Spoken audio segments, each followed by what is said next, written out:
Oh, I'd like to have a quick look at some shoes for Sean. Can you watch Jason for a minute?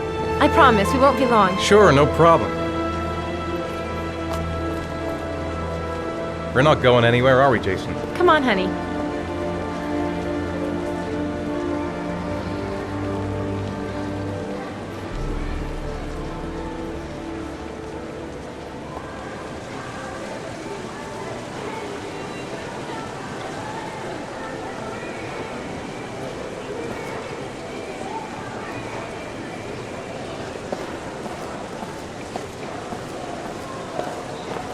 Jason!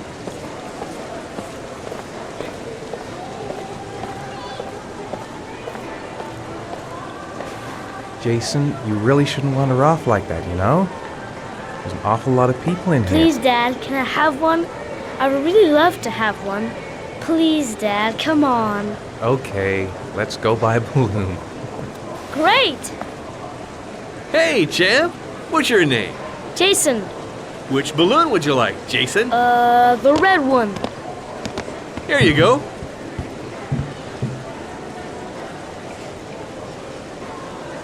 That'll be $2, sir. Jason, wait for me. Wait for your dad, son. It's really crowded in here. Keep the change.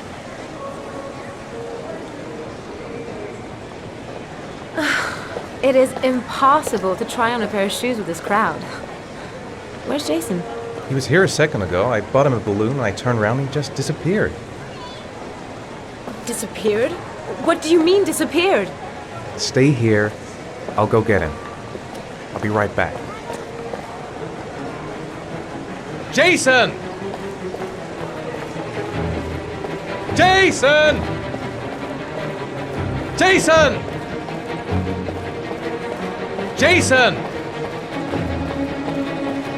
Jason! Jason! Jason! Jason! Jason! Jason! Jason! Quick, I need to go downstairs now or I'm gonna lose him in the crowd. Jason!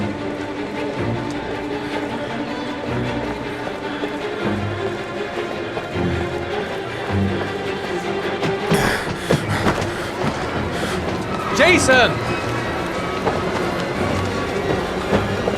Jason! Jason! Hey, Jason! Jason! Jason!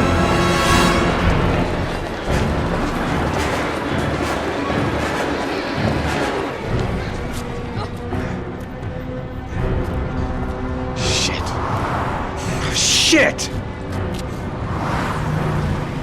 Jason! Dad!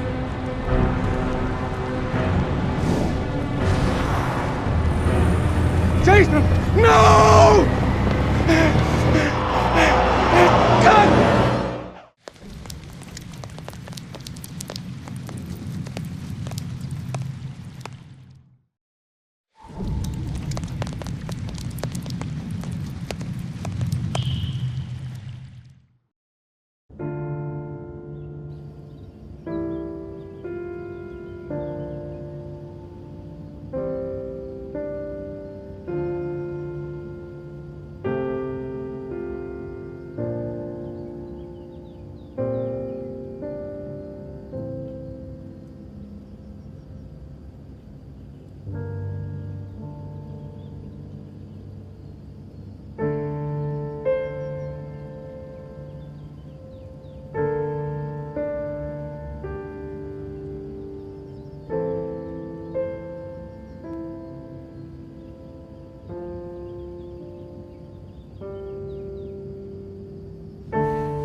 Gone shopping.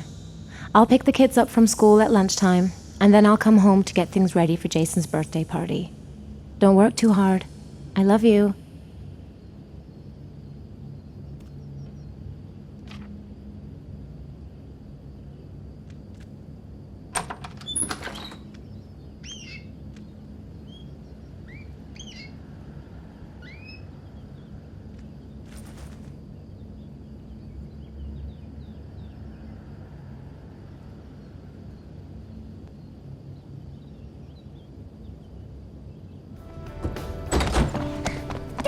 Hey, take it easy, you're gonna knock me over. So this is your big day, huh? Am I grown up now?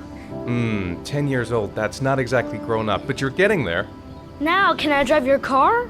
And I think you're gonna have to wait a little while for that. Ethan, can you please help me? I'm coming.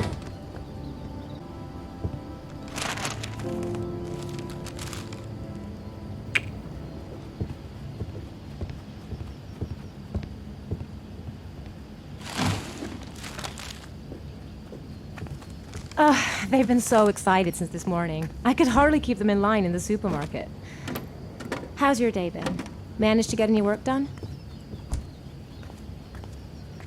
Not really. I tried, but I didn't really nail it. I hope I get inspired because we're supposed to be presenting the plans to the client next month. I've got a billion things to do. It'll never be ready before Jason's pals arrive. Ethan. I don't know if I've already told you this today, Mrs. Mars, but I find you very attractive. You're not so bad yourself, Mr. Mars.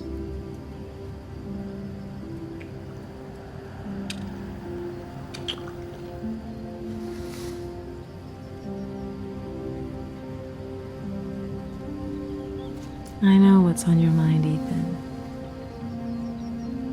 But now is not the right time for it. Shame. I've really got to focus on this party. We'll continue this little conversation later.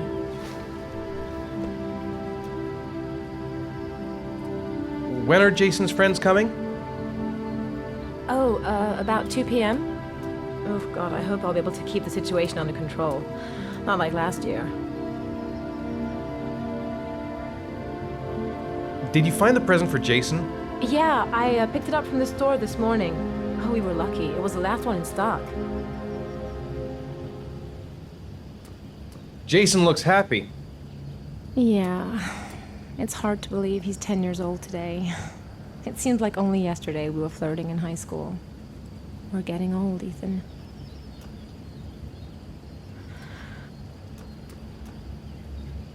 She's more goddamn beautiful with every passing day. I feel like playing with the kids. The plates can wait.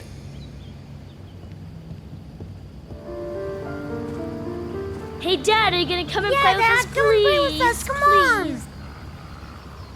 Okay. Hey, 5 minutes, boys, okay? After that, we've got to eat because your friends are going to be here Okay, soon. we promise, Mom. Who wants to go first? Me first! No, me me first! Easy, fellas. You can both have a turn.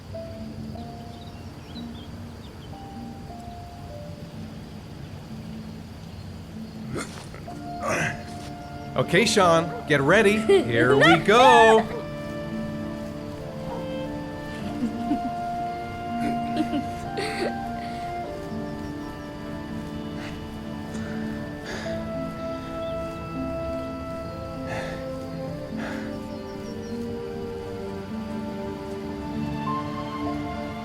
It's my turn now. All right, Jason, let's do the helicopter.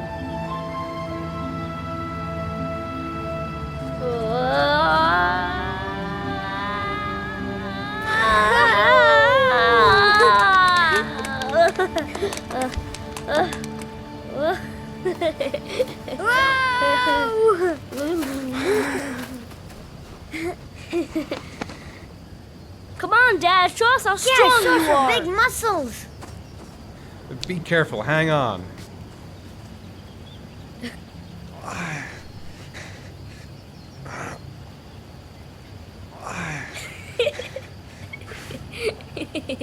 Ah! Oh. Whew.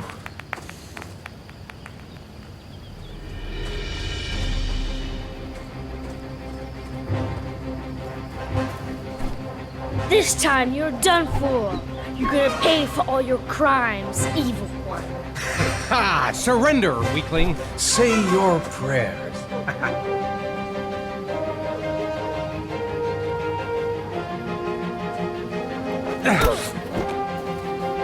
Come on, Jason. Hoya! Give up! I am victorious! Watch out. Oh! Wow. Attack, attack. Whoa! Ah! Pay for that. Come on. Oh, that's gonna leave a mark. Yeah, Jason. Continue. Yeah, good. Watch out. Yeah! Ha! Ha! Go, Jason. Yeah. Hoya! Oh, no. My life has come to Woohoo. an end. Food's ready, kids. You coming in?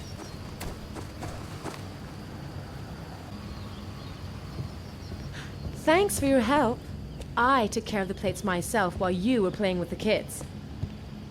Sean? Lunch is ready. I'll go get him.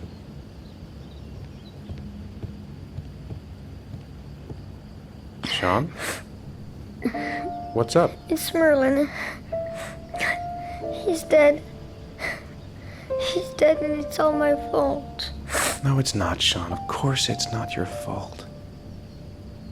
I'd give anything if you could come back to life.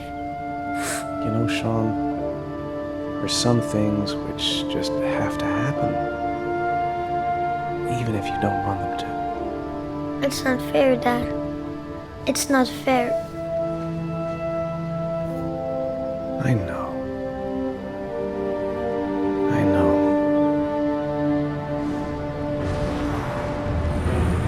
Jason! No!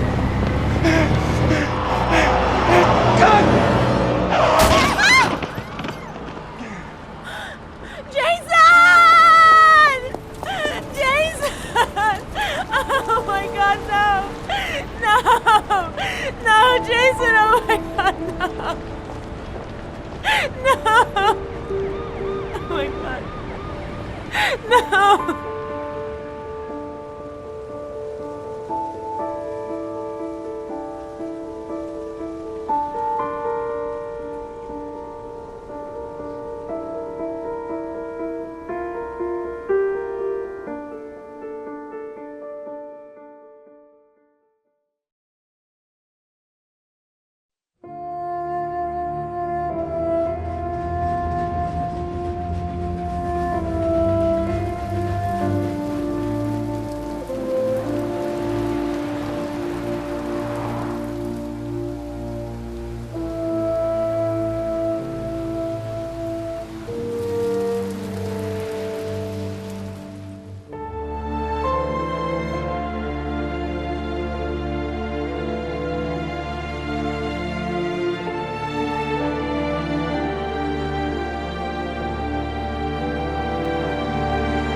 Hi, Sean.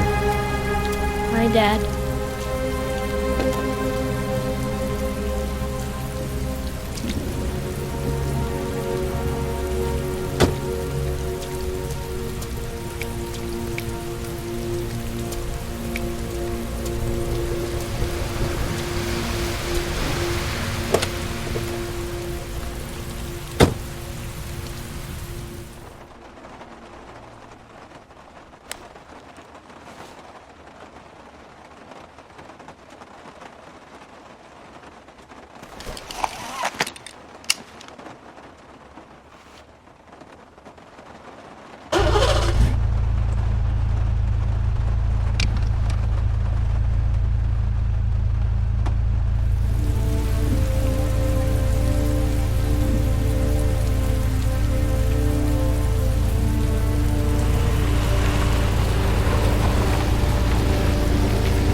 Leave me alone! I hate you!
Lauren Winter. Ring any bells? Nope, can't say it does.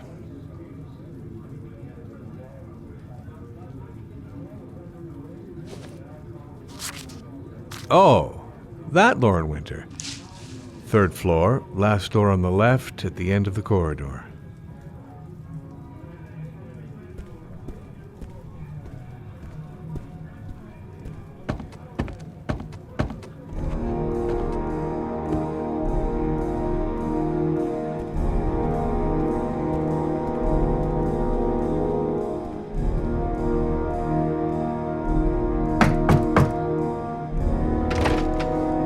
Lauren Winter?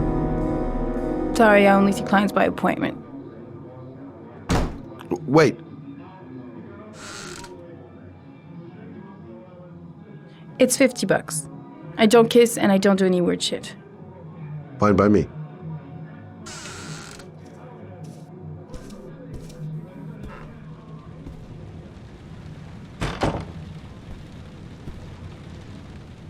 Put your money on the table. You got exactly 10 minutes. When the alarm rings, it's over, okay?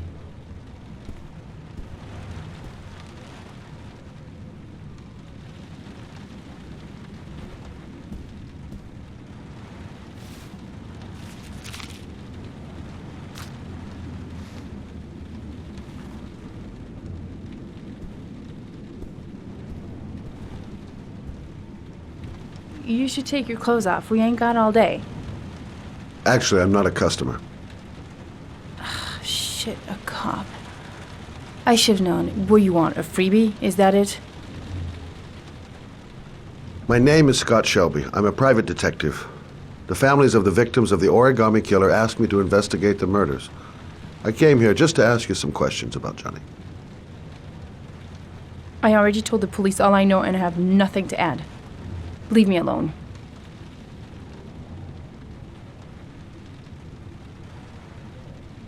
There'll be other victims if we don't stop the killer. You have got to help me, Lauren. You may know something that can aid the investigation.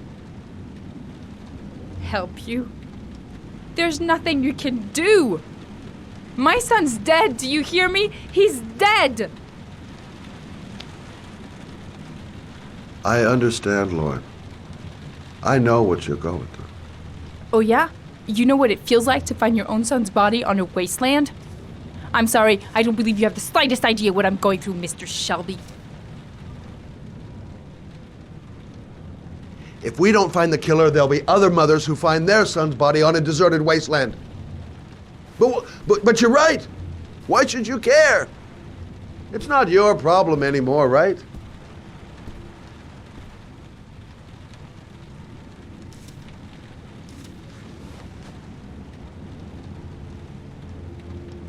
What do you want to know?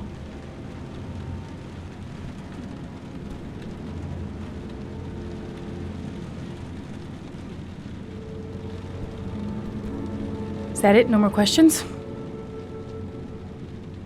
Tell me about Johnny. What kind of kid was he? Johnny was really a good boy.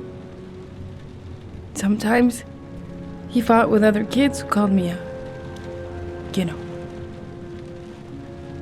In his own way, I think he understood what was going on.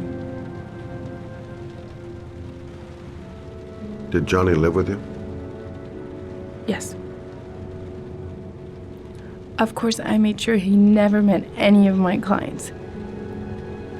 I wanted to stop, you know. But we needed the money. I was trying to earn enough to get us out of here.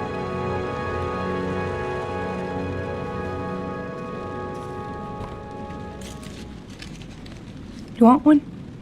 No thanks, I quit. That's brave.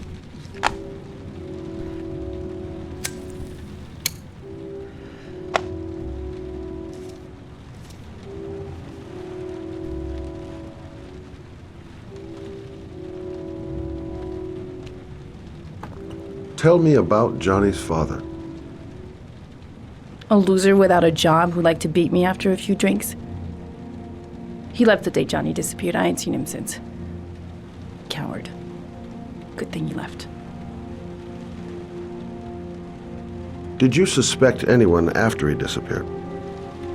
I meet a lot of pretty shady characters in my line of work. Sure, I thought of it at first. But it didn't seem to make any sense. I don't believe any of my clients could have done that to my Johnny and all those other kids.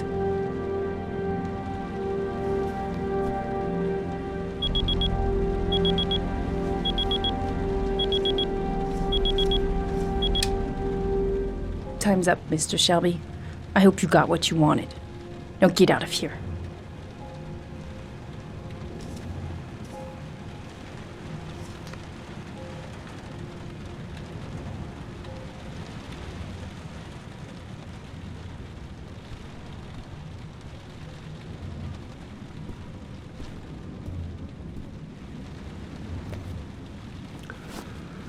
Well, if you remember anything, the smallest detail, give me a call.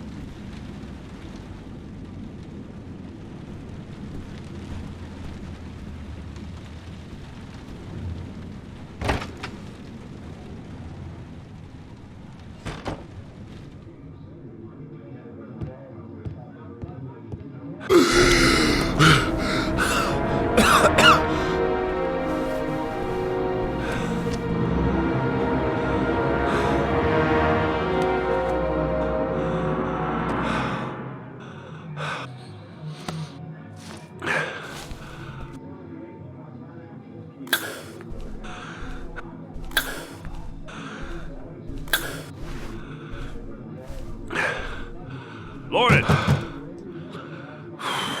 Lauren, open up, baby.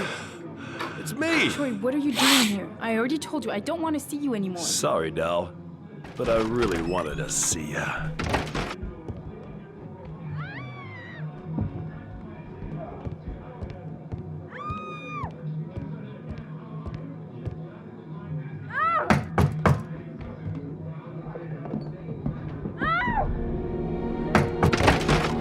What do you want, asshole? Lauren! Is everything all right? She's just swell. Now beat it, loser!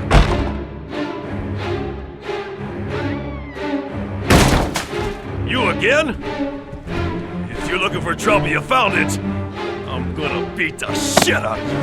Oh!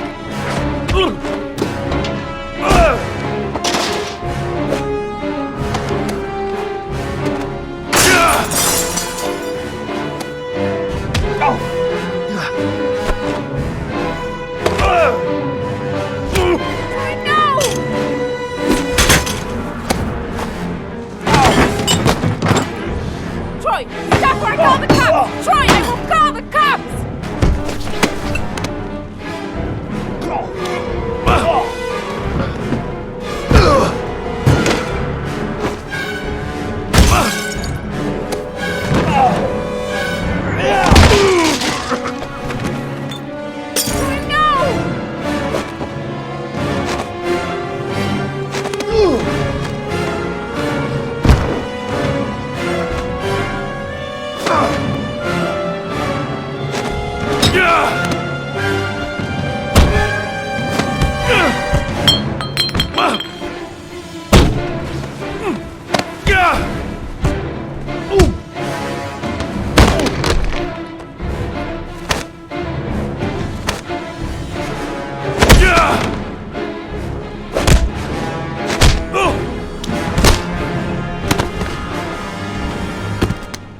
I'll see you again, asshole. Are you alright? Better than him, I guess. Who is he? An ex-client who thinks he owns me. He was getting violent, and I told him I didn't want to see him anymore. Well, you should be careful. He'll probably be back. Sorry about the mess. Mr. Shelby, Yeah. thanks. Oh.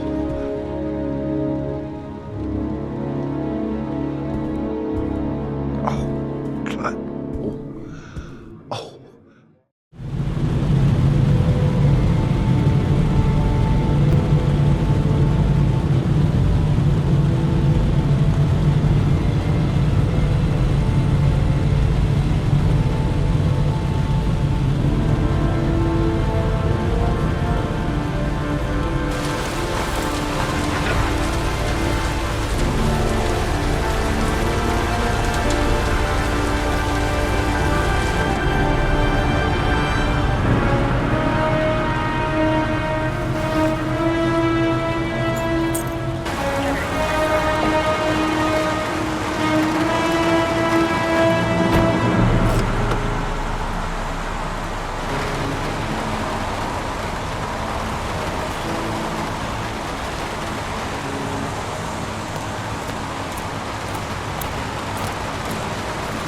The zone is sectioned off, sir. Please step back.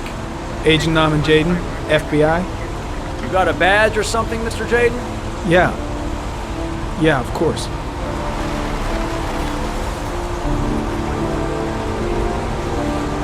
Check. You can pass. I'm looking for Lieutenant Blake. Is he around? I saw him arrive earlier. He's here somewhere. Thanks.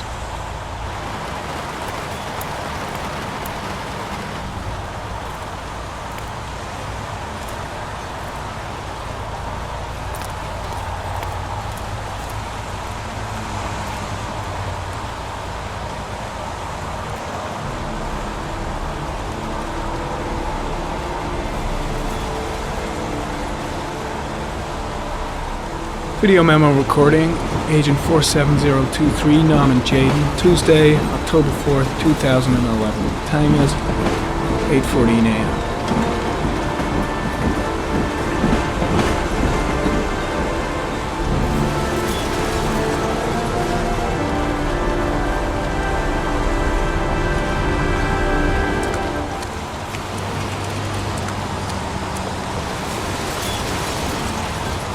Hey! You there! What are you doing?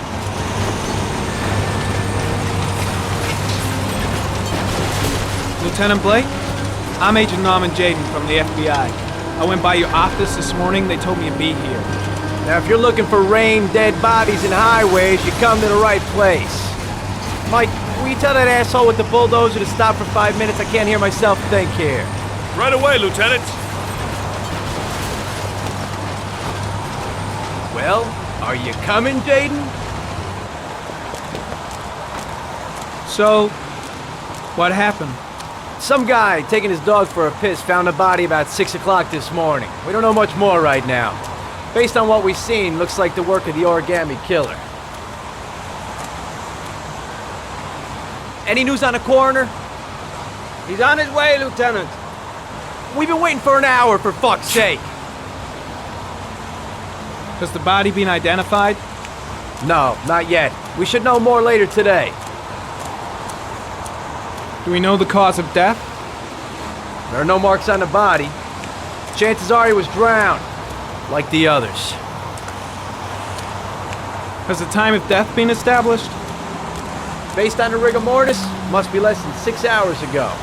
We should know more once the coroner has had a look. Tony, I don't want to see a single shit-stirring journalist within a mile of here. You got it?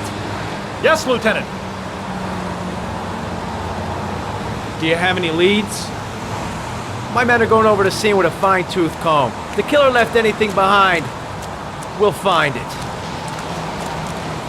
The case seems to be attracting the attention of the media.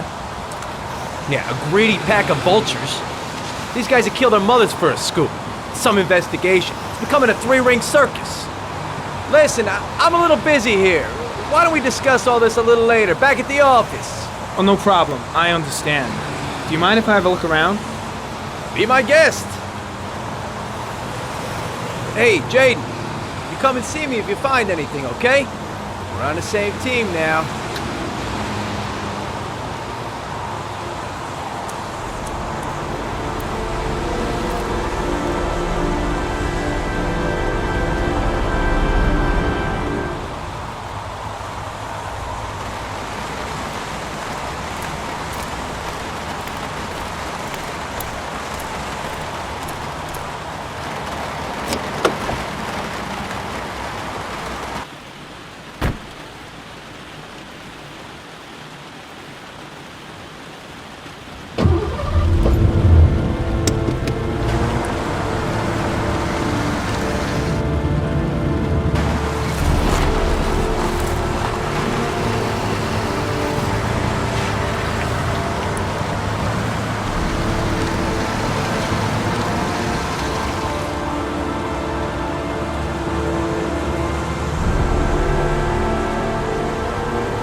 Don't think, Ethan. Give me the first idea that pops into your head. A butterfly. A wolf's head. Two faces back to back. A shadow. A threatening shadow.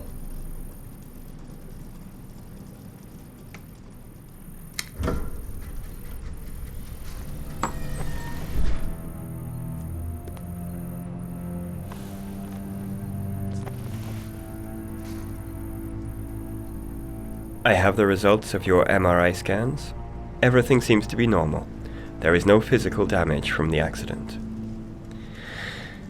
However, I am worried about your psychological condition.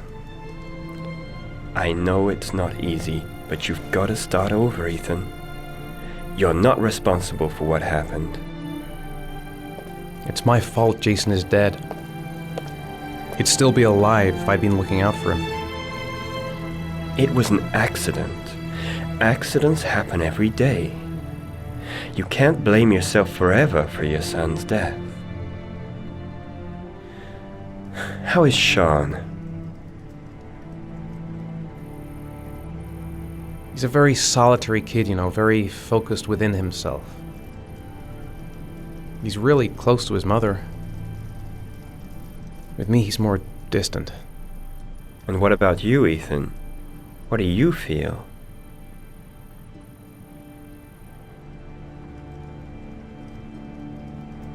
I stopped living at the same time Jason did. When that car ran into us. Is there something else you wanted to tell me, Ethan?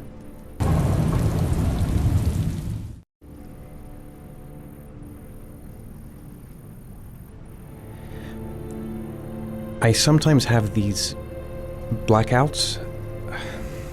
Times when I don't know what I'm doing. I recover consciousness sometime later, but I'm someplace else. And I have no idea how I got there. Do you think this could be related to the accident? You suffered a massive concussion and were in a coma for 6 months. We really don't know what effect a shock like that can have on the brain. That's the end of this session. We'll continue this conversation next week. You were lucky, Ethan. It's very rare to survive such a traumatic accident. I don't exactly feel lucky, Doctor.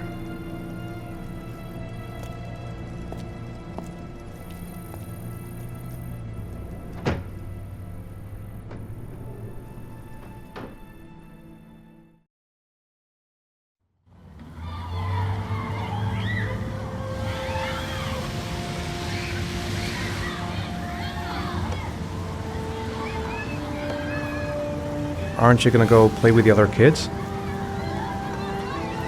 I don't feel like it.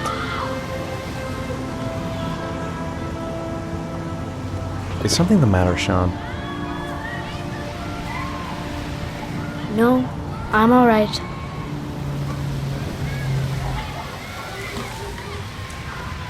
A boomerang? You know how to use it? No, not really. I can never make it come back. Can I give it a try?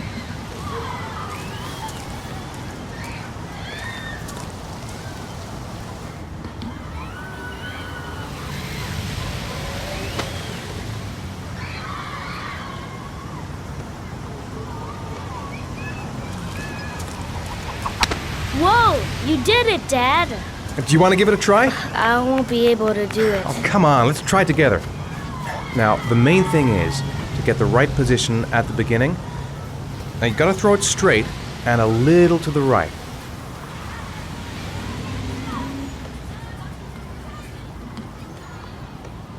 Now, throw it!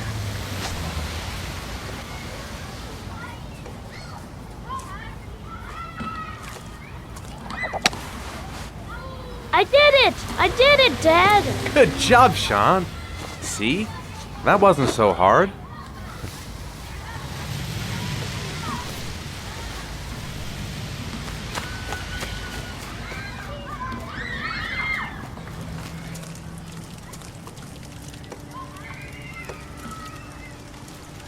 Hey, Dad, can I have a ride on the carousel? Can I? Sure. Go pick a horse and get on. I'll get a ticket.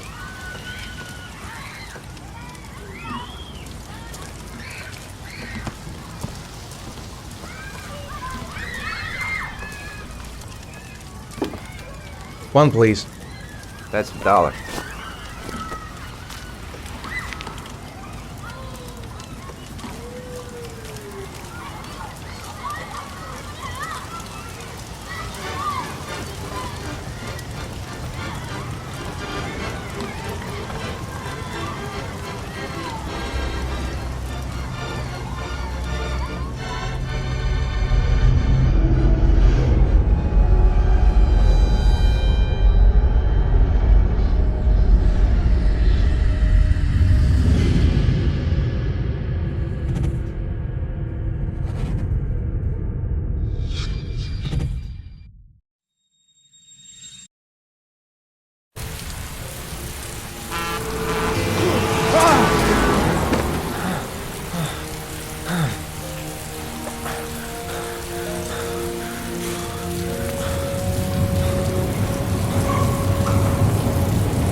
Do you think it's gonna take long?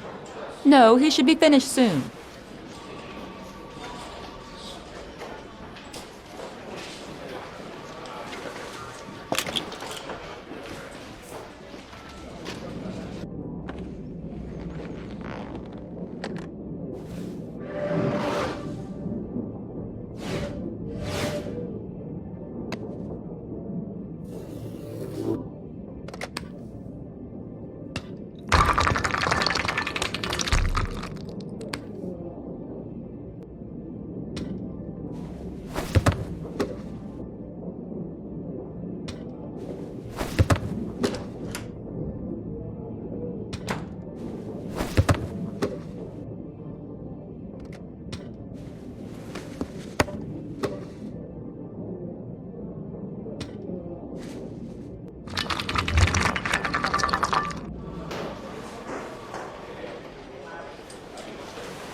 I'm off, Charlene. I'll look at the reports later. Oh, cancel all appointments for this afternoon. Okay.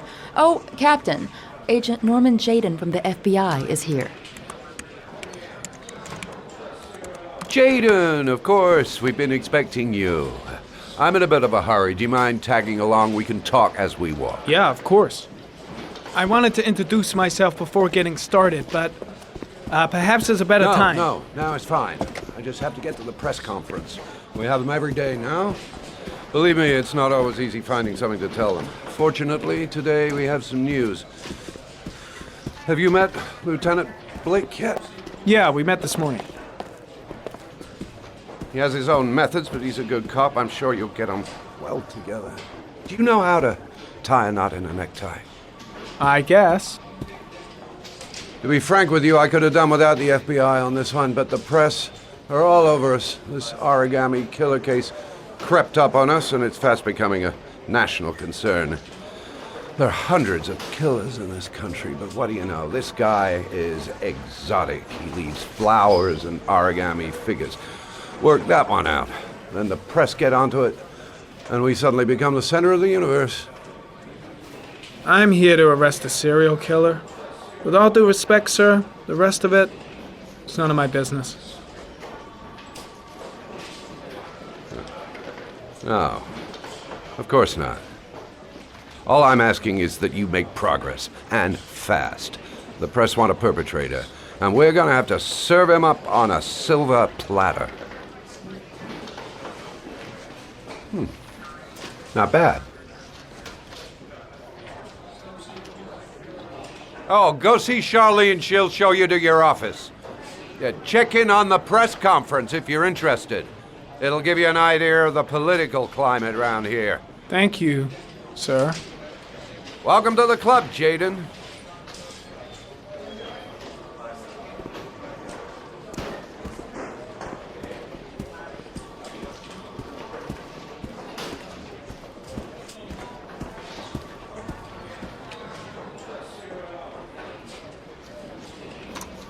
Nice watch. Oh, it's the present we offer to our new lieutenants. We bought the same model each year for the past 20 years for each promotion. It optimizes everybody's time, and it's the kind of thing that always goes down well.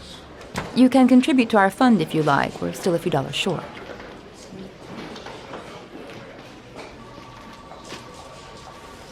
Congratulate Larry on my behalf.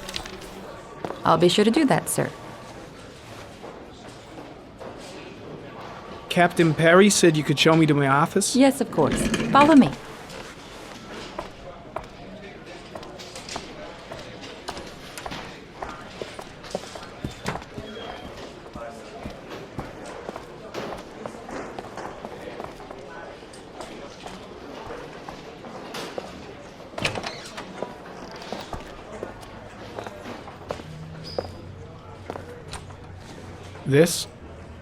This is my office? That's where I was told to take you. If you need anything, you know where to find me.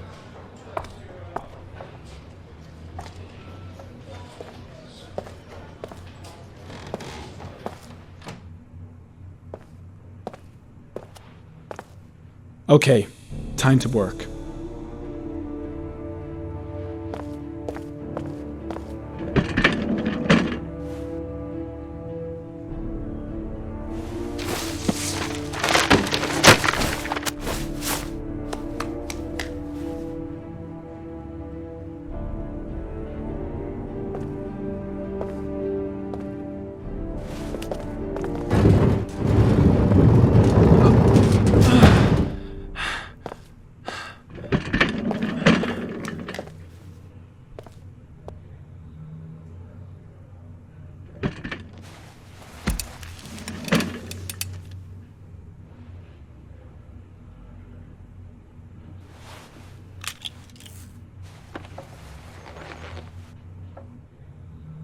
Step 1.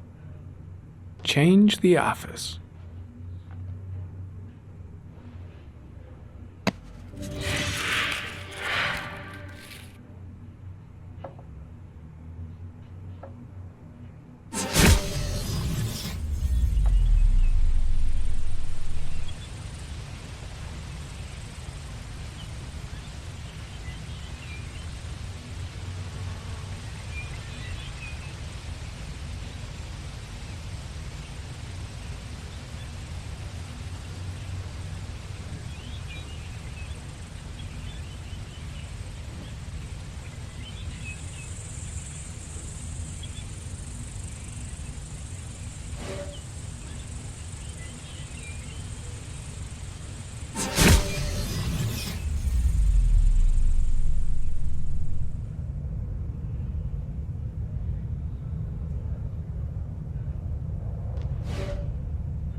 killer's car is probably a Chevrolet Malibu 83. 8 victims in the last 3 years. All boys, aged between 9 and 13. No signs of violence. The victims disappear from public places in broad daylight. No one notices anything.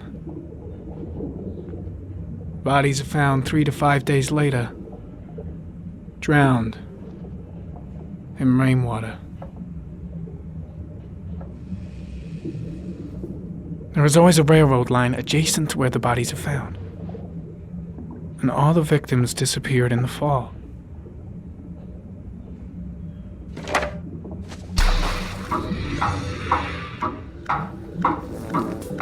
The killer has a large comfort zone. He gained confidence rapidly and moved away from his base. This won't make the geoprofiling any easier.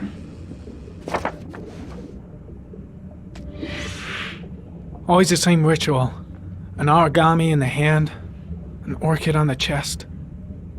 The victims have always been dead for less than 6 hours when they were found, which means they remained alive for several days before being drowned. Over 3,500 people questioned. Over 100 suspects interrogated. Not a single lead to go on.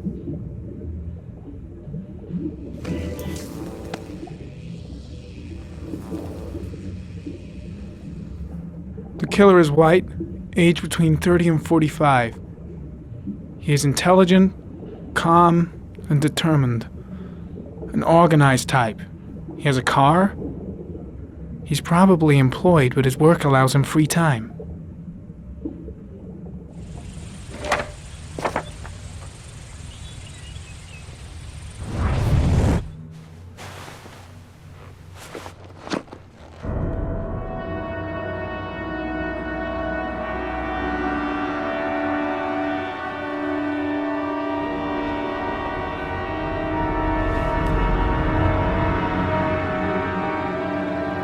Here we go again. I better go wash my face.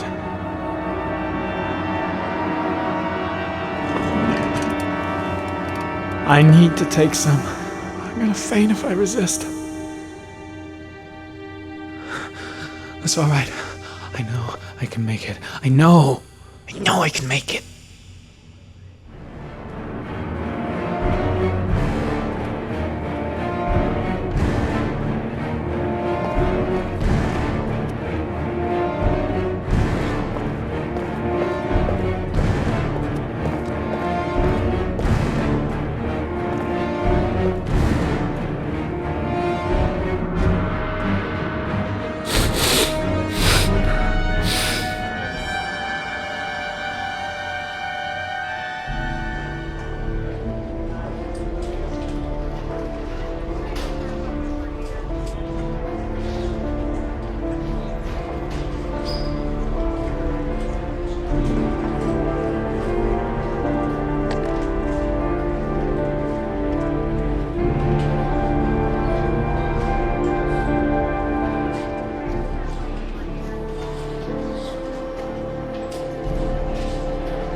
This is Lieutenant Blake, Mr. Mars.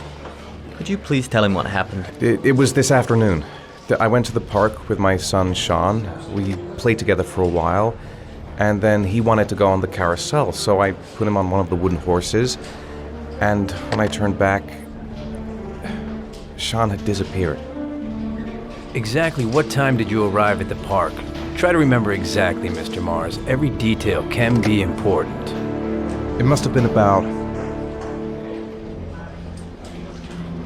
5:30, I think. I'm not really sure. What was your son wearing when he disappeared? He was wearing a coat. A black coat.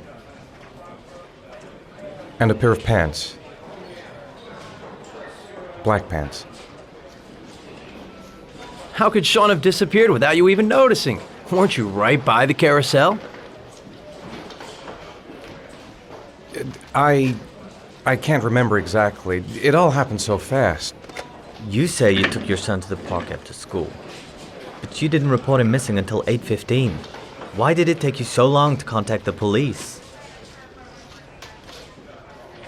I went home and waited for him there. I thought he might have gone out with some friends and that he'd come home soon. All right. That's all the questions I have for now. You're free to go, Mr. Mars. We'll continue to look for Sean overnight. We'll contact you if we have any more questions. Do you think the origami killer... Listen, your son's probably just run off and he'll turn up in a couple of hours. But what if it is the origami killer? Well, then we have about 4 days to find him alive.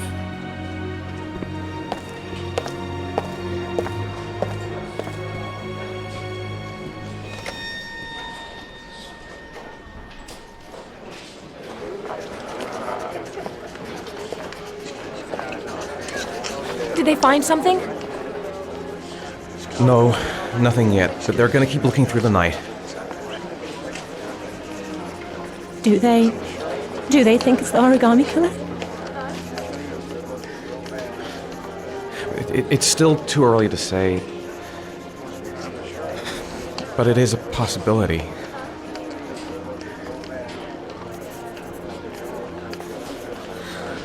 What happened, Ethan? How could you lose Sean like that? You should never have taken your eyes off him. I mean, for God's sake, how hard is it to keep your eye on a child in the park? Why did you leave him, Ethan? Why? Wasn't it enough losing Jason? I'm sorry. That's not what I meant to say.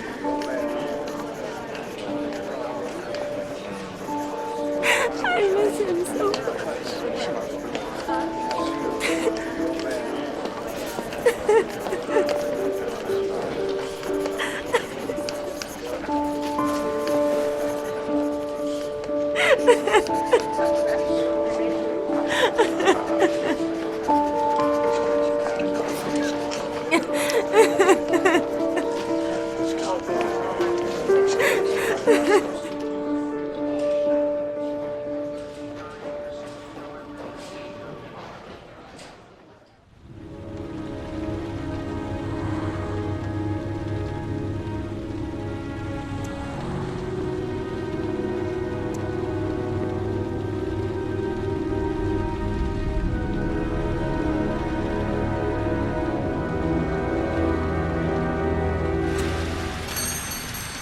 Good evening. Good evening to you, sir.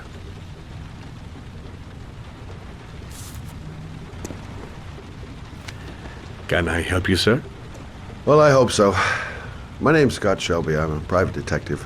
I'm investigating the case of the origami killer. I'd like to ask you a few questions. My son is dead, Mr. Shelby. I have nothing more to say. I also lost someone I loved. I know what you're feeling. Then you will understand that I do not wish to talk about it.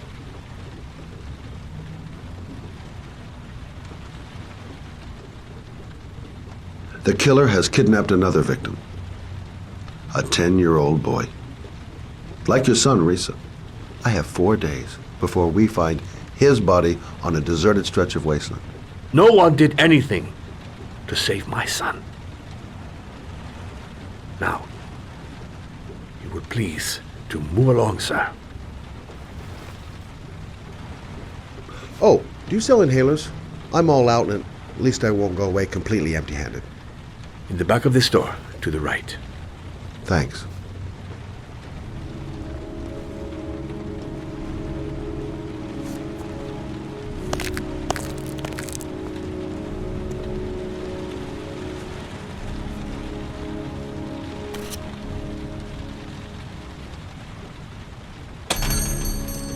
Good evening, sir. Are you looking for something in particular? Give me what you got in the register. Don't fucking try anything. Open the register, you dumb fuck. Put the money on the counter. shit? Are you deaf or what? Are you gonna open that fucking register or not? No, sir. You do not have the right to steal that money from me. I have worked very hard to earn it. You cannot have it. What did you say? You're out of your fucking mind, man! You don't get it, do you? I'm gonna put a fucking bullet right between your eyes if you don't do what I say now! You shall not be robbing my register, sir. That money is mine. I ask you now to... Hey, you! Come here! I said come here now! Don't move! Hands up! Put your fucking hands up or I'll shoot!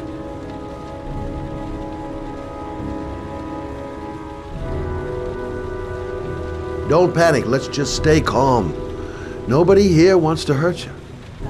We're all just gonna be cool, and everything will be all right. Yeah. I'm cool, man. Everything's gonna be all fucking right.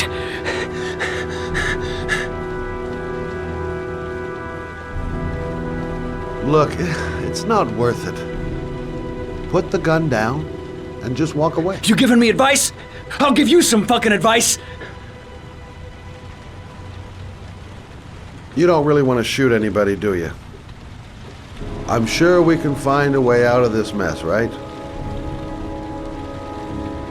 You're not a killer, are you? You just want a few extra dollars. No blood on your hands. No, I'm not a killer. I ain't no killer.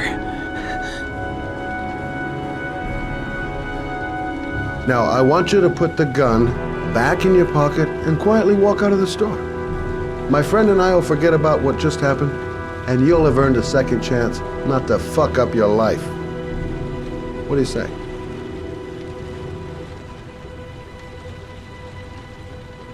Nice try. For a second there, you almost had me believing all your shit. And now, give me the money.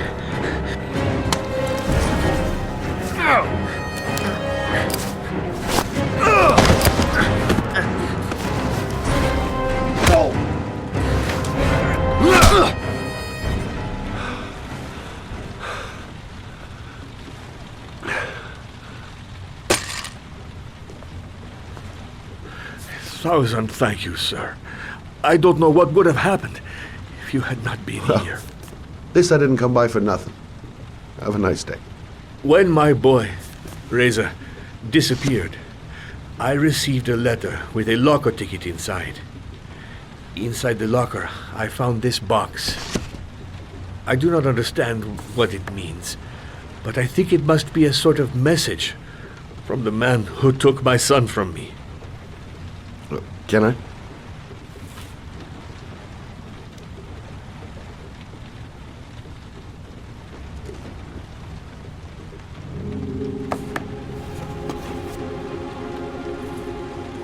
Please, take the box if it can be of any use to you at all.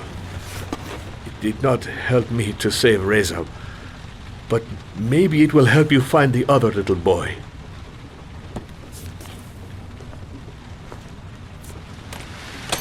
Mr. Shelby, I was beginning to think that there was no good to be found in this place. But I can see now that I was wrong.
There's someone here.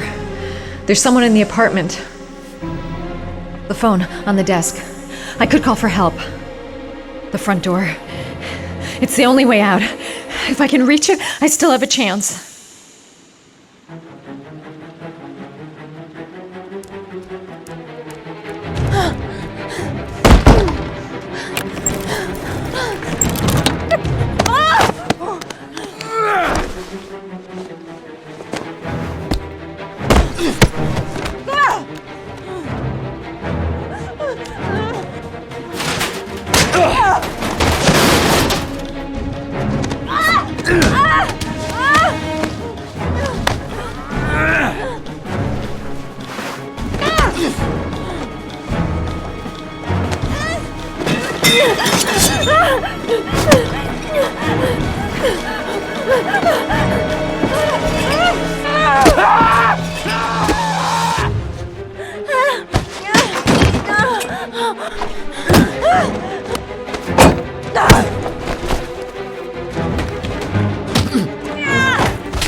When the parents came home from church, all their children were gone.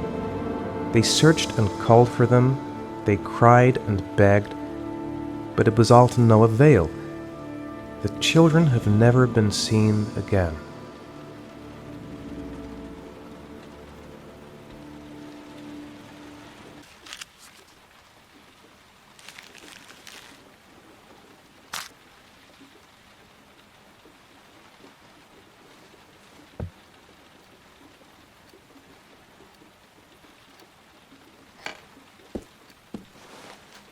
I have to get out of here and find out what this ticket is about.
Gonna have to make it through the crowd. I can't take crowds. Just can't handle it.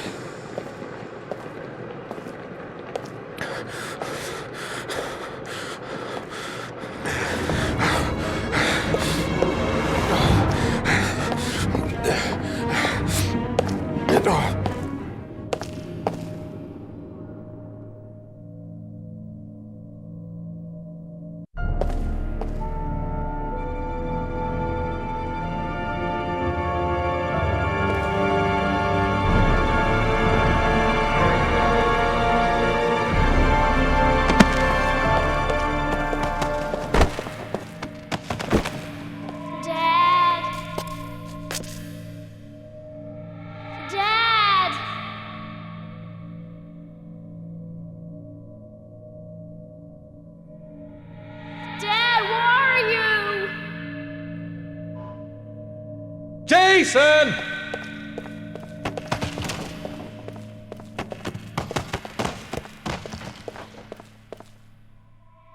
Dad! Jason!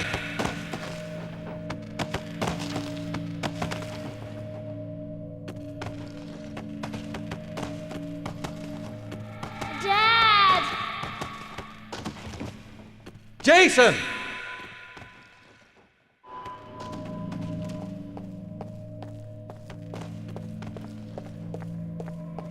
Dad!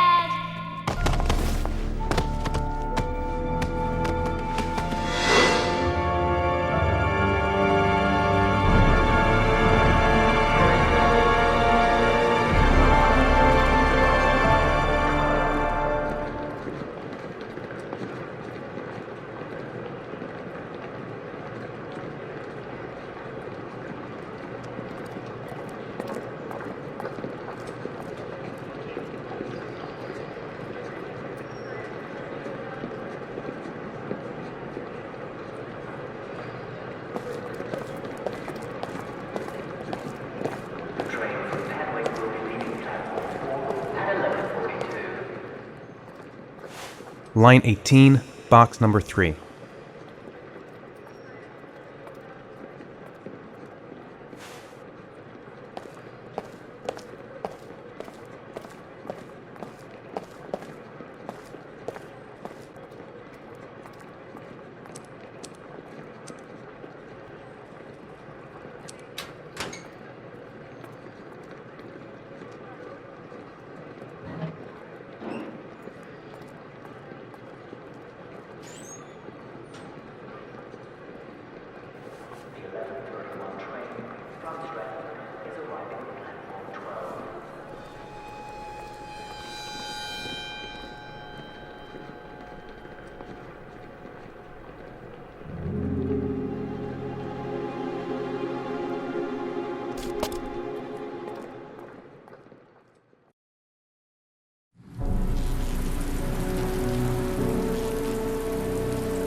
Sean. Where are you? I'm so cold. Dad! Dad!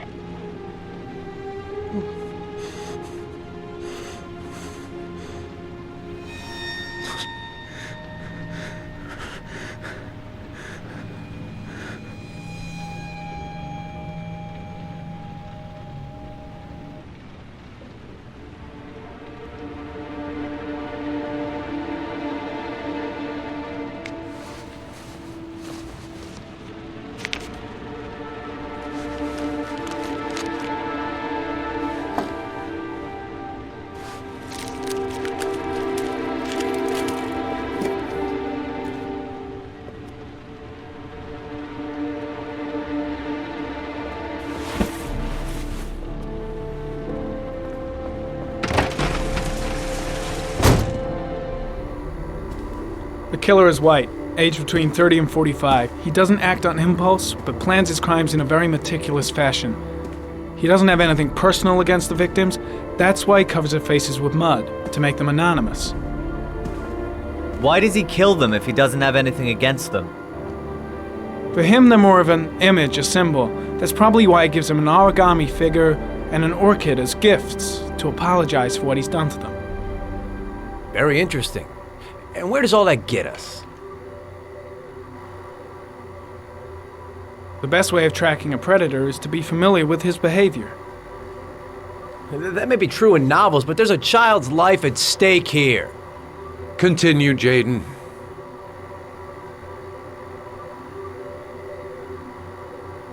One detail attracted my attention. The interval between the time when a victim disappears and the time when the body is found ranges from 3 to 5 days.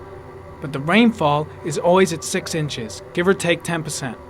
What on earth does that mean? All the victims were drowned in rainwater. The killer kills only in the fall when there is plenty of rain.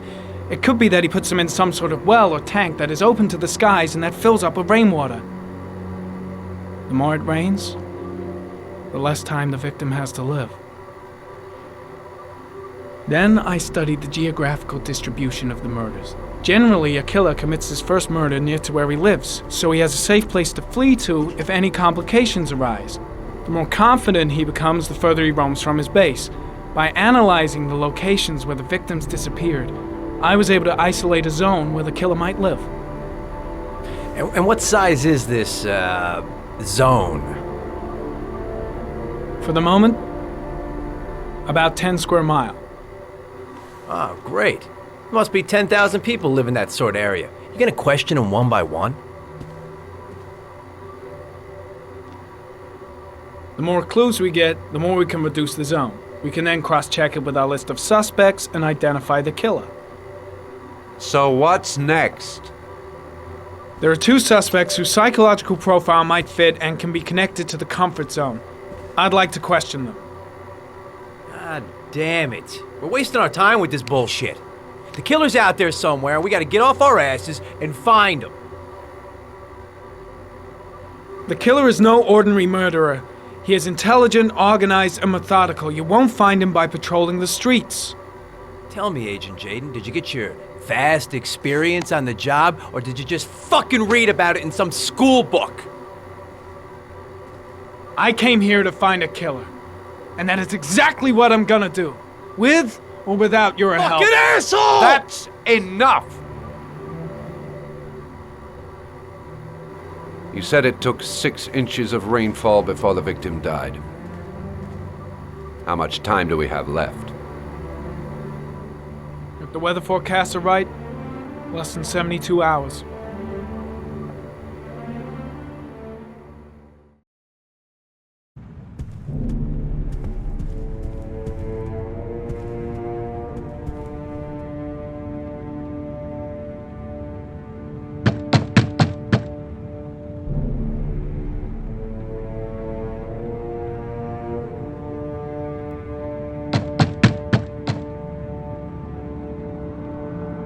No answer. We waste our time coming here. Maybe we should have a little look inside anyway. There's nobody home.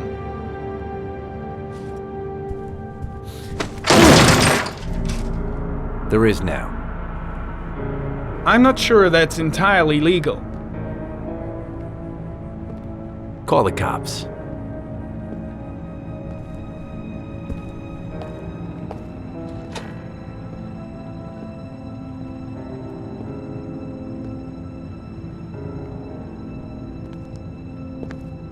Looks like Nathaniel Williams is a pretty religious guy. He's a God-fearing idiot, waiting for the end of the world. We questioned him a few months back because he was causing a disturbance in the park. He was ranting and raving. Said he heard voices.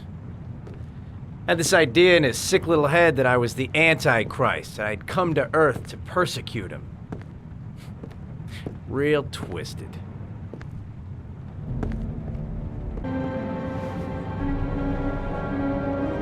Good timing, Nathaniel. Just the man we're looking for. Angels and ministers of grace defend us. I'm Agent Norman Jaden, FBI. I'd like to ask you a few questions. As God is my witness, I haven't done anything. I'm innocent. Relax. Nobody's accusing you of anything. We just want to talk. Why all the crucifixes? Are you afraid of something?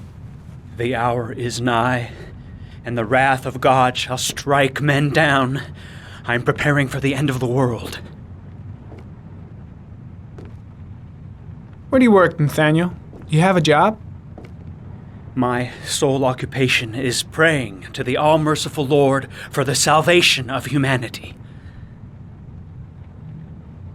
Nathaniel, do you remember where you were last Tuesday at 4:30 p.m.? Here? I was here. I was praying. All day. Was there anybody with you? No. No, I was alone. What about the voices, Nathaniel? Do you still hear the voices? We know who talks to you, don't we, Nathaniel? Or we both know who talks to you. Don't speak that name. What does he say Blake, to you, Nathaniel? what are you doing? I can't talk about it. You mustn't talk about it. He orders you to go and find new prey, doesn't he? He needs That's enough. more. Leave and him more. alone. No. No. You mustn't mention him. You'll bring him here. He told you to go and find that kid in the park. The voices tormented you all night long. You wanted them to stop, didn't you, Nathaniel? Stop! Stop! That's enough! So you obeyed them to make them stop. You took that boy with you and you drowned him. Isn't that right? Oh. No! Stop! Stop! You killed them, didn't you, Nathaniel? Are you gonna confess, you bastard? You are the Antichrist. Put down the gun, I shall Nathaniel. dispatch you to your father in hell. He is the son of Satan. He was sent to earth to destroy us. For Christ's sake, shoot! I shot him. Yep. Looks like you did. Can't say I'll miss him. Come on, let's go.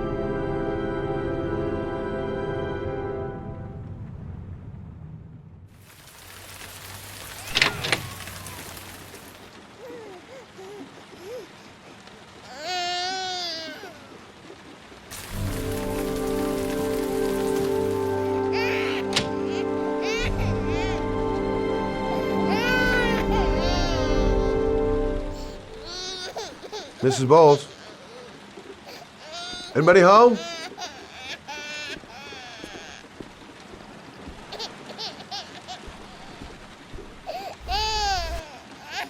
Oh, Jesus.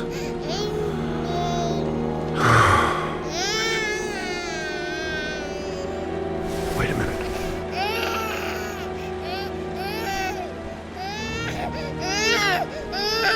Hello, little cutie. Oh? You looking for your mama?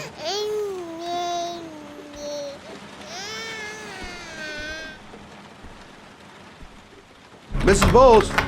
Mrs. Bowles, are you there?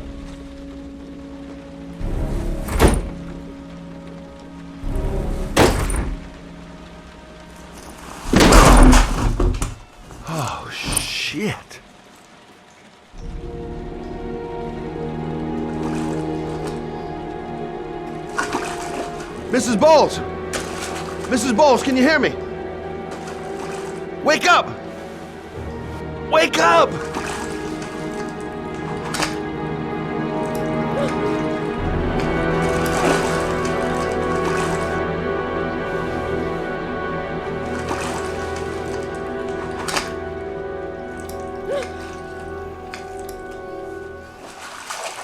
There you go.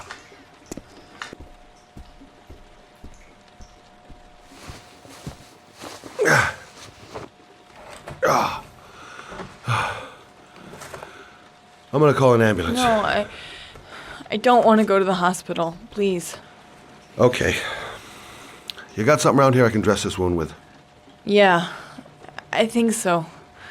Okay, don't move. I'll be right back.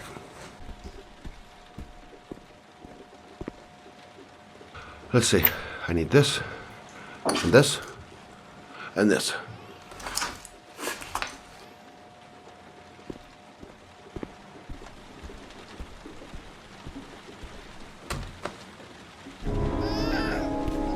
I'm here for you, Susan. You'll be all right. I'll take care of you.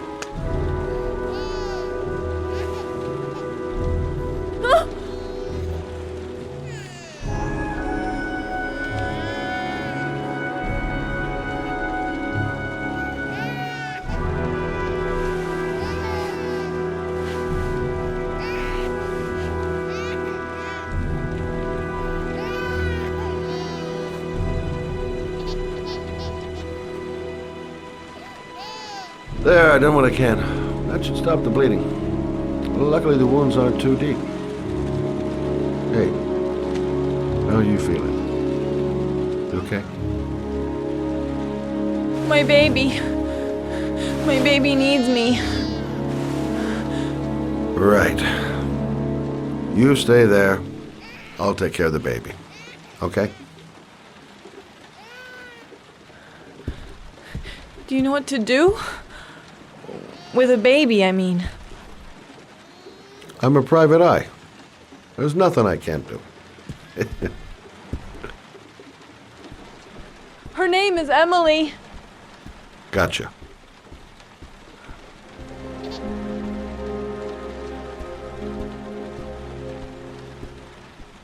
Thanks for looking after my baby. I didn't want to leave her.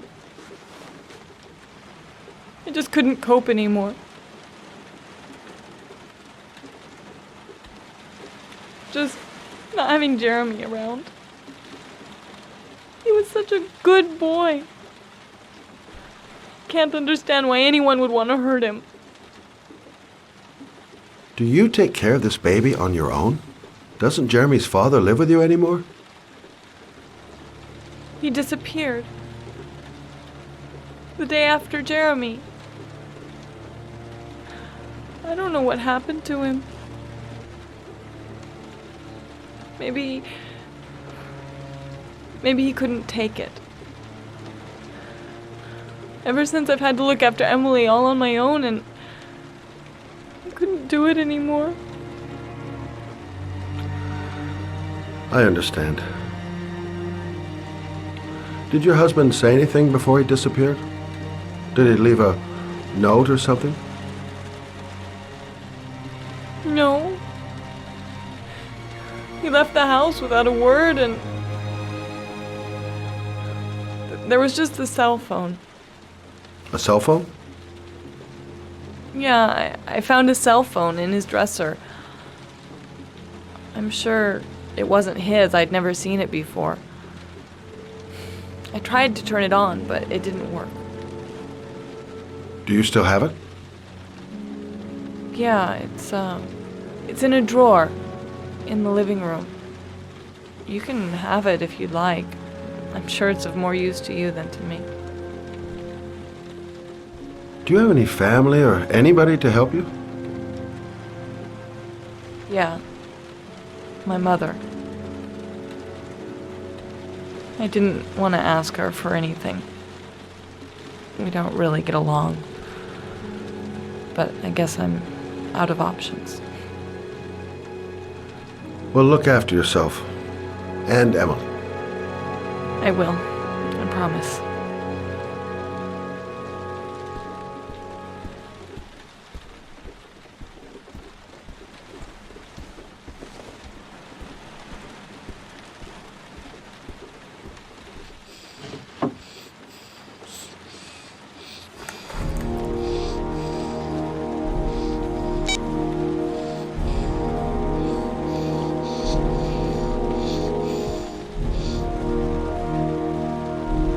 Good luck, Emily.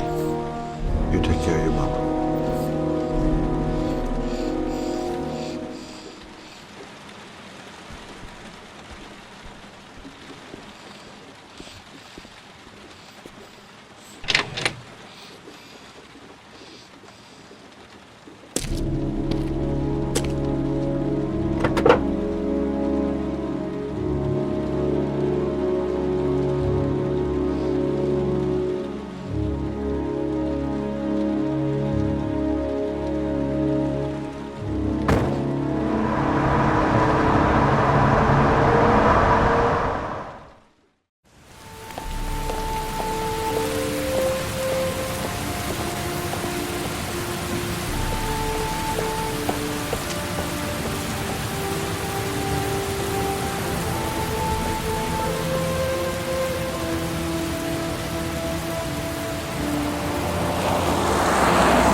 Excuse me? Hey! Oh! Huh. Sorry. Didn't see you. What can I do you for? I'd like to get my car.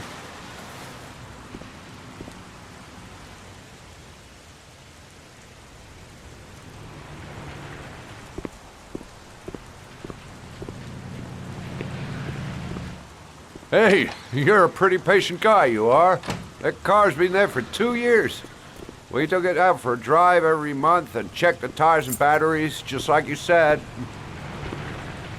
Here, it's the 3rd floor down. The service elevator is at the far end of the garage. Thanks. Yeah, you have yourself a good one, Chief.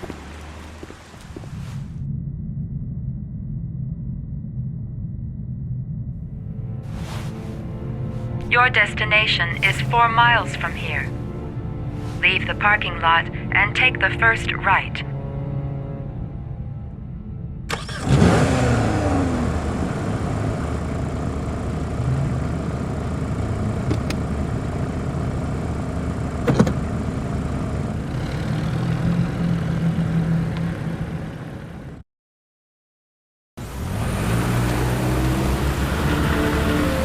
Take a left at the next intersection.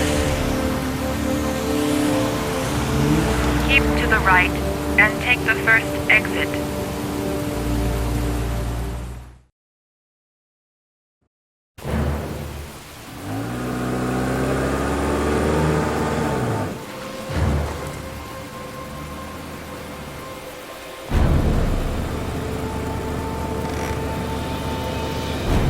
You have reached your destination. Are you ready to show your courage in order to save your son? Listen carefully. Take the highway and drive against the traffic for 5 miles. If you haven't reached your destination in 5 minutes, you will have failed. I don't want to die. Not here. Not like this. I can do it. I'd do anything to save my son. If I succeed, I'll get more letters for the hangman. It's my only lead. No turning back now.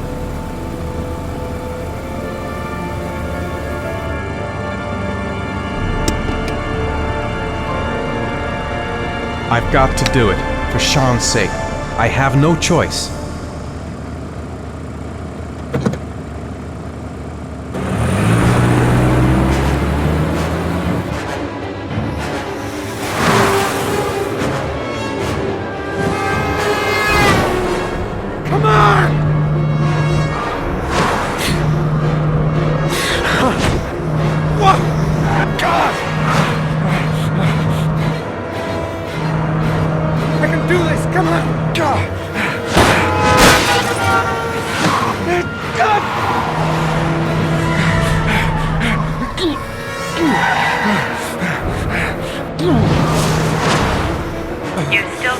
miles to go before you reach your destination.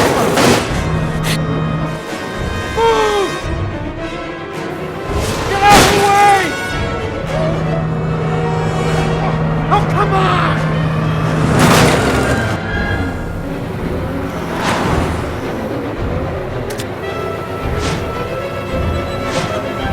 You still have 3 miles to go before you reach your destination.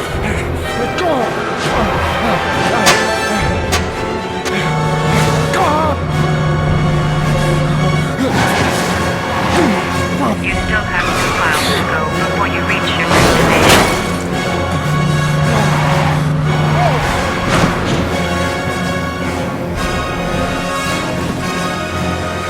Come on! Move out of the goddamn way! Move out of the way! Come on!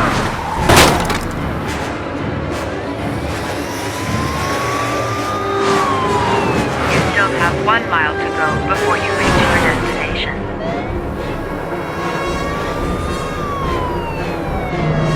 Oh, fuck!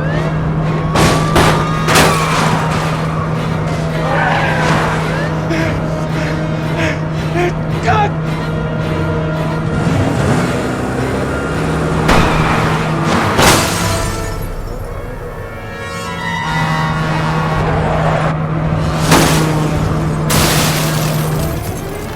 Oh, fuck!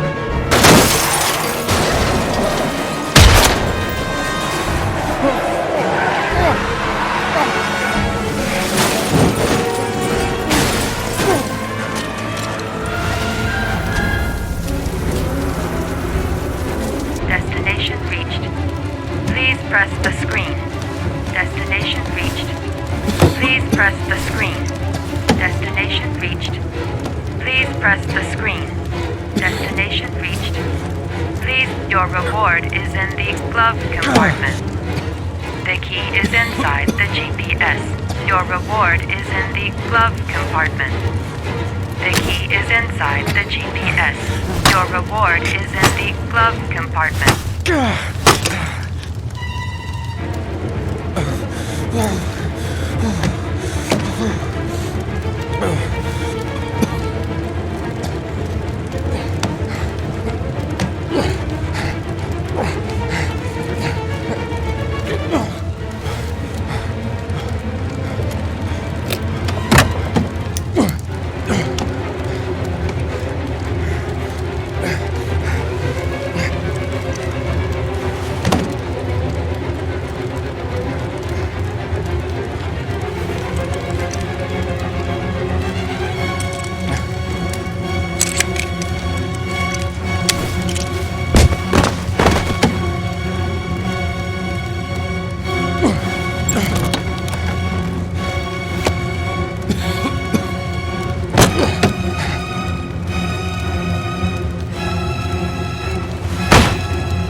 The atmosphere here is one of concern, as there is still no news of 10-year-old Sean Mars, who disappeared yesterday.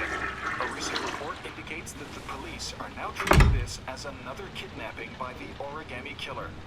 If this information is confirmed, he may Hello still there, be alive, sweetheart. as the previous victims What can I do were for all you? killed 3 to 5 days I'd like a after their room. abduction. Obviously, For you? time is running out Anything. fast for the investigators trying to find the child. Feeling the register. I'm Michael Nettie for ICN.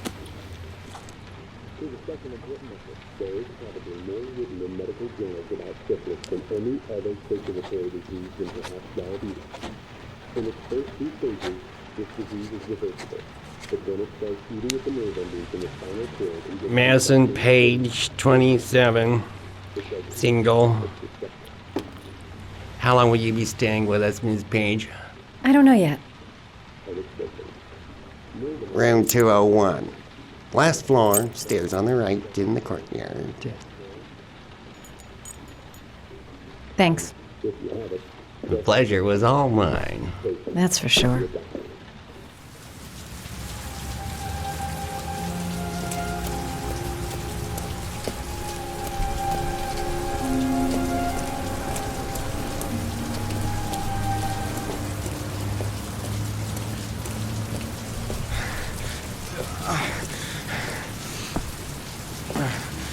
Sir? Are you all right? I'll call an ambulance. No ambulance. You're badly hurt. You need a doctor. Please, just help me to my room. It's number 207.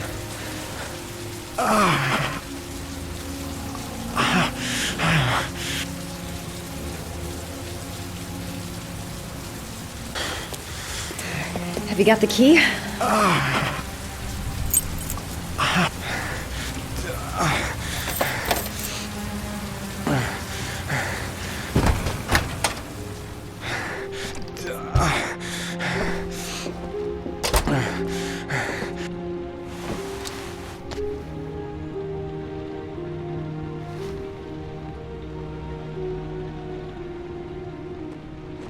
You're really in bad shape. You should see a doctor. Must have 1, maybe 2 broken ribs. It's not fatal. But it's sore as hell. Your head is bleeding. It looks deep.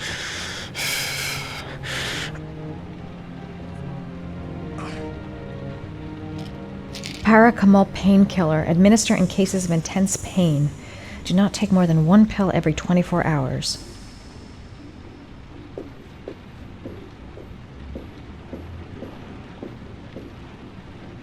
Here. Take this. It should do you some good.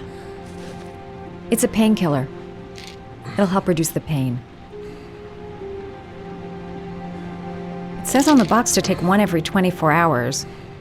I don't think it's a good idea to exceed the dose.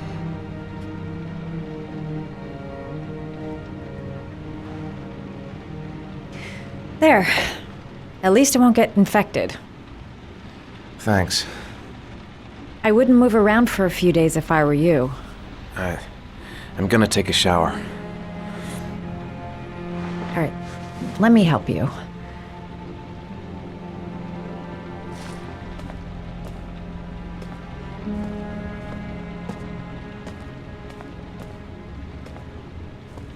I'll wait here until you come out.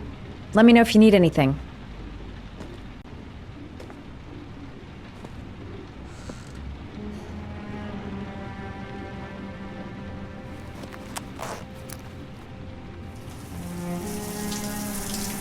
Talk to me. That way I'll know if you pass out. What's your name?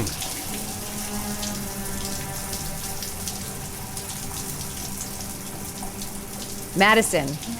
Are you staying in the hotel? No, I live in town. I suffer from chronic insomnia. I seem to only be able to sleep in motels. Don't ask me why. Whenever I get too exhausted, I come and spend a night here. I'm just passing through.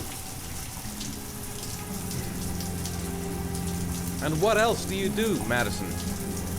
Apart from fixing up strangers. I'm a photographer. I take pictures of furniture for fashionable design magazines. And you? I'm an architect.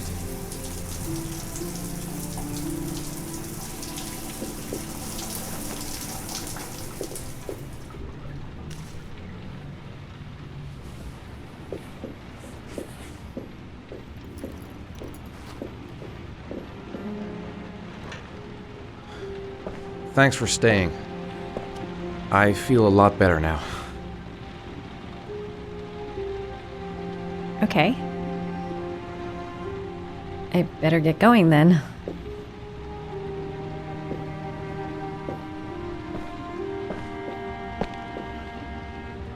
By the way, you never told me your name. Ethan. Be careful, Ethan.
Was that the first time? Sorry? First time you killed somebody?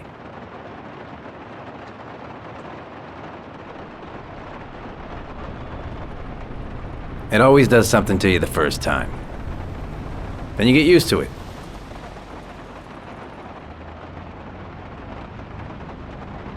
I don't want to talk about it, okay?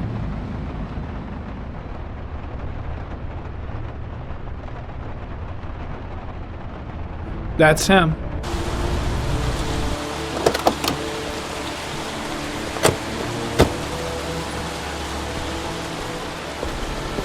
Miroslav Korda?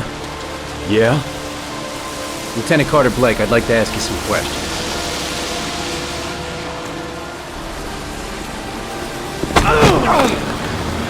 Shit, don't just stand there. He's gonna get away. Ah!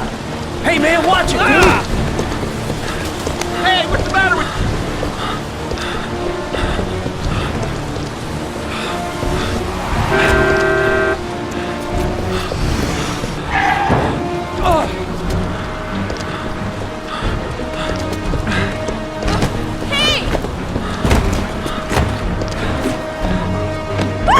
Hey, watch it, man! Whoa!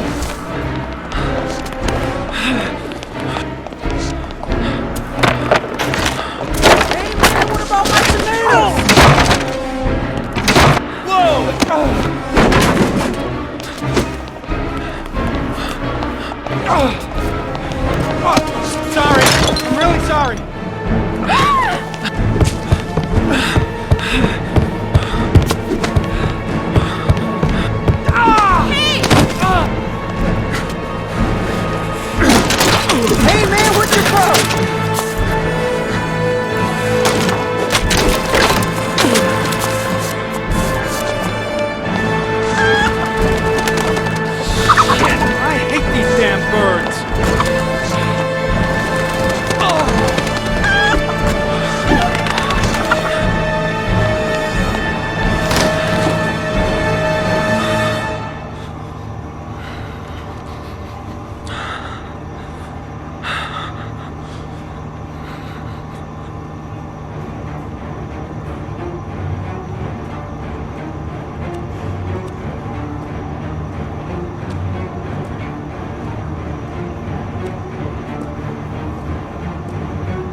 This time it looks like we got our origami killer.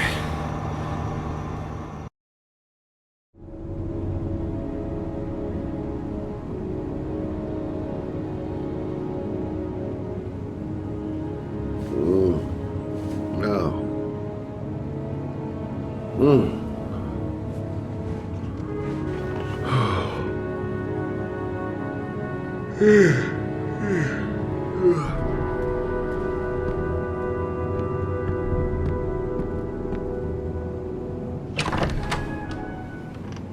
You said I could contact you if I remembered anything. Can I come in? Sure.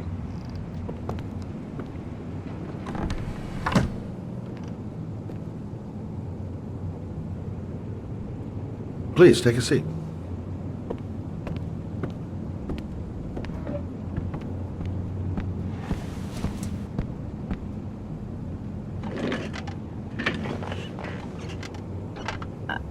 I just remembered something. Maybe it's not important, but a letter arrived in the mail the morning Johnny disappeared. A letter? What kind of a letter?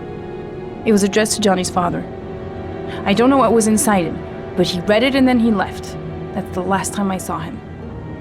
And you think there's a connection between that letter and Johnny's death, is that it? You remember anything else about the letter? Well, I don't know why, but I kept the envelope.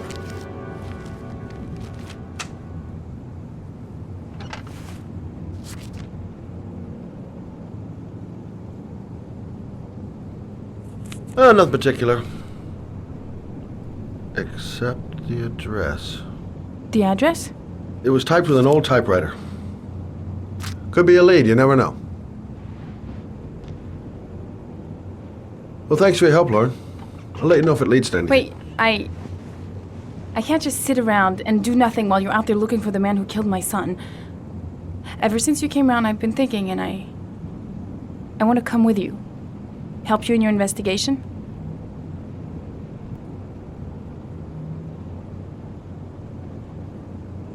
There's nothing you can do to help, Lauren. It's not a good idea. Believe me. If you won't let me help you, I'm keeping the envelope. It's all or nothing. Listen, an investigation like this is dangerous, and I don't have time to play the bodyguard. How many clues have you got, Mr. Shelby? This envelope. Maybe your only link to the killer. I understand. It was a stupid idea. Sorry for wasting your time, Mr. Shelby.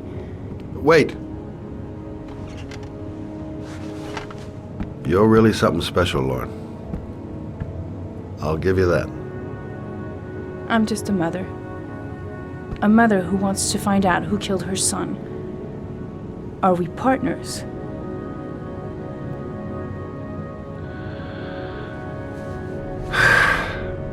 We're partners.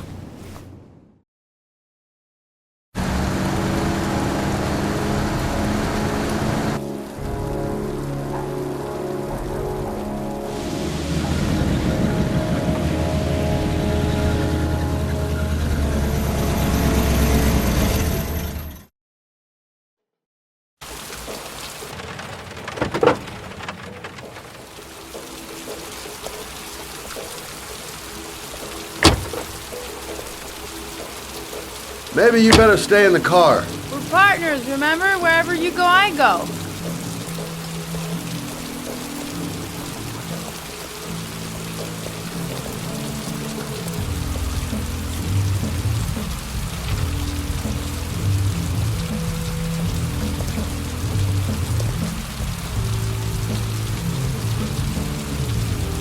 What are we doing here?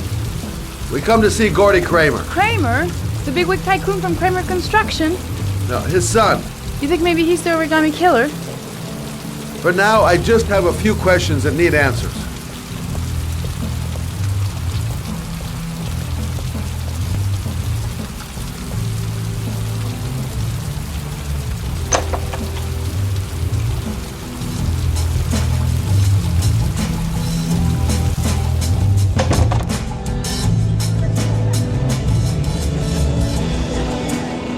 What a joint! Kramer must be loaded! What'd you think he paid for all this shiny crap?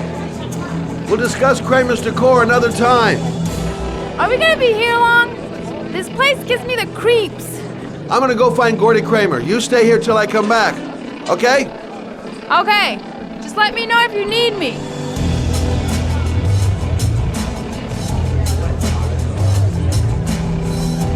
I'm looking for Gordy.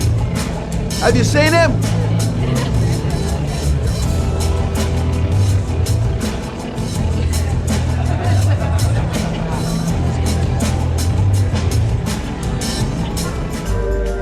So, did you find Gordy? He's upstairs, but he's got two goons blocking the way.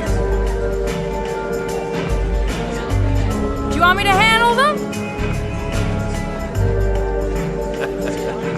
Hey, what are you gonna do? Knock him out with a pair of high heels? Leave it to me! Just be ready to go as soon as they leave the stairs.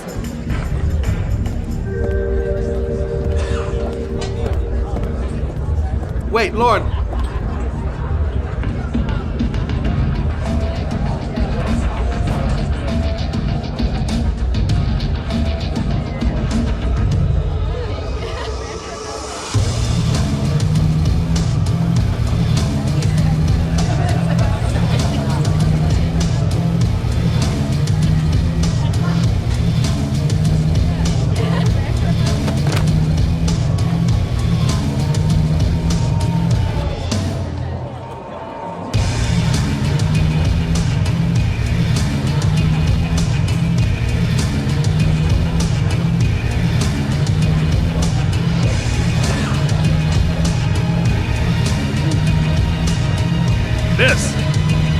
Miss, are you all right? Hey, wake up! Shit! Another one's gonna OD on the dance floor.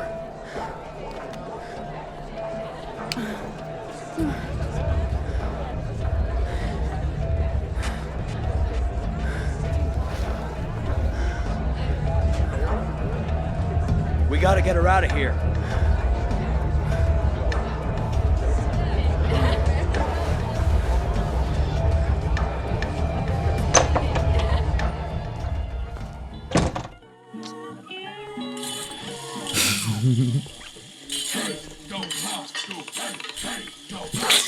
Mr. Kramer? Shh! This is the best part.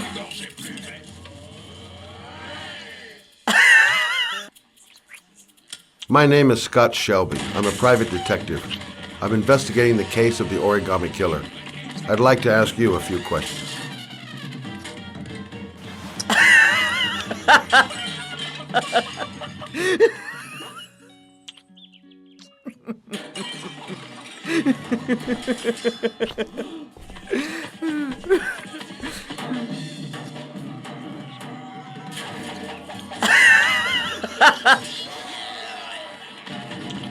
I'd like to know exactly what happened to little Joseph Brown. Beat it! You hear me? Get the hell out of here!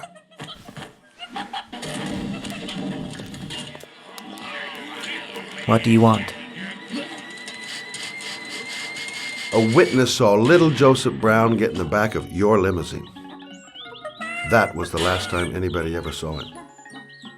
Now, I know you've been arrested and interrogated until your father made a little phone call and the file was closed.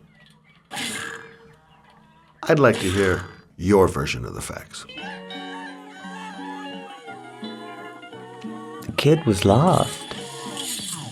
I just offered to drive him home. The police arrived, I explained the misunderstanding, and I was released. End of story.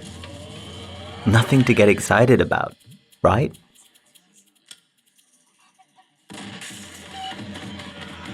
I don't know why, but your story just doesn't check out. You're giving me the crap now. Tell me something I can't believe.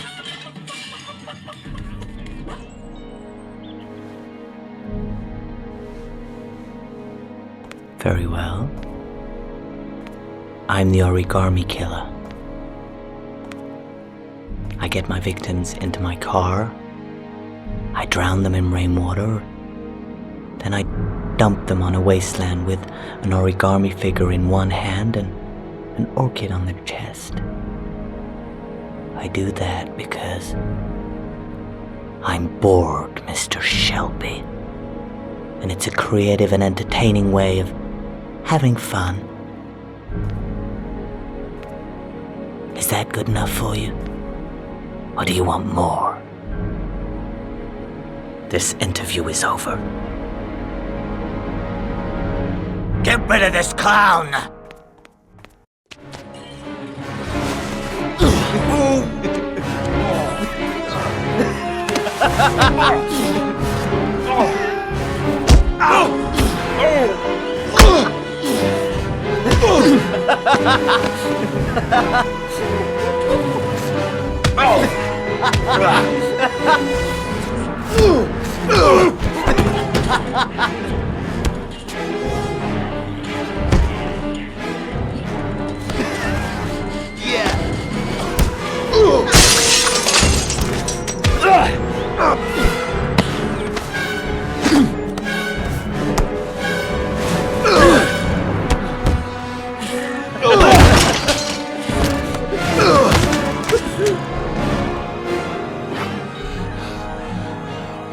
It's a dangerous game you're playing, Kramer.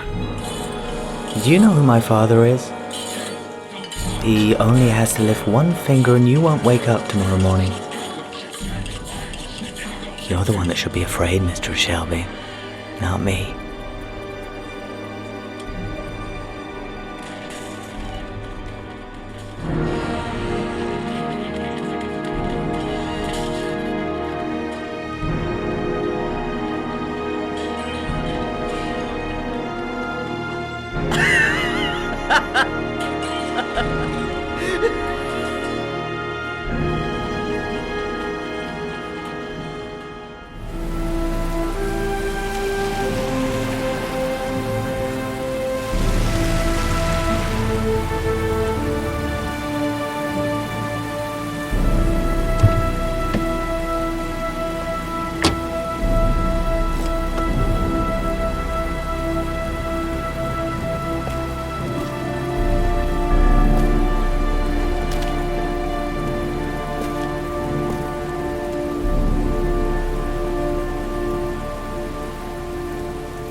It's over for me.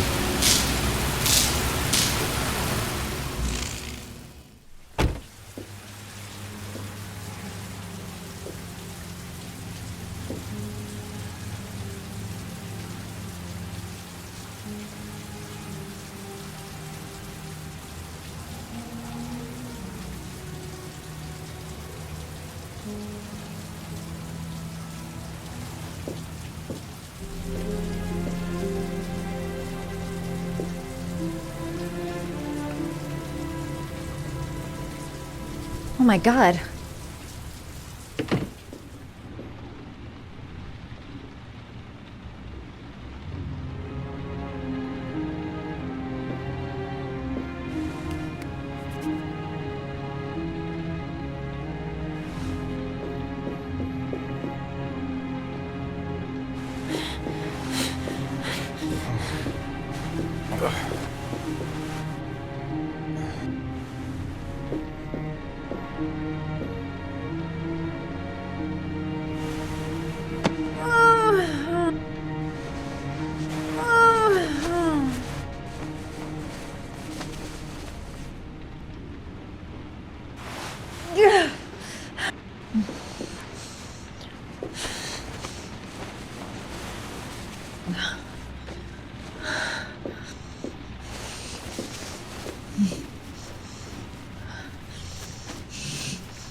Ethan. Ethan, can you hear me?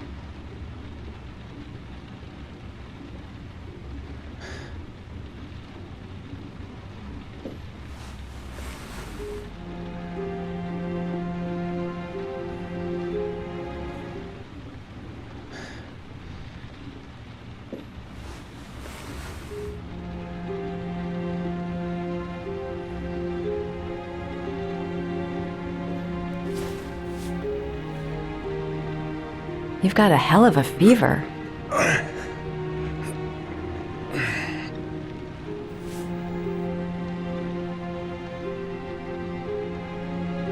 Are those burn marks on your chest?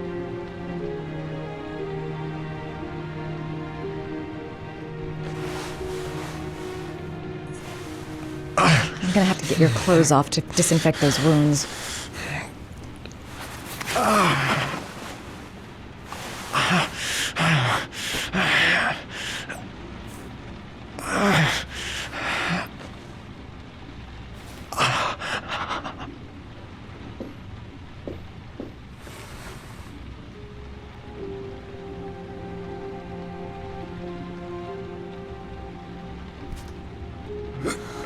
Your arms look really bad. I need to disinfect your wounds.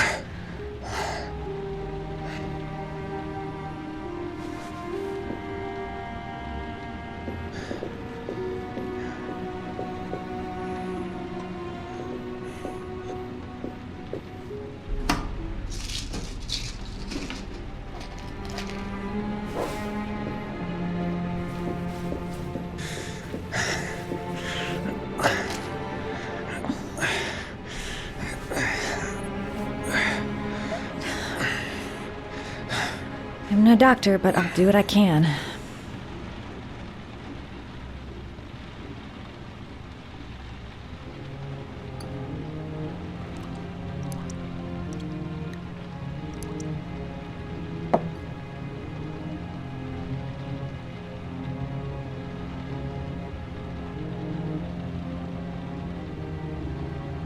Ah!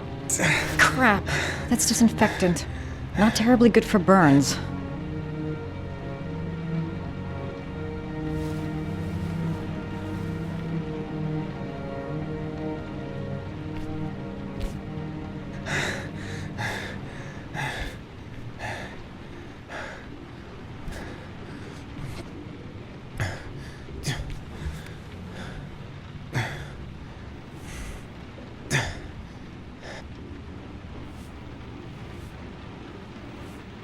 Your wounds are disinfected.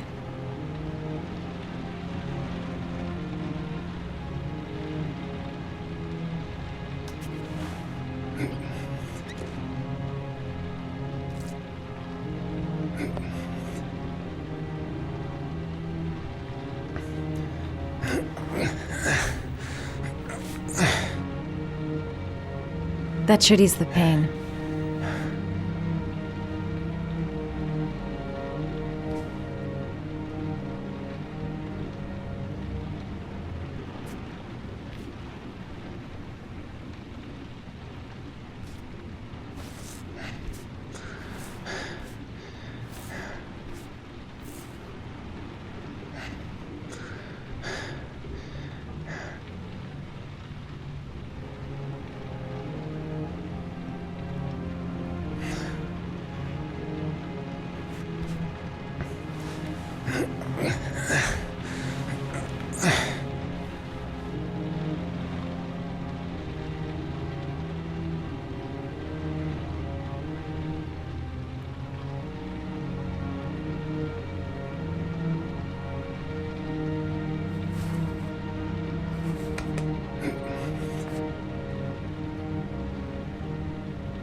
That's all I can do. How do you feel? Ethan? He's unconscious. Now I'll just have to wait. And hope he wakes up.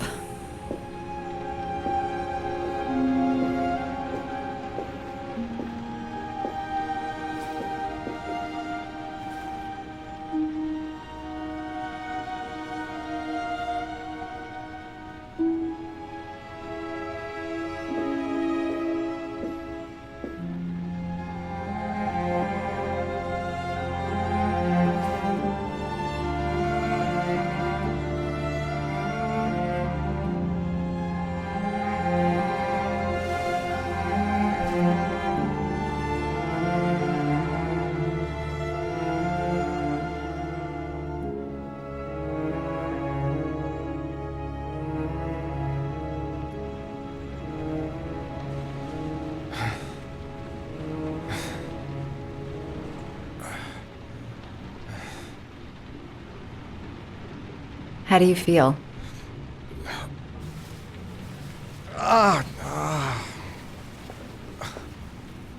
I've been better. Was I out for long? About 3 hours. Why the guardian angel act? You don't even know me.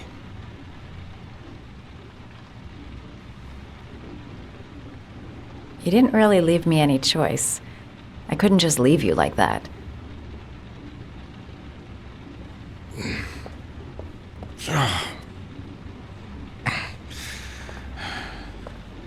You said you were here because you're an insomniac?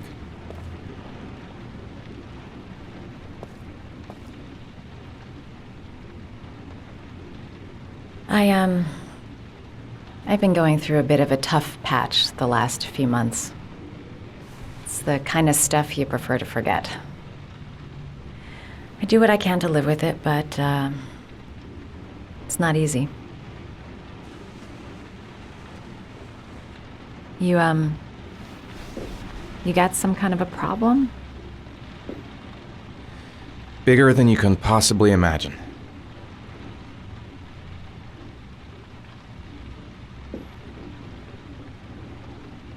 You mixed up with the mafia? Owe someone money? Something like that?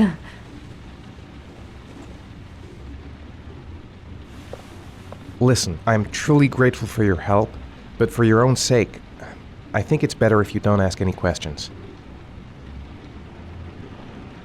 Maybe I could help you. No one can help me. You've already done a lot, Madison. Right. I'm gonna go. Take care.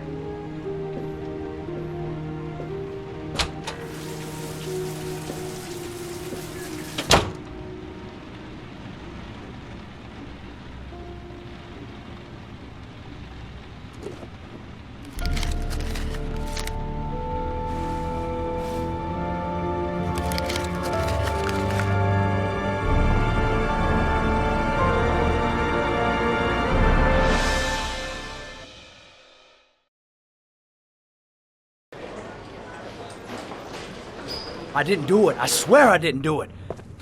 I've got nothing to do with that business. I never killed nobody. Oh, no? Then why did you run away when they came to question you?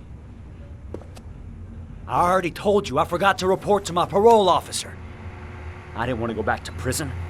When I saw the cops, I just bolted. I wasn't thinking straight. We checked out his statement. He has an alibi for at least 3 of the murders. Fuck, that bastard was a perfect fit. Shit!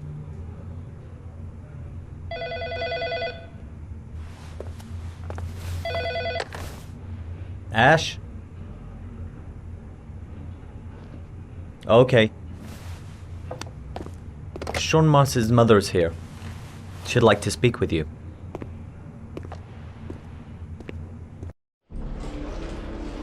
It was a few months back. The middle of the night. It was pouring down. Ethan came home completely drenched at about 3. I asked him where he'd been. He spoke about drowning, the rain. He didn't make any sense. There was something in his eyes.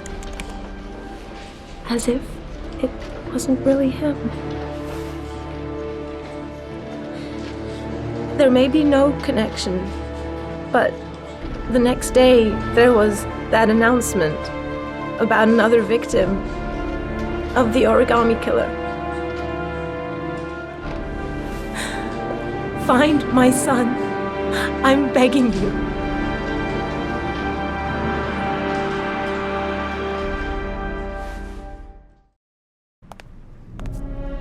I'm Police Lieutenant Carter Blake, and this is Agent Norman Jaden of the FBI. According to our information, Ethan Mars is one of your patients. We'd like to ask you a few questions about him.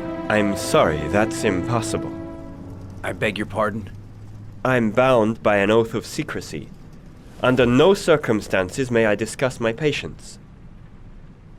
My job is to find Sean Mars alive, and I don't give a damn about any bullshit oath.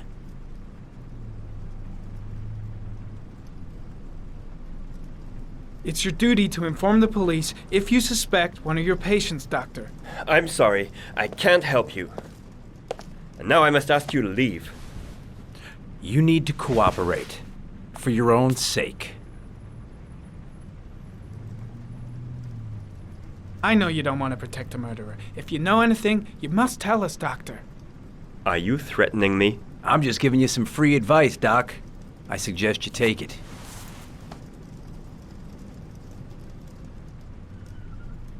Sean Mars's life may depend on what you know. Tell us what you know, Doctor. I am going to call the police and make a complaint about your behavior. Doctor, you are really pushing my buttons. The only thing I'm interested in is saving that kid's life. So, you're gonna be a good boy and tell me what I want to know, or I am really gonna lose my temper. Blake, that's enough. Let's get out of here. Let go of me. You have no right.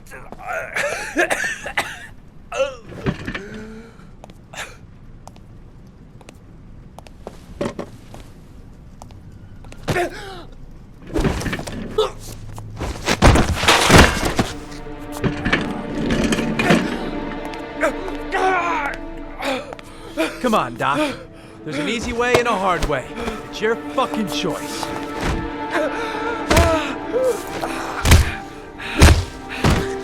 Oh! What's up with you, Norm? Are you getting cold feet? You don't like to get your hands dirty, huh? I thought you wanted to save that kid! I want to save Sean Mars just as much as you do, but that doesn't give me the freedom to do what the hell I like, so you're gonna stop this shit right now!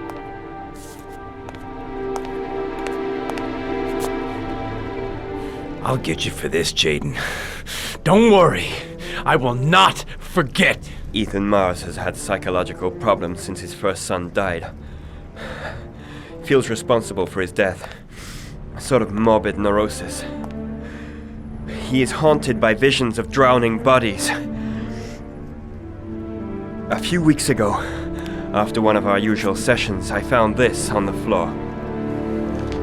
It must have fallen out of his pocket.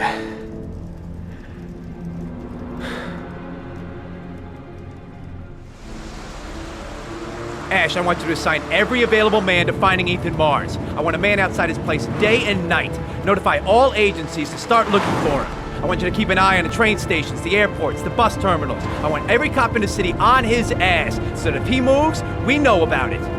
Yes, Ethan Mars is the origami killer.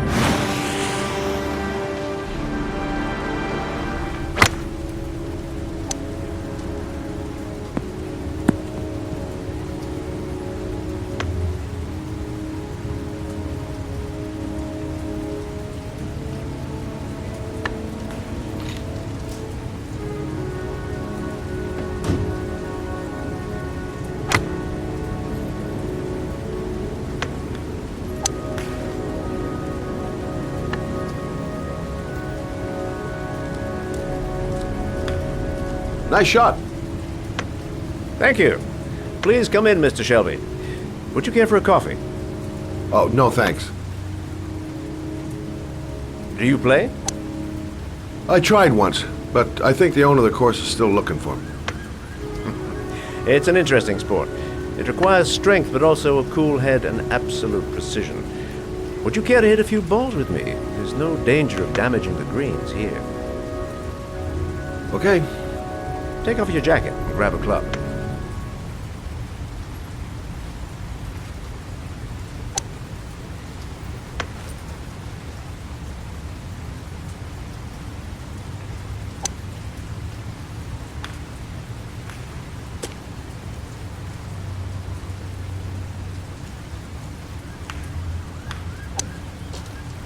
The balls are in that basket.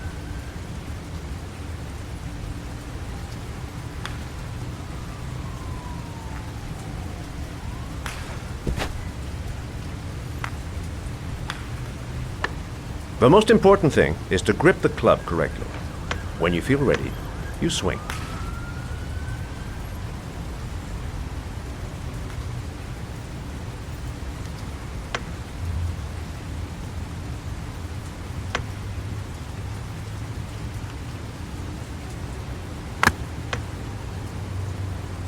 Well, it's only your first ball. You should try to strike it a little harder next time.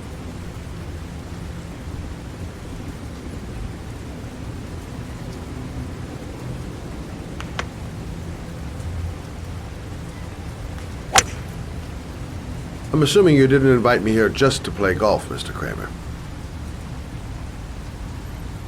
I hear you've been asking questions about my son. That's right.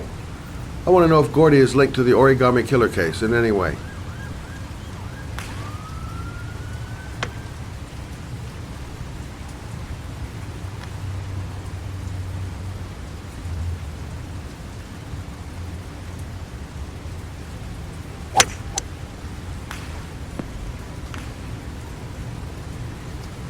My son had nothing to do with that sordid case.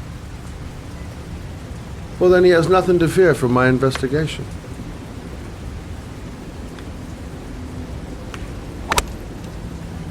You have no business investigating my son. I told you, he had nothing to do with it.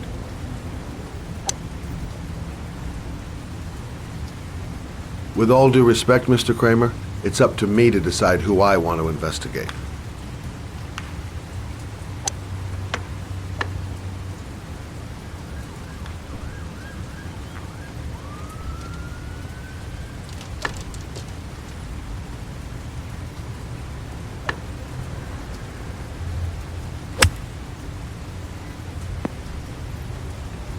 I'm an influential man, Mr. Shelby, and I pay very well for loyalty. Are you trying to buy me? Let's just say I'm trying to show you where your interest lies. How much do you want to leave my son alone? I think you misunderstood me. I don't play that game. Don't go near my son, Mr. Shelby. If you do, you'll regret it. Have a nice day, Mr. Kramer.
Porcelain lizards? They look new.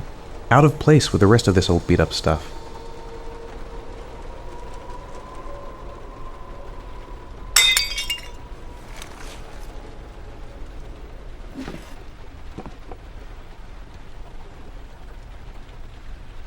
Are you prepared to suffer to save your son? You have 5 minutes to cut off the last section of one of your fingers in front of the camera. If you succeed, you will get your reward.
You have 4 minutes and 30 seconds left.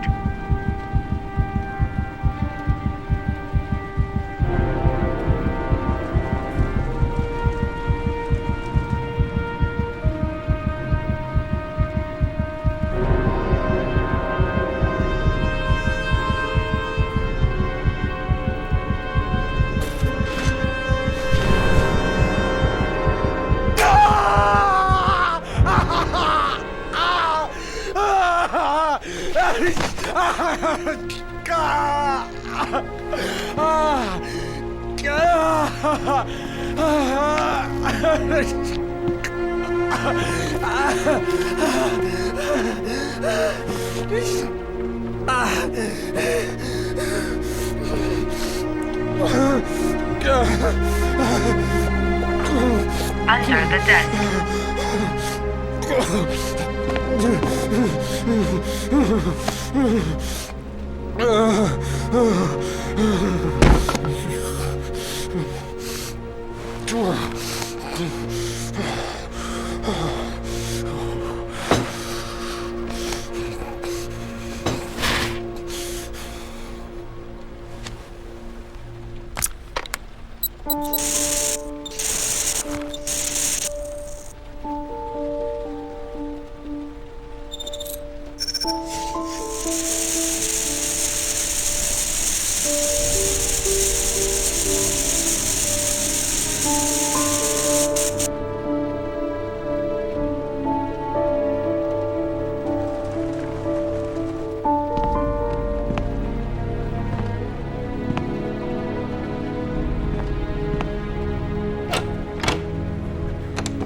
That's affirmative, Lieutenant. We're in position.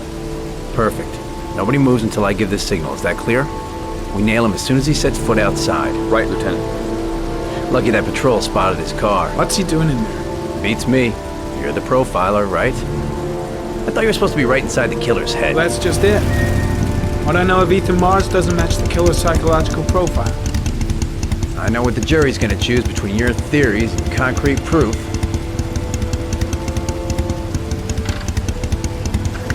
What the fuck is that girl doing there? If Mars comes out now, she's gonna be in trouble. What do we do, Lieutenant? Want to get her out? No, stand down.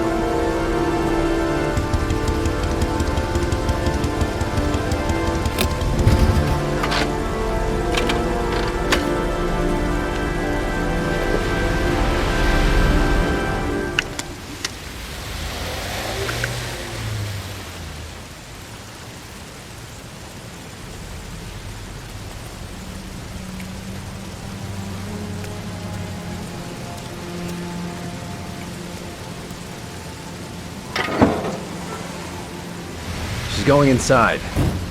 Maybe she lives there. Well, it's just as well. We don't want anyone hanging around if Mars comes out. Ethan, what happened? The police, they're out there. I think they're here to arrest you. We've got to find another way out. Shit. What's he up to in there? Wait for a go on my word. Ready on my go. Stay here, Jaden. Out of the question. I'm coming with you. 2 men at the door, hold your positions. It's a go.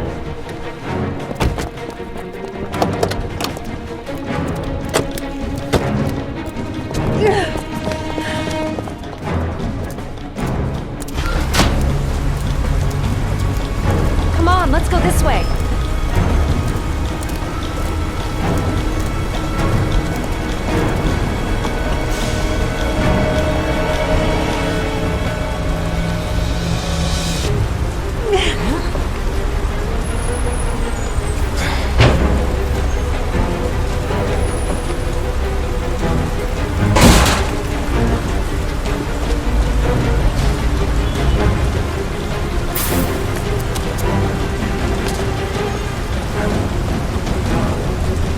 Hey, you, don't move!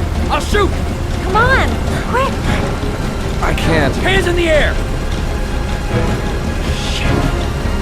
Lieutenant, there's a man and a woman exiting the alley. A woman? Shit! It's that girl who went in! Everybody downstairs! They're in the alley! Follow them! The subway.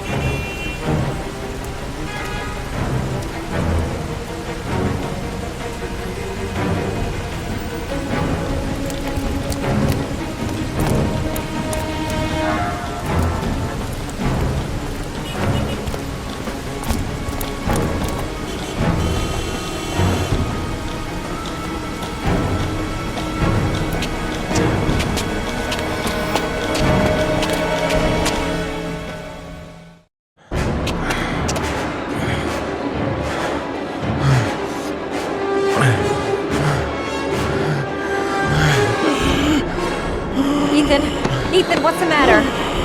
We've got to keep going. Ethan! Ethan, they're coming!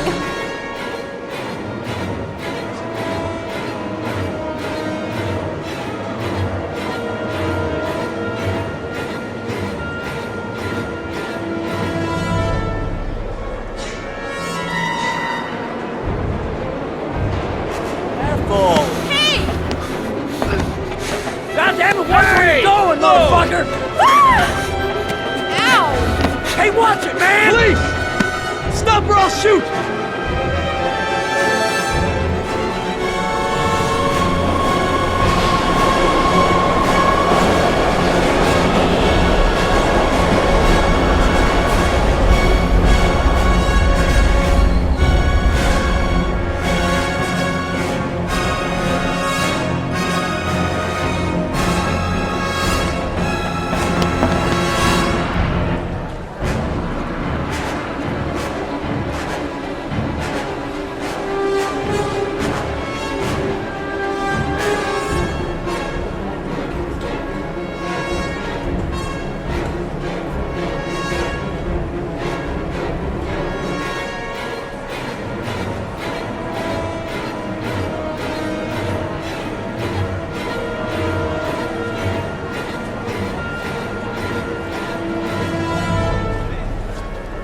The tracks. We've got to cross the tracks.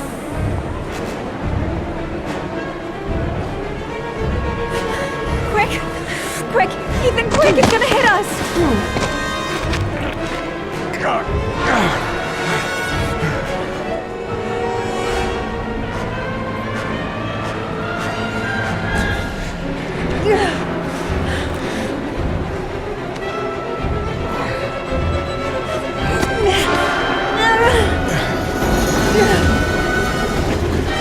We've got to get on that train, Ethan. It's our only chance.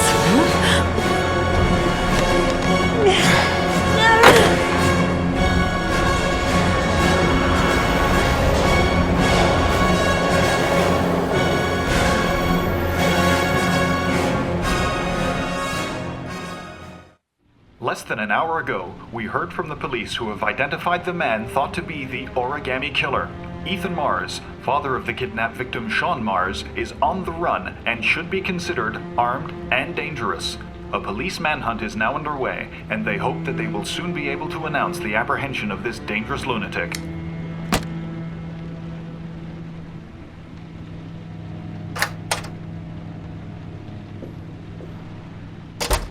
I brought some food. I didn't know what you liked, so I brought some of everything. I hope that's okay.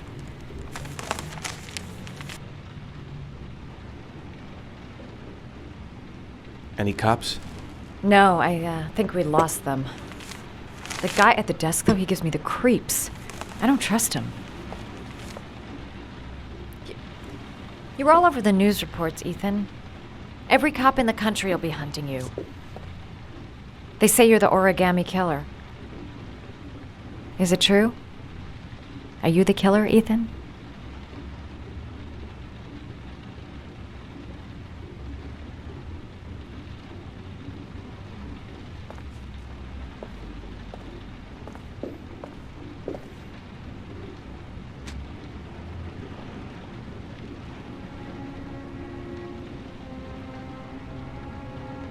I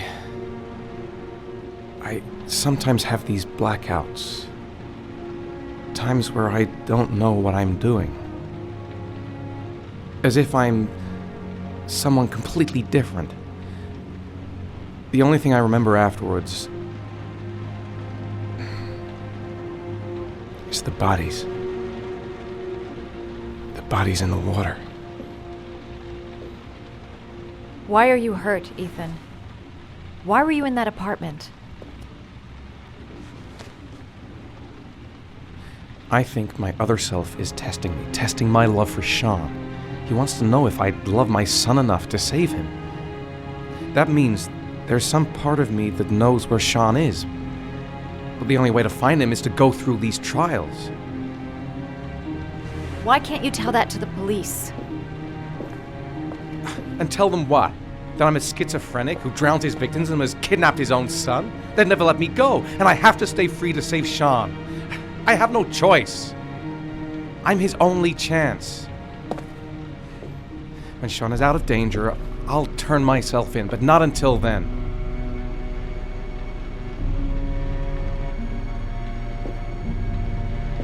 You can't keep going like this. You're destroying yourself, Ethan. Finding Sean is the only thing that matters. There has to be another way. You don't understand. Time is running out. Sean will be dead in a few hours. I have no choice.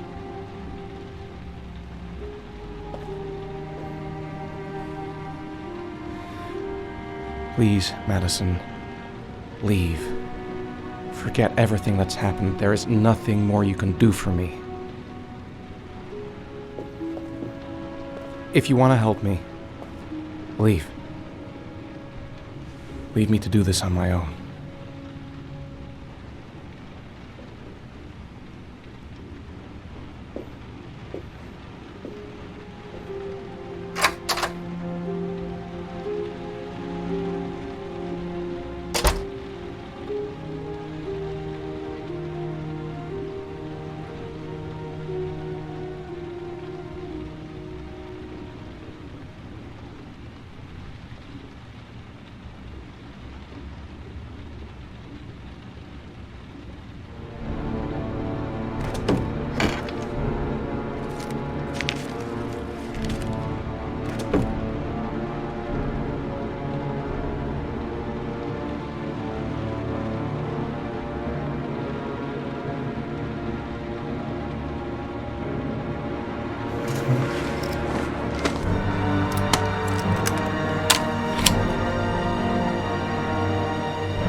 Your vodka, sir.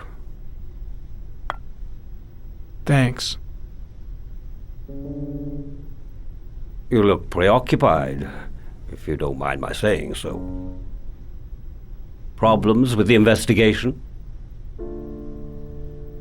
Blake is convinced that Mars is the killer.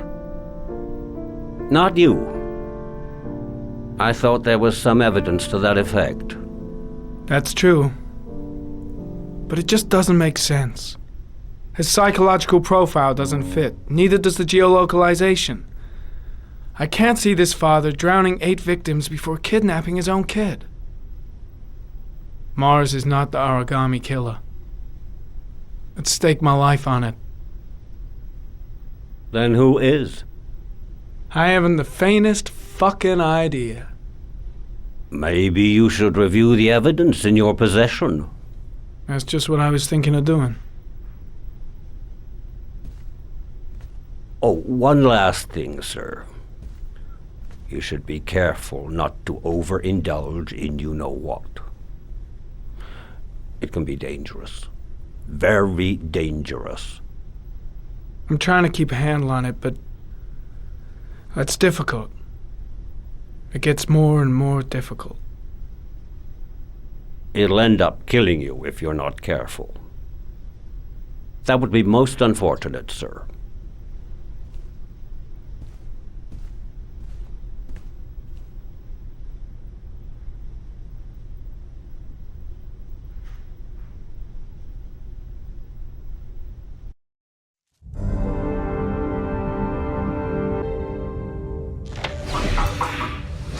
Well, looks like there's something new. The video recording from near the park on the afternoon Sean Mars disappeared. I doubt there's anything on it, but you never know.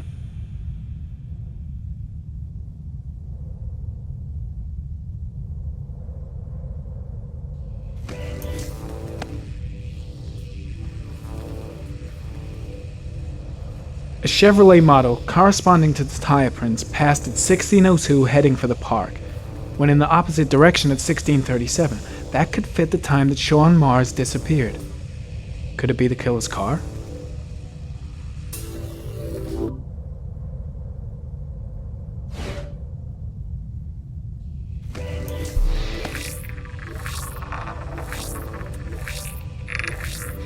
Jackson Neville, aka Mad Jack, involved in several cases of buying and selling stolen vehicles. Considered to be very dangerous. This guy might have provided the killer with a car. It's a pretty slim lead, but it's all I have right now.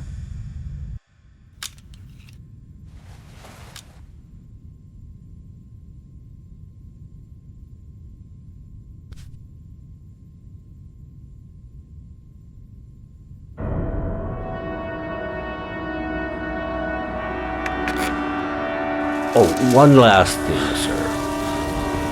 You should be careful not to overindulge in you-know-what. It can be dangerous. Very dangerous. Shit, it's coming. Trypticane. The tube is on the bedside table. All I need is to take some, and the pain will go away. I should resist. This is gonna kill me. I know I can resist. I just need to stay in control and do something until it goes away.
Manfred!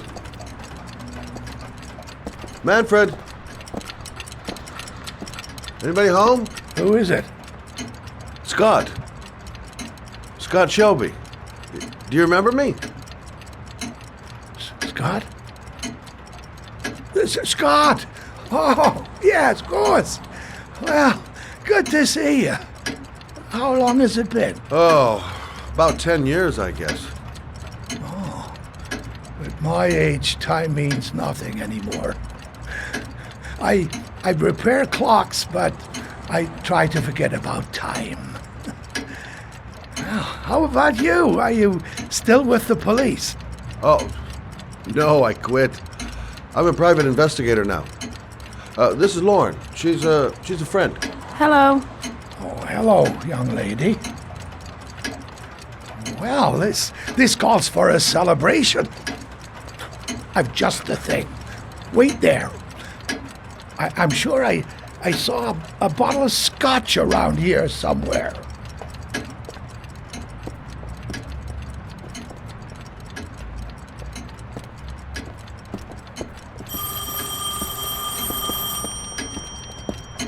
Do an old man a favor, would you, Scott? Tell him to call back this afternoon. Sure, no problem.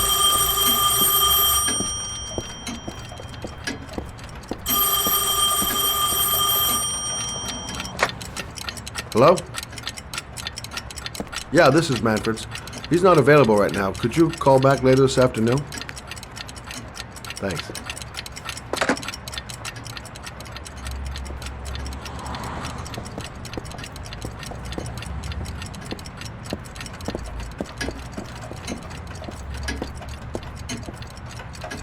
Well, to old friends.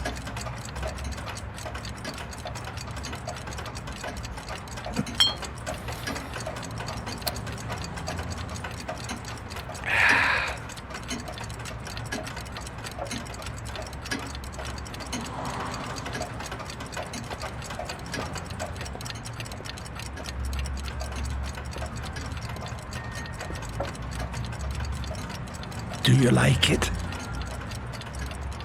Yes, it's beautiful. It's a Stradelli, crafted in Venice in the 18th century. It's one of my favorite pieces.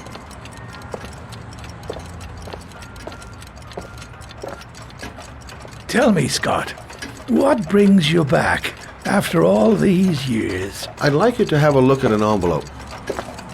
I thought maybe you could tell me about the typewriter that was used to type the address on it. Oh, let's have a look. Now, could you pass me the magnifying glass from behind the counter, sure, please? I'll get it. My eyes are beginning to fail me.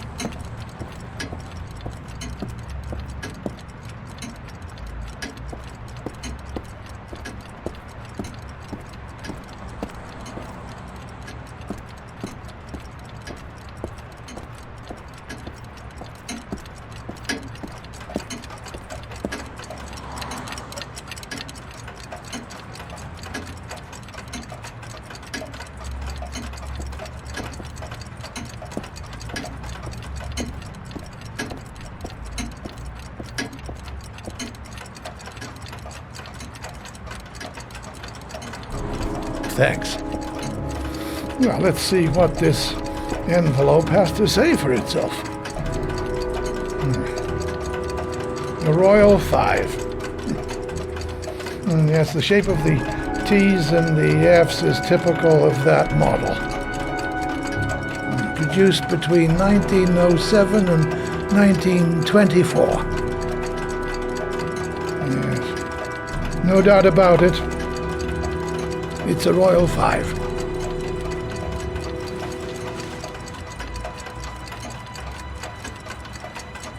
These typewriters, are they rare? No, they're fairly common. I'd say many folks have one gathering dust in an attic or in their cellar.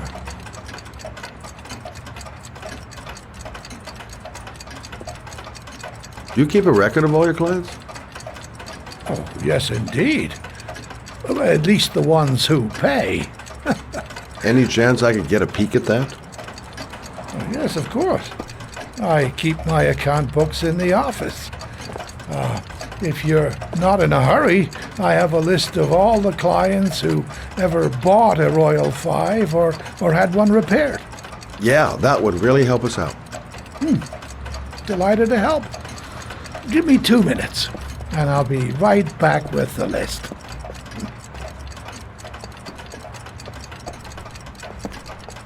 You think the killer's been here?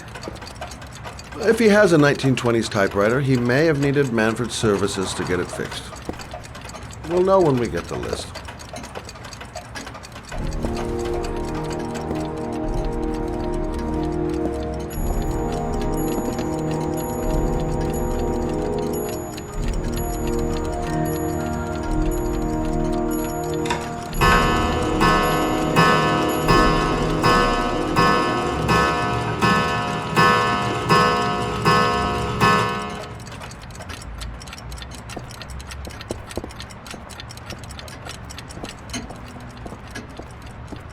Hello? Manfred! Hello?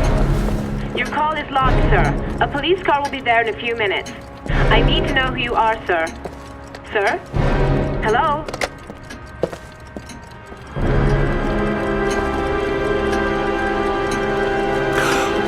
Oh my God! He's dead. Oh, God.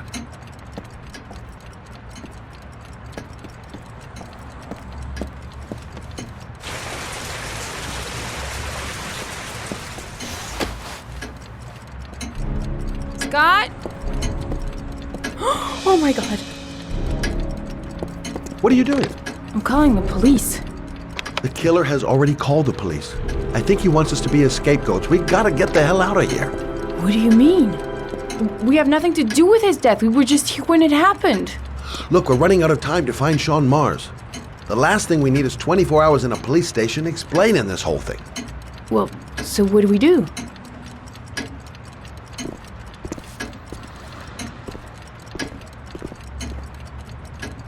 Watch the front door. I'll get rid of our fingerprints from everything we touched since we came in. We better work fast. The police are going to be here any minute.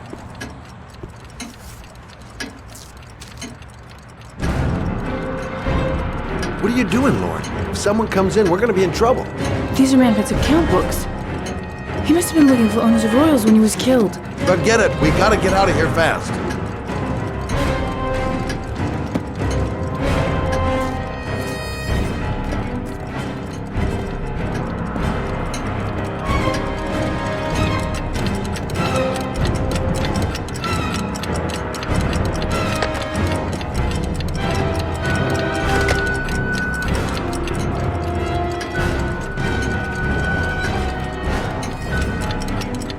Scott, are you gonna be much longer?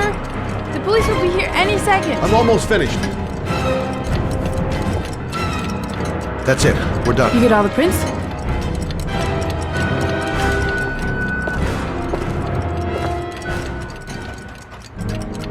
I got what I got. It should be enough to prevent them from finding us. Come on, let's go.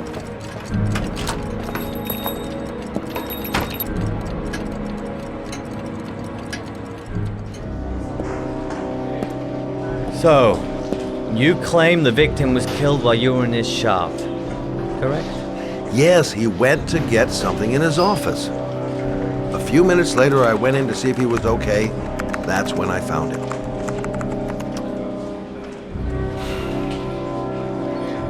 You should have called the police immediately, Mr. Shelby. Would have saved us dragging your ass down here. Listen, we had nothing to do with his murder. We were only there by coincidence. I just wanted to spare myself a few hours declaring I didn't see anything to a police officer. PI or not, Mr. Shelby, don't leave town. And if you end up next door to any more dead bodies, remember to call us. Okay?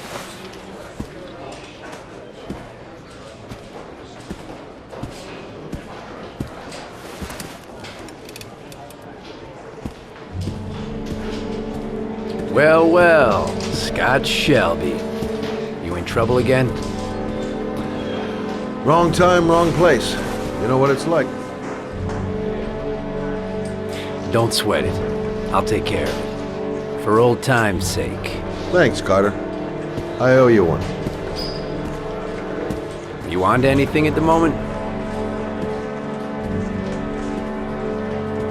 Well, I got some ideas. Nothing concrete.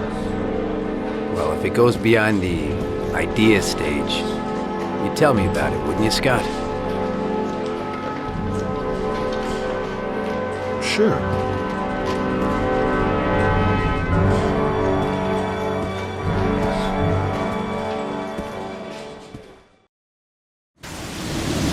Where are we going? I'm taking you home. This is getting way too dangerous. No way. We're partners, remember? We had a deal.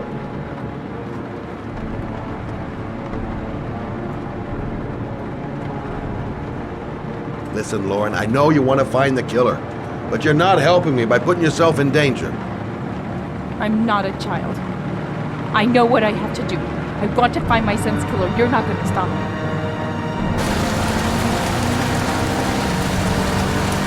Well, then you can find him without me. I refuse to be responsible for anything that goes wrong.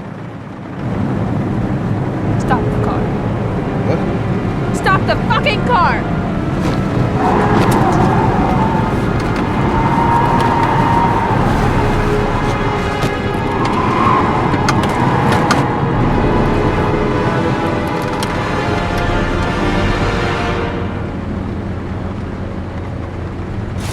If you're not gonna help me find the bastard who killed my Johnny, I'll do it on my own.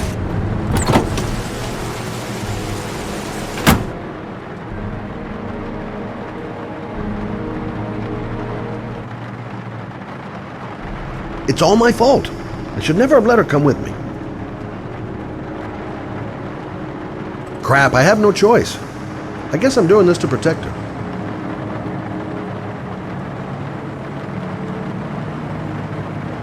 This girl's stubborn as a mule. She doesn't let up, with or without me. I can't just leave her like that. She'd do anything to find the guy who killed her son.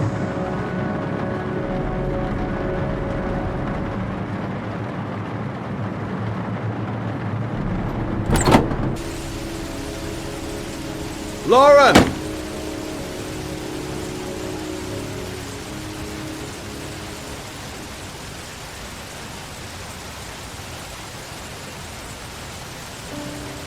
I miss him. Miss him so much. I'd do anything to hold him once again in my arms.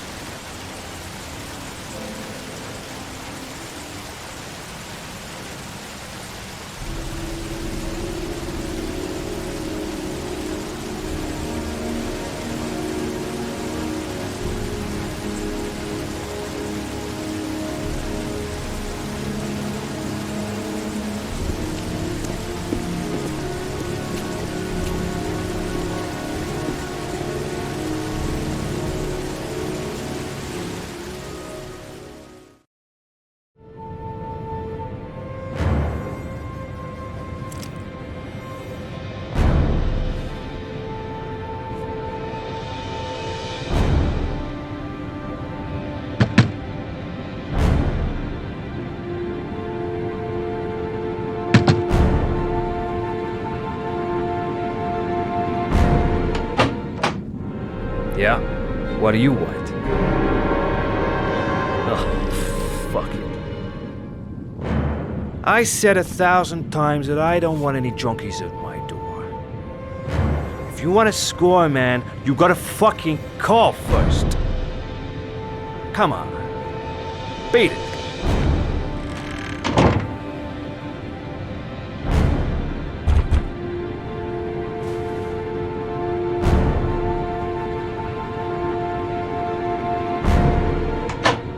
Fuck! Are you deaf or what? I said get out of here! You're gonna cause me trouble, and I don't like trouble. Fuck off! Hey! Take it easy, man, huh?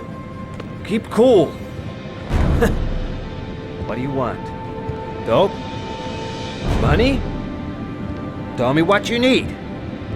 Sure we can make a deal, huh?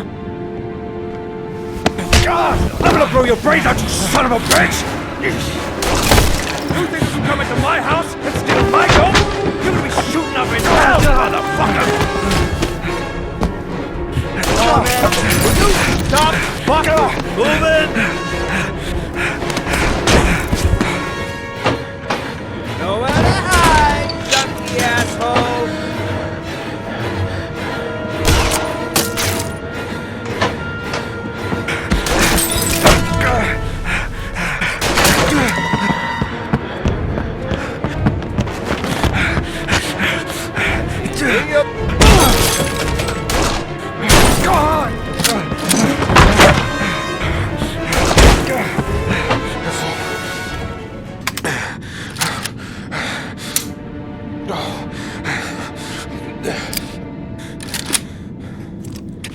Hold it, man.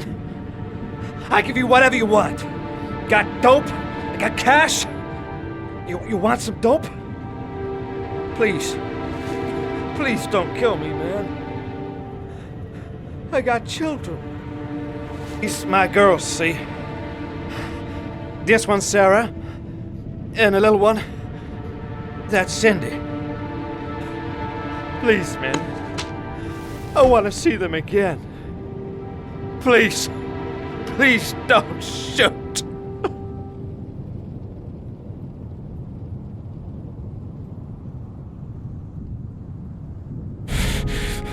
I'm a father too. But I'm no killer.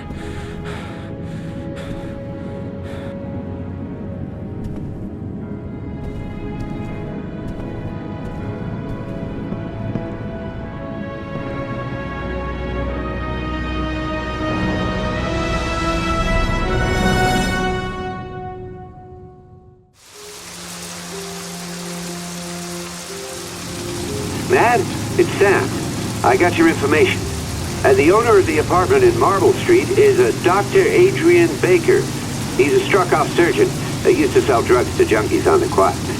He made some cash and bought up some cheap-ass apartments, including the one in Marble Street. Of course, he got caught. He did a few months in prison and was struck off the medical register. Interesting. Thanks for the information, Sam. I owe you one. Hey, Mad, be careful, okay? I'm on it. Talk to you later.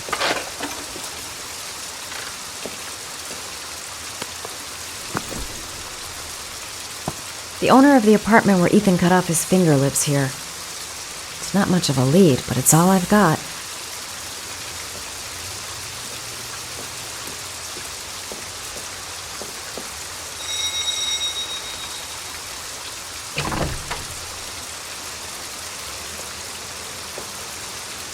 Hi.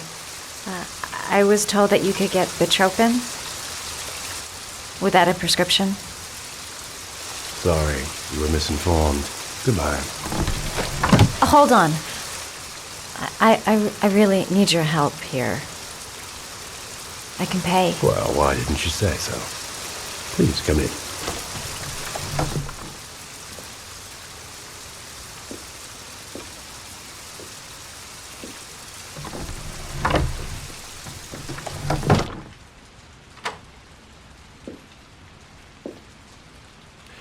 So, you're looking for Bitropin, my dear? Are you having trouble sleeping? How much do you need? I don't know, about 3-4 boxes. Well, no, that shouldn't be a problem. Would you like a drink? I was just about to have one. Sure, why not?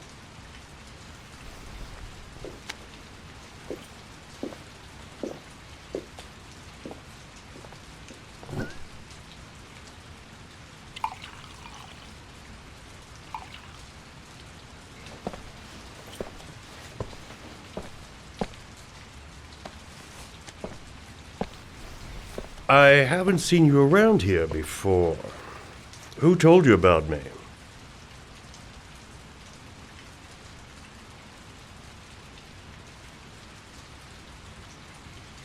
It's a tight neighborhood. People talk.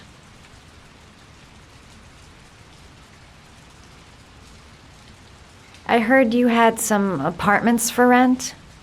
I'm looking. Sorry, darling. Those are all booked up. Shame.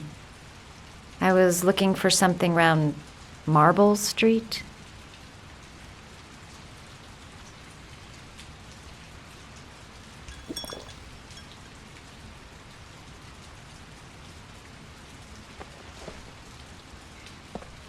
You're not drinking?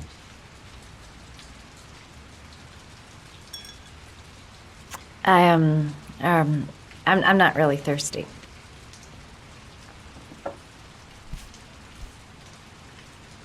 I'll get your prescription. Won't be a moment. Wait here. That guy gives me the creeps. I better take a look around to see if I can find anything before he gets back.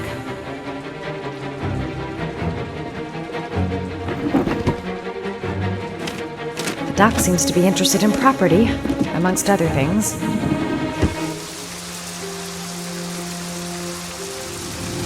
Mad? It's Sam. I got your information. The owner of the apartment in Marble Street is a Dr. Adrian Baker. He's a struck-off surgeon that used to sell drugs to junkies on the quad. He made some cash and bought up some cheap-ass apartments, including the one in Marble Street. Of course, he got caught. He did a few months in prison and was struck off the medical register. Interesting. Thanks for the information, Sam. I owe you one. Hey, Mad, be careful, okay? I'm on it. Talk to you later.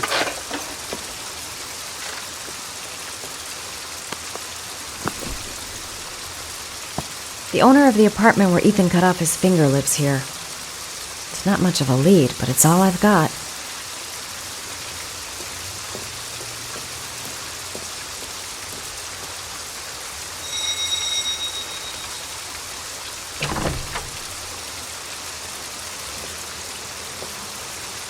Hi. I was told that you could get Bitropin. Without a prescription. Sorry, you were misinformed. Goodbye. Hold on. I really need your help here. I can pay. Well, why didn't you say so? Please come in.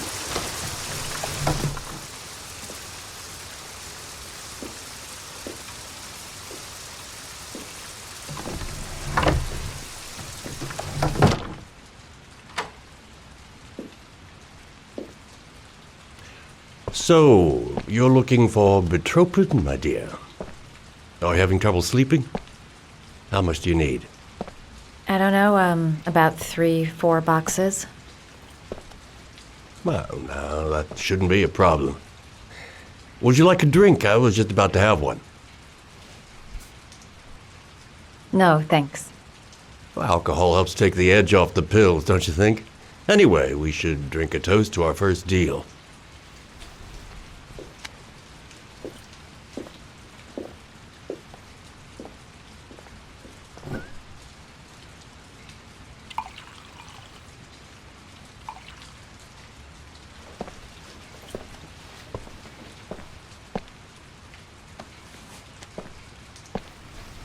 I haven't seen you around here before. Who told you about me?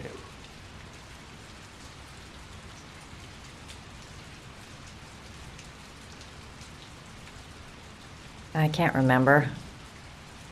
My brain's fried with all these pills. Can't tell day from night half the time.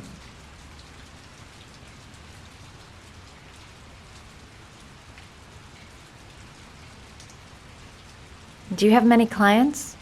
A few. I help to ease their anxiety. Am I handsome enough, thin enough, hardworking enough? I reassure those who find the system too difficult. I'm like a safety valve that keeps society from imploding.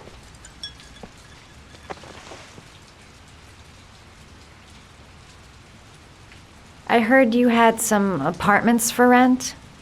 I'm looking. Sorry, darling. Those are all booked up. Shame. I was looking for something round Marble Street.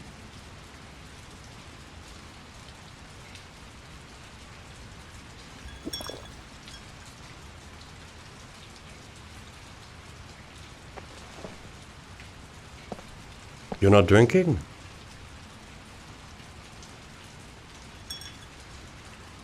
I'm not really thirsty.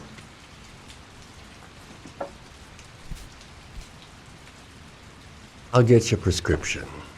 Won't be a moment. Wait here. That guy gives me the creeps. I better take a look around to see if I can find anything before he gets back.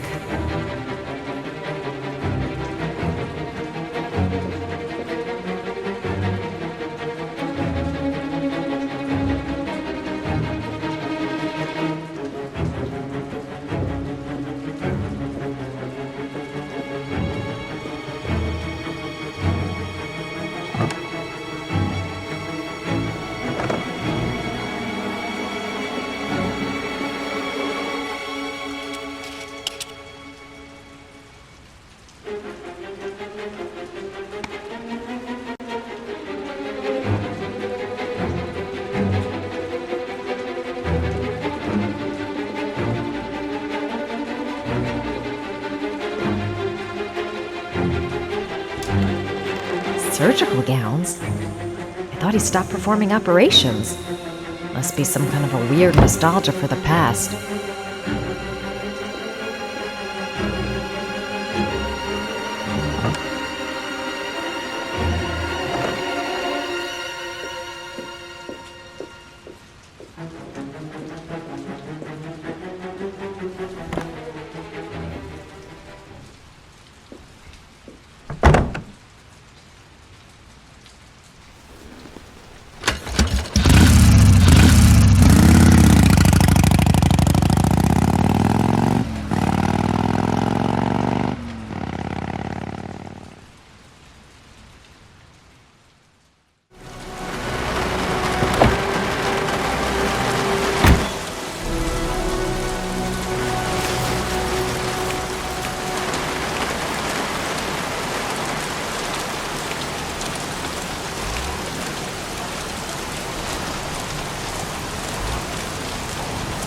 Can you stop that thing?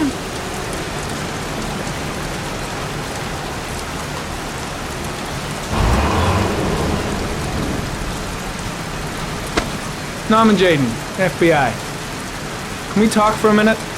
I'm listening. Can we go inside?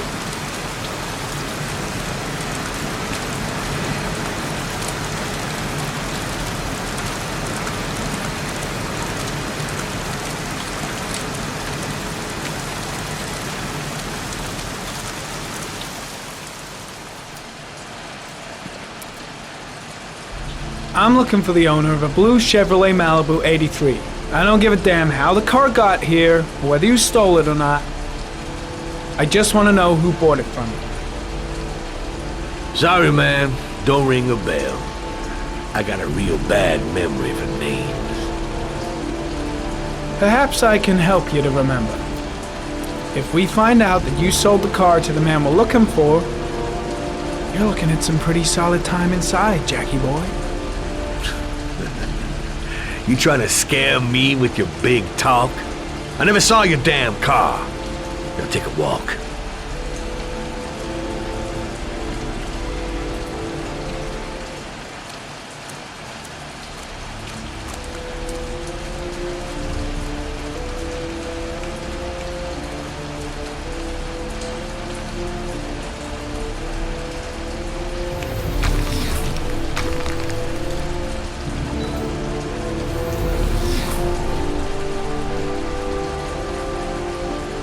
Blood.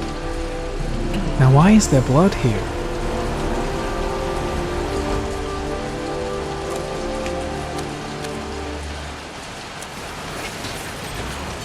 Size 10. Most likely a visitor.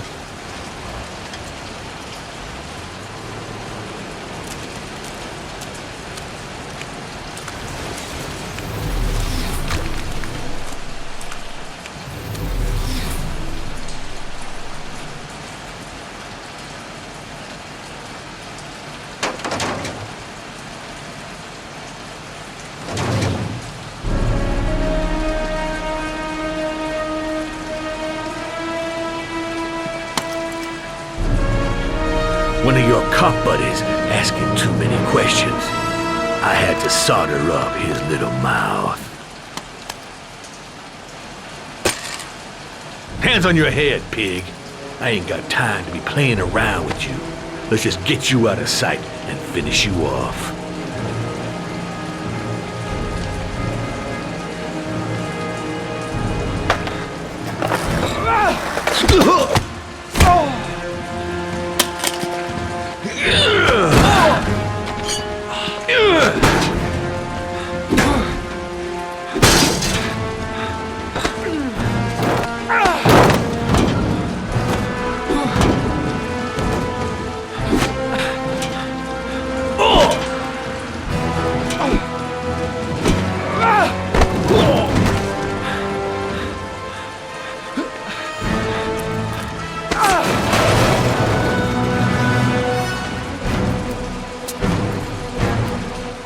Enough fucking around. You're gonna tell me about the man with the blue car. Go fuck yourself in the ass.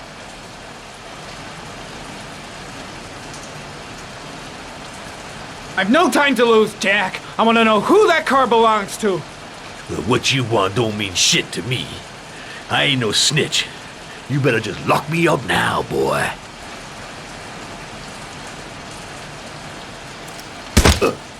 Broke my fucking nose, pig! Next, I'm gonna blow a hole in your face. Spill! All of it! You don't scare me, Mr. CSI. You ain't got it in you.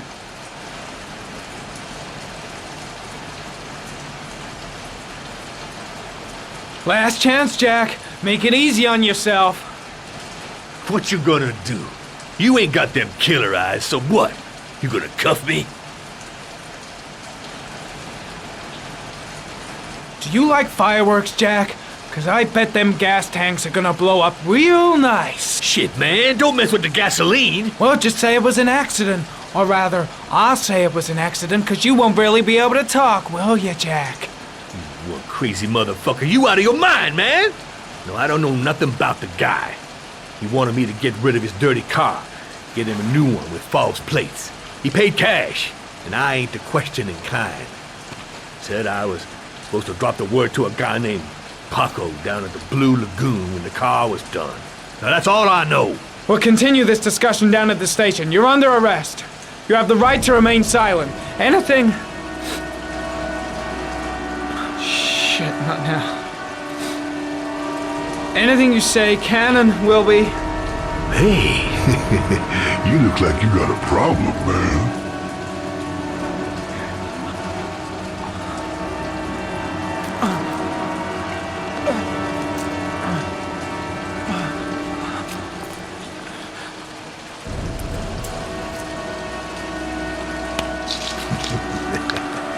What? They letting you dope heads in the FBI now? God bless America. Now I'm gonna give you a little help with your drug problem, Mr. 5-0. Permanently.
Come on. What you got?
So, you think the origami killer killed Manfred?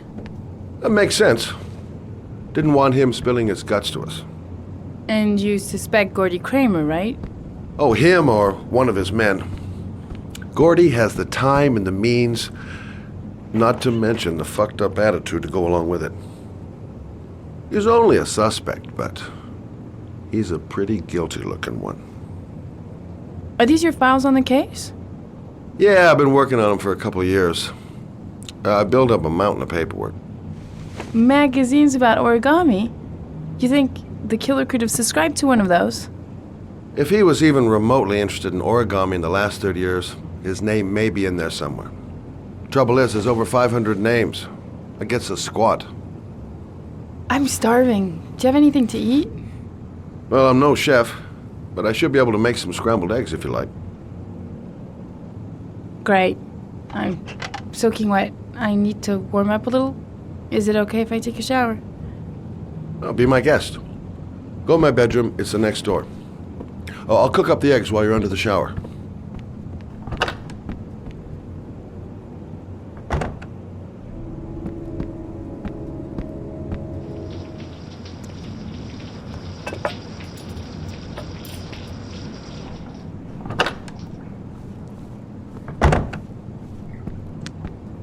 I took the liberty of borrowing your bathrobe.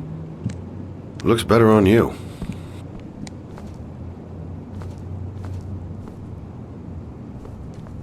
I don't really like raw eggs. Maybe I should have told you. I'm sorry. I told you, I'm not a great chef. It's okay. What's that? The notebook I took from Manfred's place. According to this, about 30 clients bought spare parts for Royal machines in the last 10 years. The killer may be one of them. Oh, you know, checking out the alibi of 30 clients one by one, that's a lot of legwork. Except that if we cross-check them with the list of subscribers to origami magazines, you still got that, right? Yeah, of course. Lauren, wait.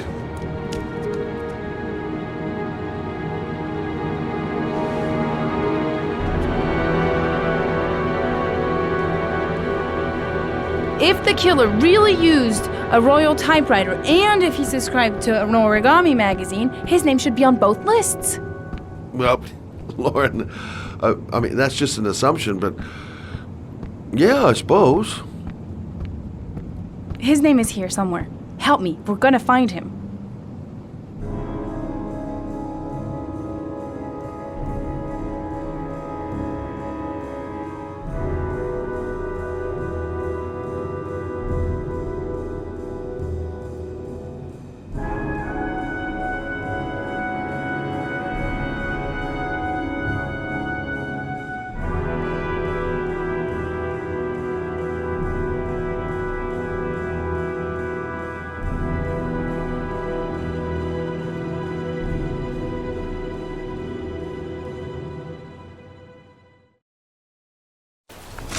The only guy whose name was on both lists died when he was 10. What are you gonna do now? Dig up his coffin, make sure he's dead? I know it doesn't make any sense. Unless the killer was only using his name. But why use the name of a kid who died 30 years ago? Well, that's what we came to find out. The name is John Shepard. It should be on a grave around here somewhere. You never give up, do you?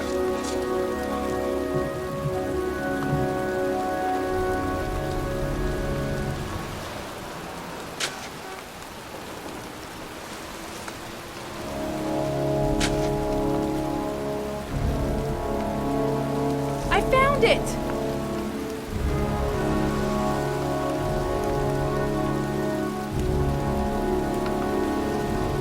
These flowers are fresh. Looks like someone's still tending the grave. Origami figures. That's one hell of a coincidence.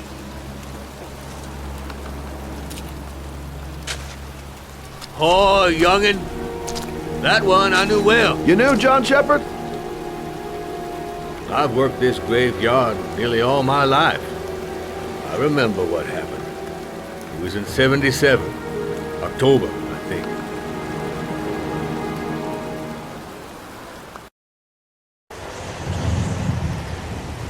Yeah, good-for-nothing hoodlums, get the hell out of here! God, beat it, you lousy no-good brats!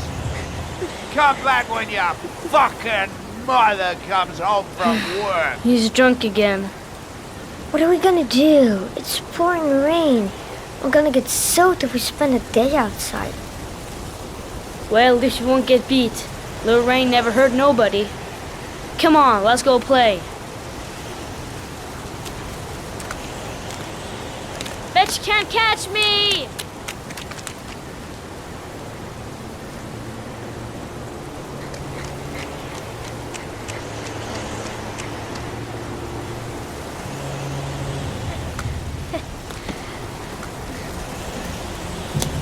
Whoa!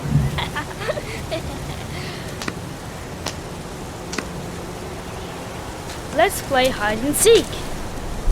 You go and count to 20 and try to find me, okay? 1, 2, 3, 4, 5, 6, 10, 11, 15, 16, 18, 19, 20.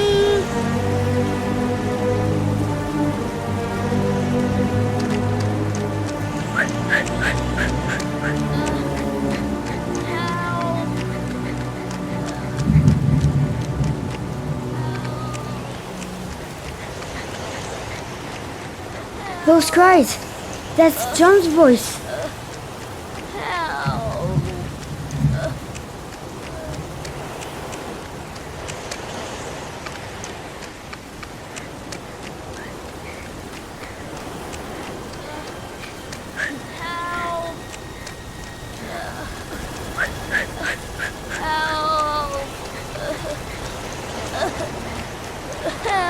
John!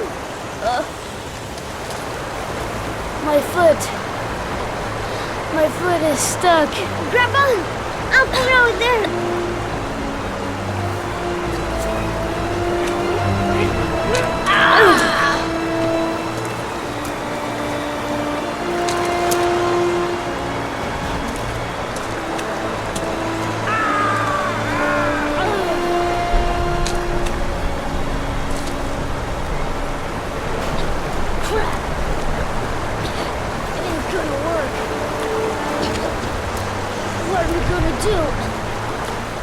Hang on, John.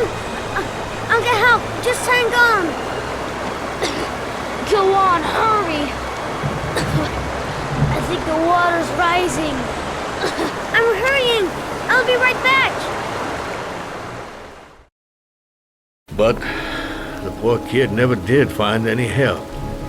And his brother drowned in that pipe full of rainwater. The boy that lived, what happened to him? Well, all I know is he got separated from his parents. I think he got adopted. Well, looks like a storm's coming. I guess I better be getting home.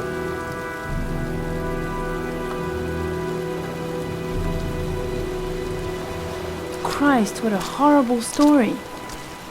John Shepard drowned in the rain while holding his brother's hand. Do you think he could be the origami killer? Come on, let's get back in the car.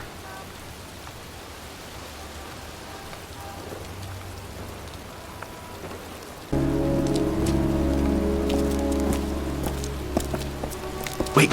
What's the matter? That man over there. Yeah? It's Charles Kramer. Gordy's father? What's he doing here?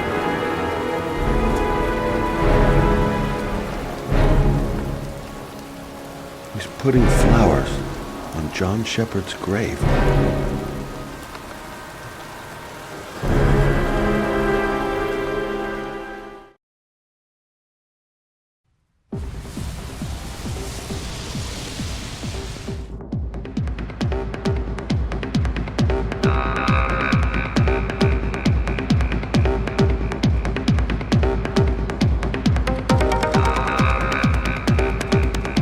Mendez. He's the guy who rented the Doc's apartment on Marble Street. I better be careful. He might be the killer.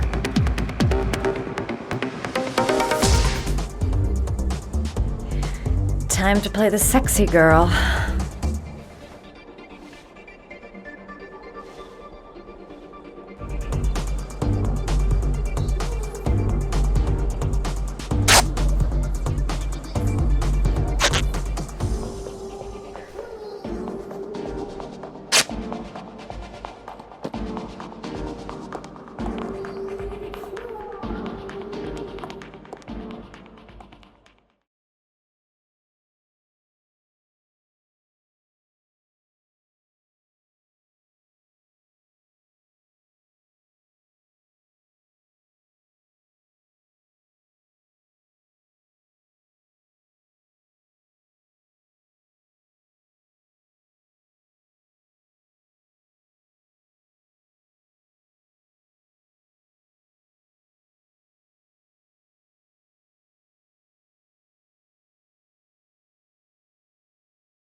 Hey, you!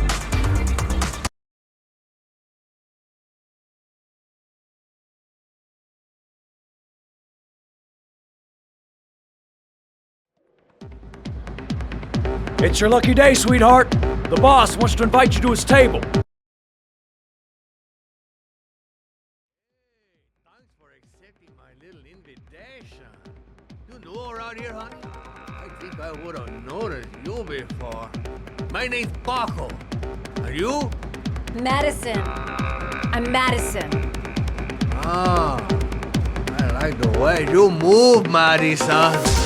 You're making me all hot under the collar. Well, maybe we can continue this conversation somewhere more private. Oh, sure, baby. Yeah, come with me.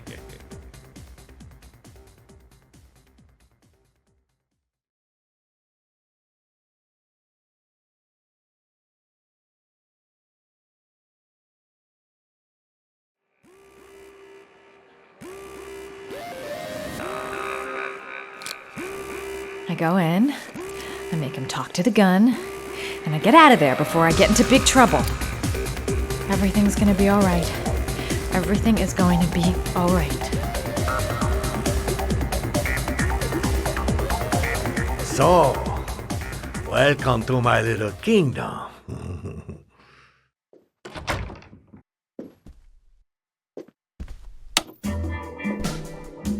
I'll take that.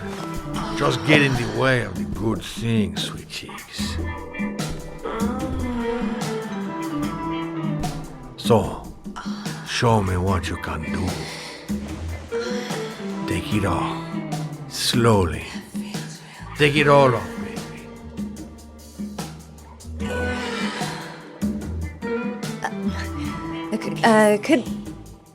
Could I have a drink? You know, just a little drink to break the ice. Oh, we already broke the ice, Mama. Let's get wet. Come on. Do your thing, girl.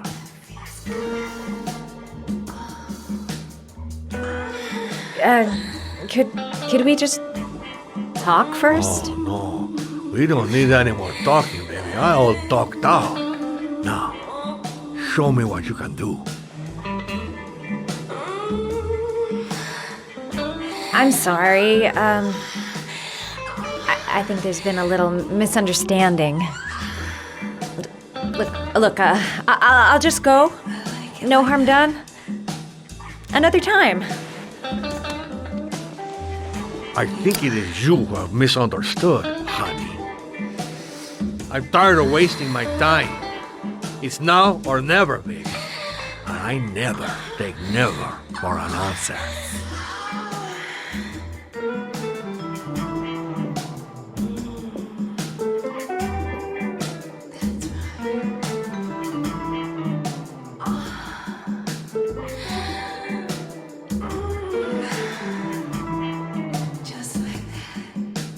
The lamp. If only I could find some way to grab it. Oh, I know!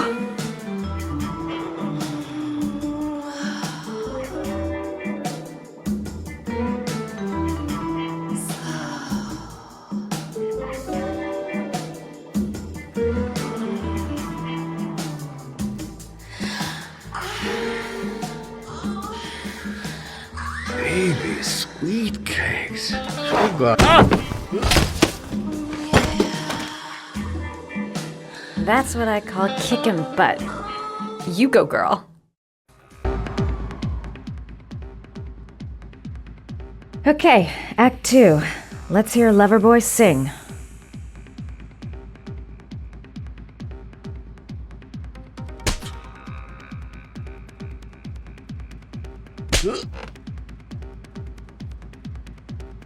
Ah!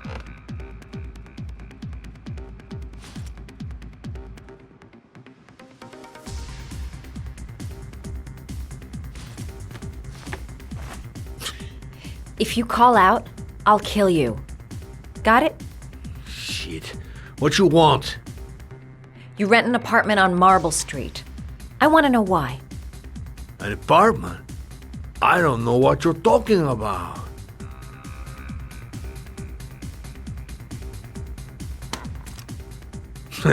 You haven't got the balls, lady. But you're gonna know balls when I catch up with you.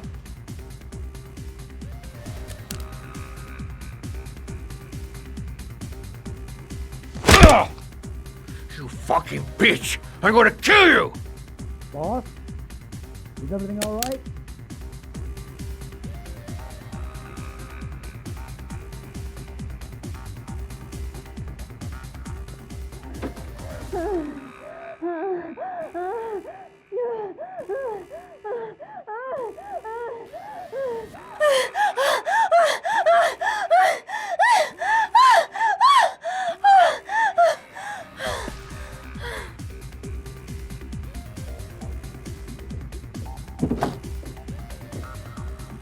If you value those prized balls of yours, Paco, then it's time for you to talk.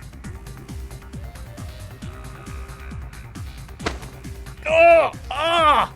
What you doing? Stop it! Stop it! I'm only getting started. How about some more? Ah! I never set foot in that apartment. I gave the keys to some guy. He said he needed a place. He had money.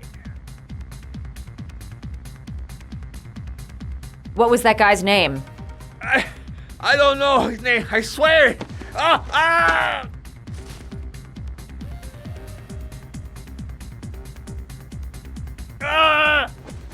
Shepard. His name is John Shepard. That's all I know. I swear it.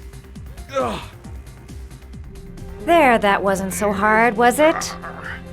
I really appreciated this romantic moment, but I gotta dash. See you next time, lover boy.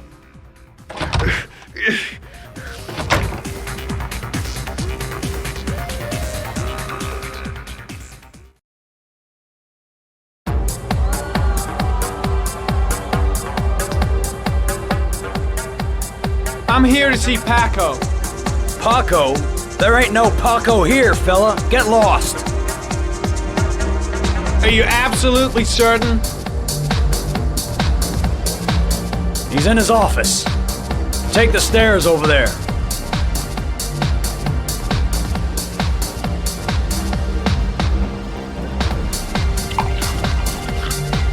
Oh, it's you. Scared me. I didn't hear you come in. A crazy bitch came around here asking questions about the apartment on Marble Street. I don't know what you're doing down there, and I don't want to know. But whatever that shit is, it's beginning to draw attention. Look, man, I know you kept me out of prison and all, but that fucking bitch nearly killed me. Do everything you ask. I think my debt to you is paid. Hey, wait, what you do? Don't fuck around, man. No, wait. I can still help you out. No, don't keep me.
Paco know the guy came to see him?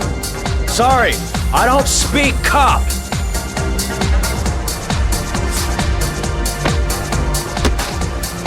Watch my lips, asshole, cause I got no time to translate. Did Paco know the guy? Yes or no? John. He said his name was John. Friend of Paco's. Always let him straight up.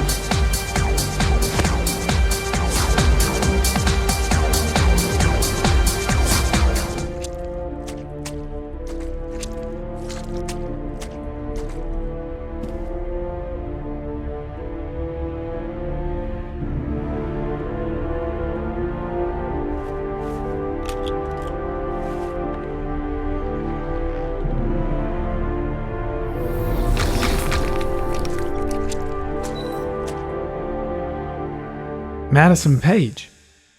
What was a journalist doing here?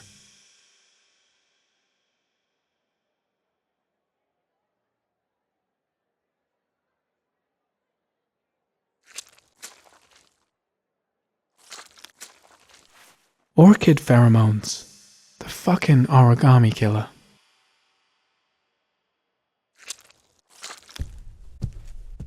The killer was looking for something.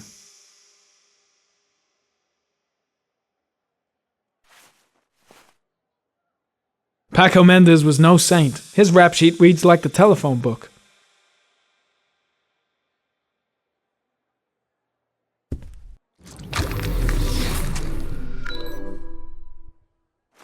A bullet, right between the eyes. Instant death.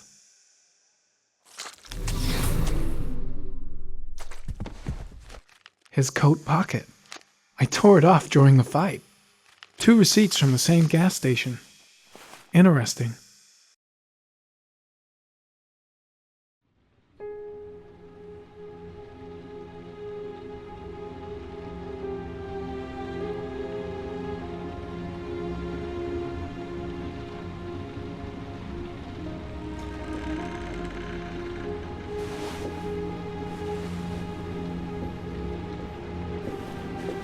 Ethan, are you all right? I couldn't do it. I was supposed to kill him to save Sean. And I couldn't do it. You're not the origami killer, Ethan. You're not responsible for those murders. I can prove it. That changes nothing. Saving Sean is all that matters now.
I should have guessed.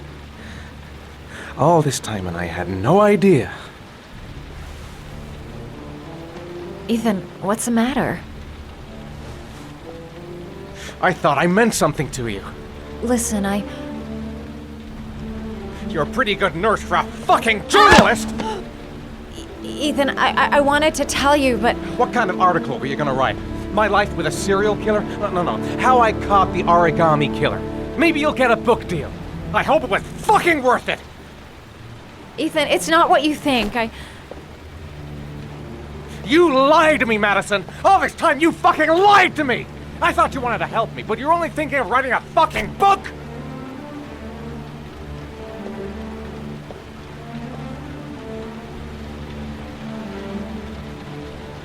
It's true. I'm a journalist.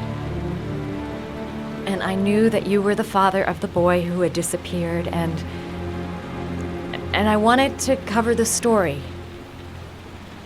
But then I saw what you were going through to save your son. And I understood how much you love him. I wanted to tell you the truth, but I couldn't. I was afraid that you may not believe me. I was afraid that you'd ask me to go. All I want is for you to find your son alive. And when it's all over, I want to be with you.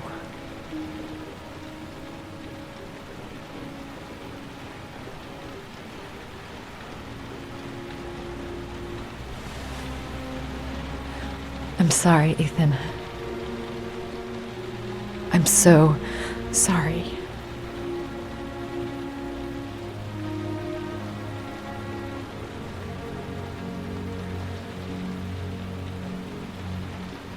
You're leaving, aren't you? It's the last origami figure. The last letters, then I'll know where Sean is. Take care, Ethan. I can't lose you now.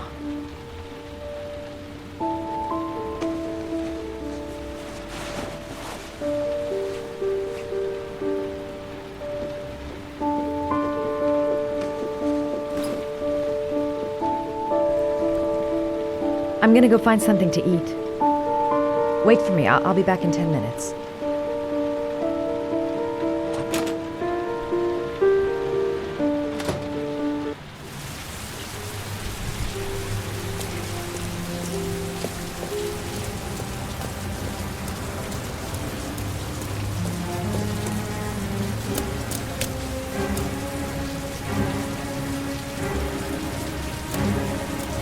Cops. They're looking for Ethan. It looks like a raid.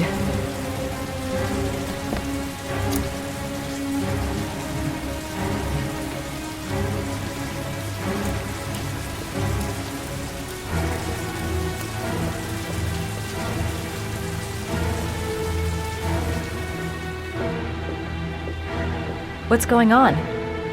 Isn't this great? Like being in a TV show. Who'd have thought it? The origami killer renting a room here. He registered under a false name, but I recognized his face.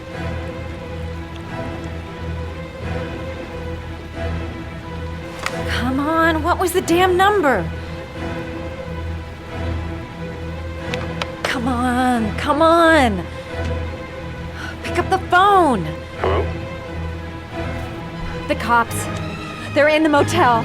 You've got to get out of here.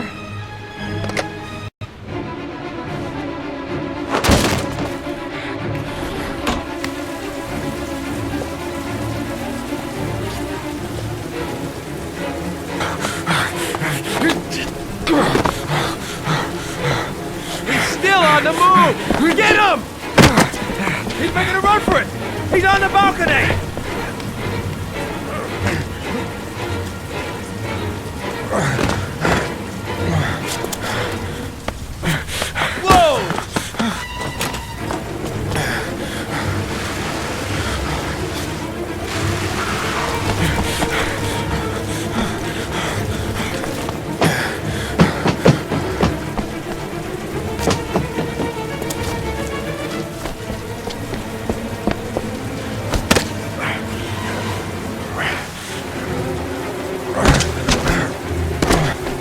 Don't move!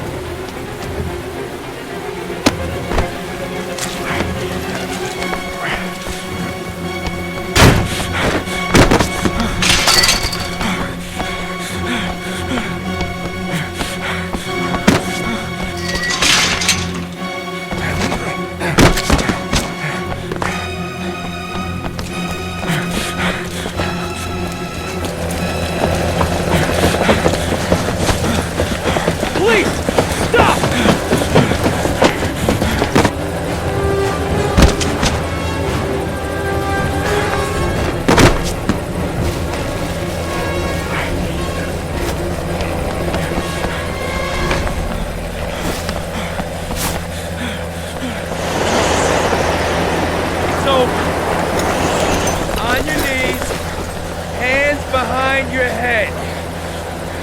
Easy, pal. Nowhere to go. You're surrounded. Holy fuck!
Lauren?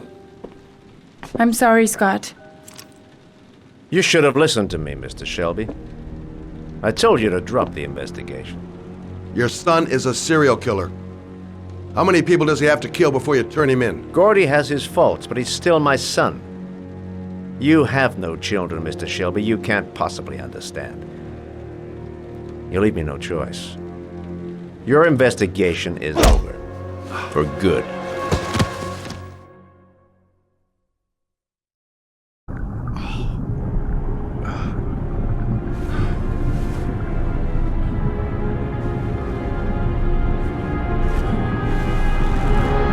Lauren! Shit!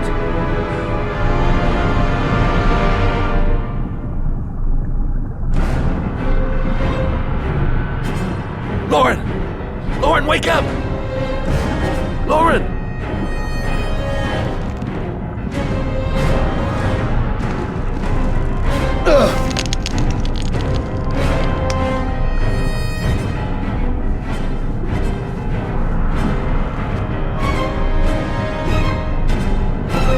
Goddamn fool. Nothing's gonna work if I don't switch on that ignition.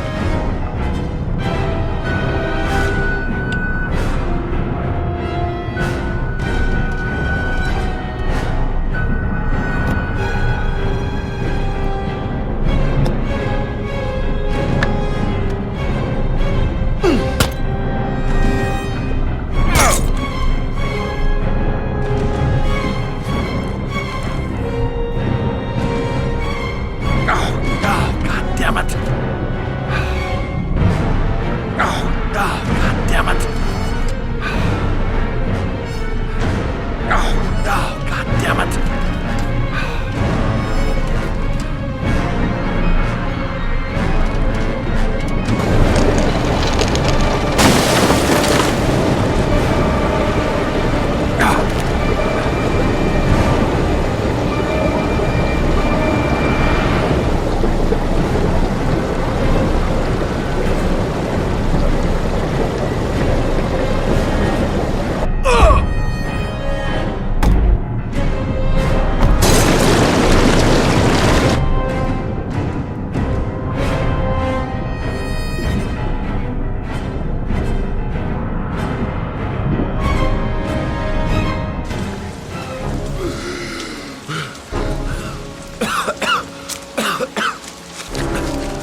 Stay back!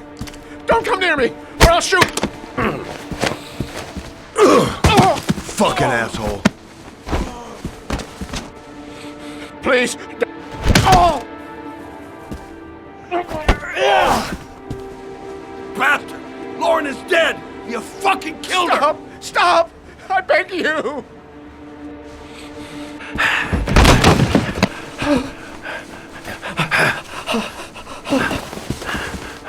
Your idiot son killed all those kids, didn't he? He's the origami killer. No! No! He's innocent! He's not a killer! Not a killer! Oh! Oh! Oh!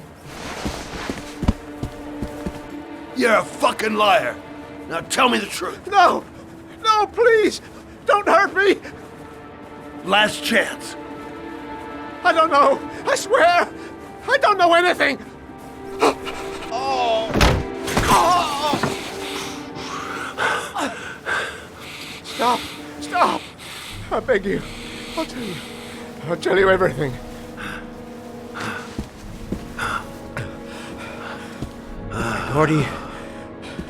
Gordy always wanted his fun, you know.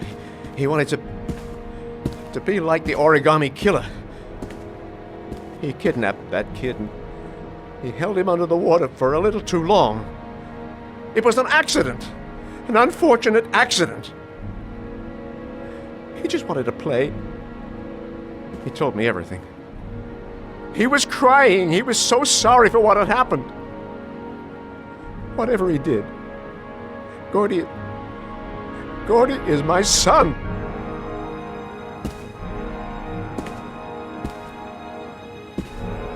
No one will miss him. What? That boy, Gordy killed. No one will miss him. Just street trash, like so many others. Oh, you disgusting pile of shit.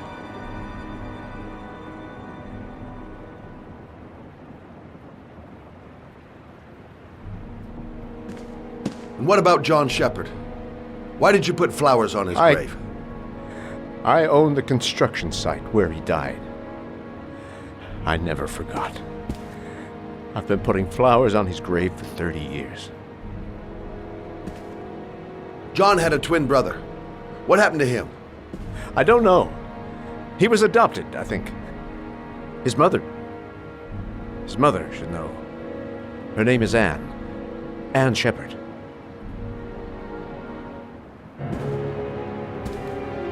That girl, Lauren, she was just a whore. You'll forget her in no time. Come and work for me, Shelby. I'll pay you well. You'll be able to have all the girls you want. Never say her name again. You hear me? Never.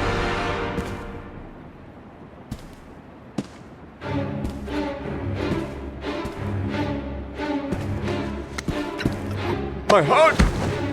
My heart! Quickly! I need my pills. In that drawer, there.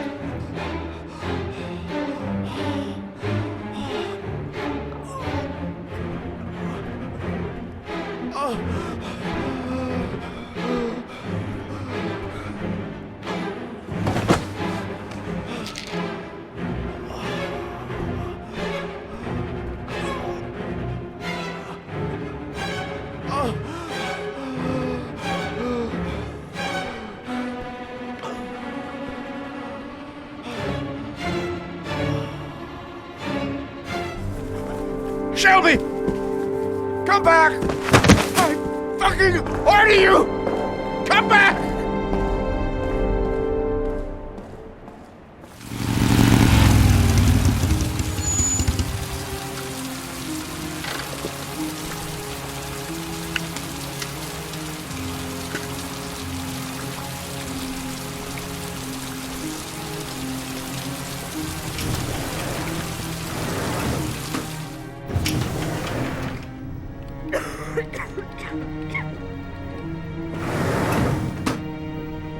Hello, I'm looking for Anne Shepard's room. Please sign the visitor's book.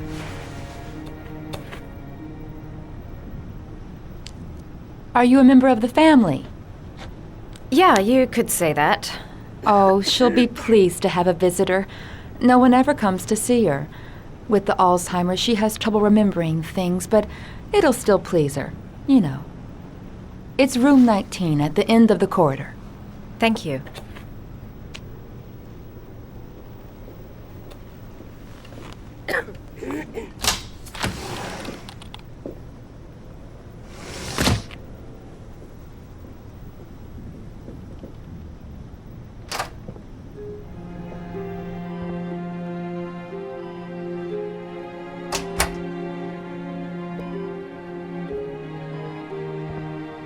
Hello, Mrs. Shepherd. Is it time for my pills already? No, Mrs. Shepherd, They're never on time with my pills. I don't know what they do here. In the other hospital, they were always on time. But here...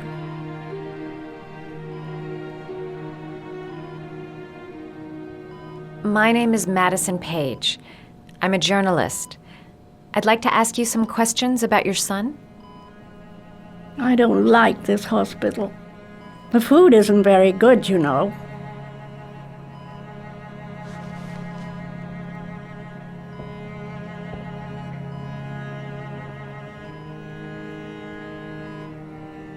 Try to remember, Mrs. Shepherd. John's twin brother was placed with a foster family after the accident. What was the name of the foster family? I asked them for a television, you know. They said I didn't have enough money. It's a pity.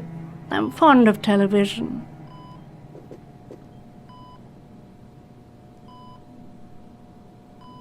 Do you remember John? My Johnny. He is a good little boy, you know. You had a son named John, and John had a twin brother. Do you have my pills? It's time for my pills.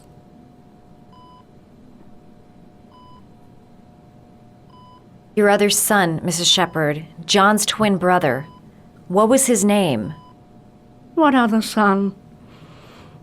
I have no other son. I never had any children.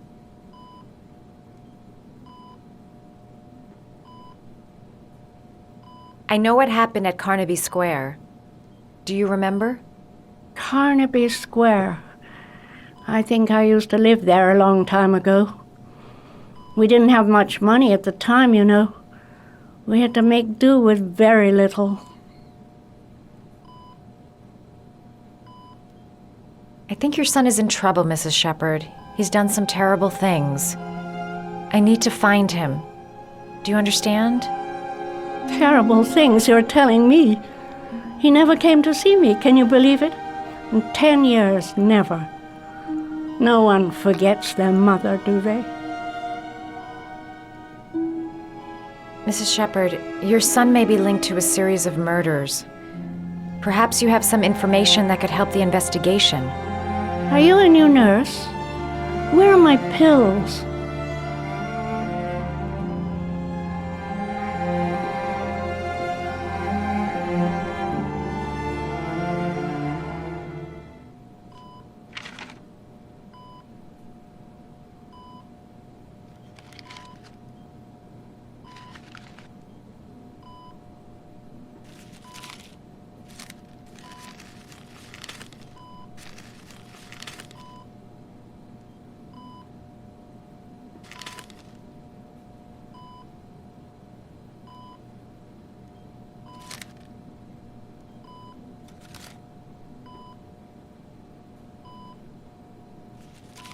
Oh, you know how to do these little dogs, too.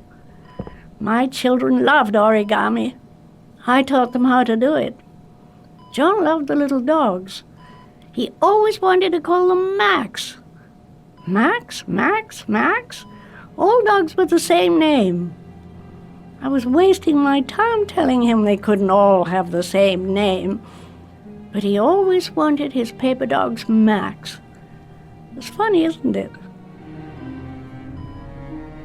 Did you make these origami figures? My little paper animals. They played with them for hours. I showed my boys how to make them, you know. Yes, your boys, Mrs. Shepherd. John and... what was your other son's name again?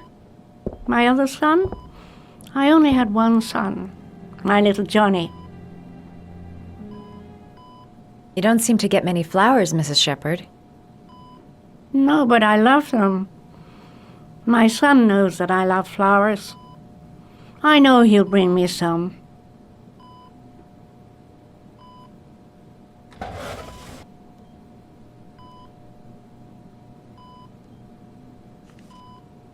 Are these your children, Mrs. Shepherd? John and his brother?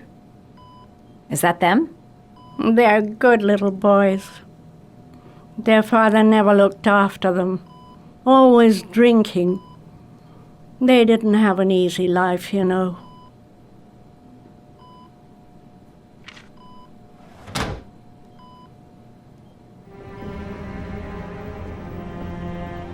Does Mrs. Shepherd ever talk about her past? It's not all very clear to her now. Sometimes she'll remember the oddest things, though. I suppose if she sees something that reminds her of her past.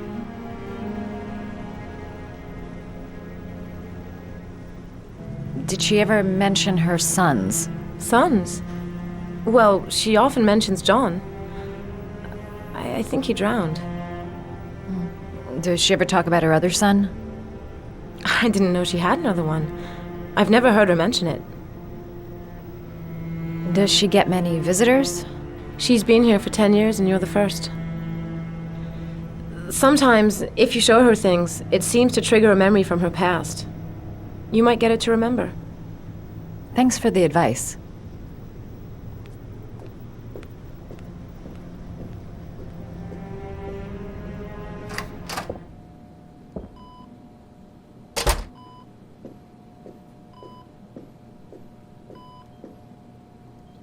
What a lovely orchid. My sons loved orchids. We used to grow them in the back. When John died, I laid orchids on his grave. I cried when they told me. I'd already lost one of my children, and now they were taking away another one, you understand. The foster family, Mrs. Shepherd. What was the name of the foster family that adopted John's brother? They were really very nice people. I met them, you know. In the beginning, I used to go and see my little boy. And then I got sick and I couldn't go any longer. Perhaps he thought I'd forgotten him. He must have thought I didn't love him anymore. His name, Mrs. Shepherd. What was his name? But I loved him. If you only knew how much I missed him. Please, Anne. His name. What was his name? Come closer.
The last trial. The last question. Are you prepared to give your life to save your sons? There is a deadly poison in this file. It will kill you in exactly 60 minutes. If you drink it, you will get the last letters of the address. You will have enough time to save your son and say goodbye to him, but then you will die. You can drink the file or decide to leave. The choice is yours.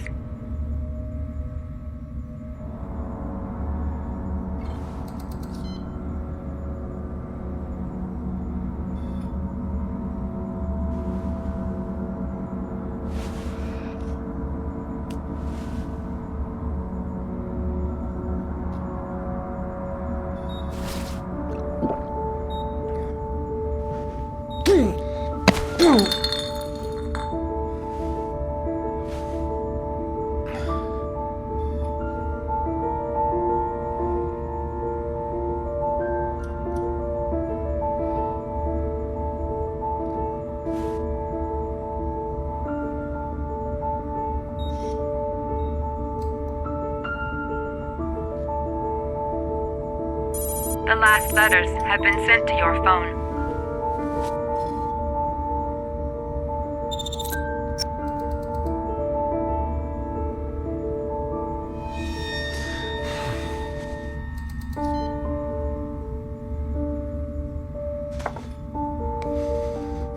I did what I had to, Sean. Your dad's coming to save you.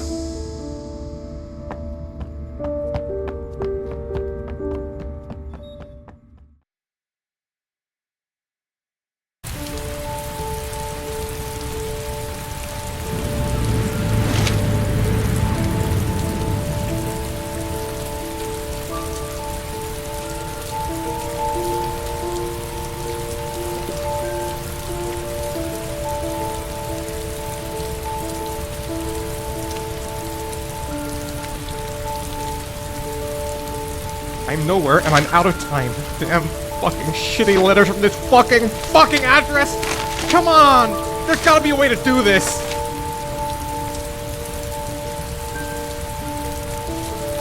Several different addresses fit these letters. God, they're scattered all over the city. I don't have time to check them all.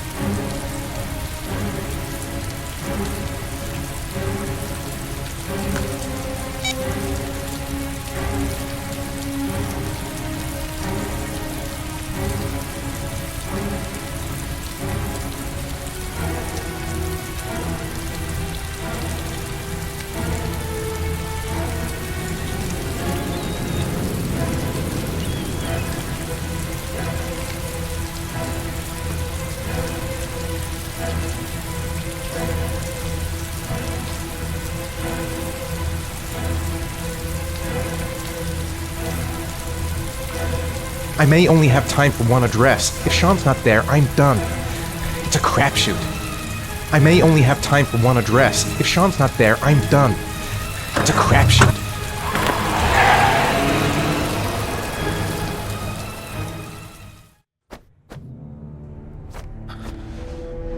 We've only got a few more hours left to save Sean Mars. There has to be a goddamn clue somewhere. It's probably staring me in the face. This kid's gonna die, and I'm going around in circles!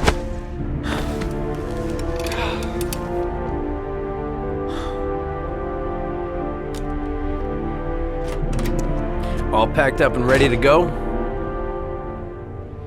What are you talking about? The investigation's over. We know who did it. We no longer need your services anymore, Norman.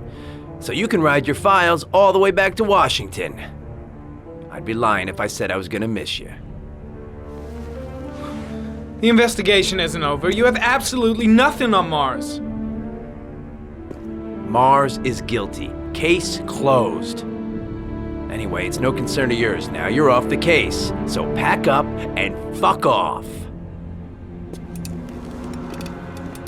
Blake, you are an unbalanced, psychopathic asshole. I'll take that as a compliment. Honestly, I don't give a shit what you think. I found the origami killer. Everyone's happy. End of story. Have a nice trip back, Norman.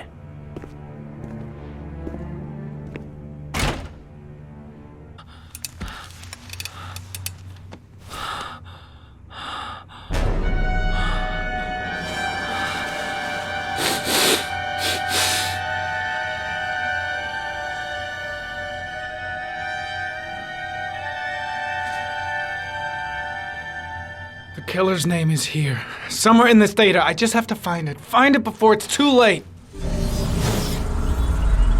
Oh, one last thing, sir.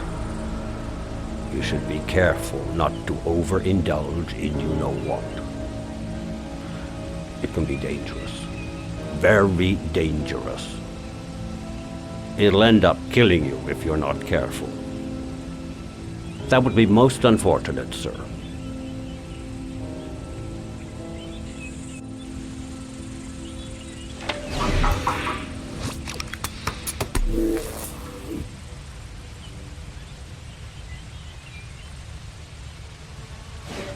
Ari was in record mode when I was fighting with the killer. Perhaps there's something on it.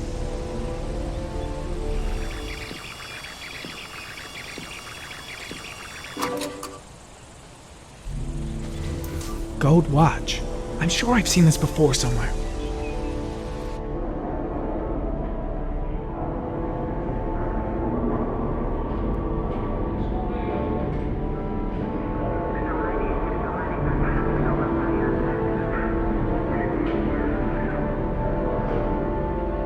The watch they give for promotions to lieutenant. The killer is a cop.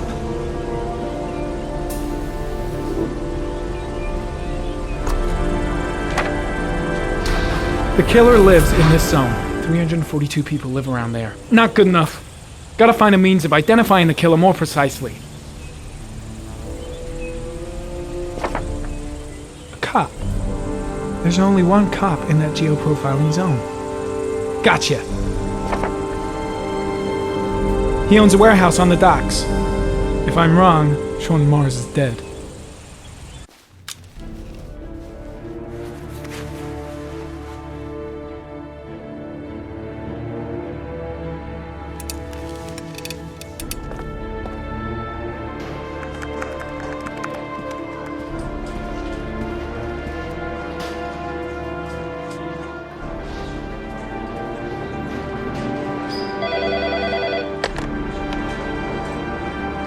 Are you sure it's the right car? At the docks. Call the SWAT team. Oh, and I'll need a chopper. Today? Of course I'll need it today, you fucking imbecile.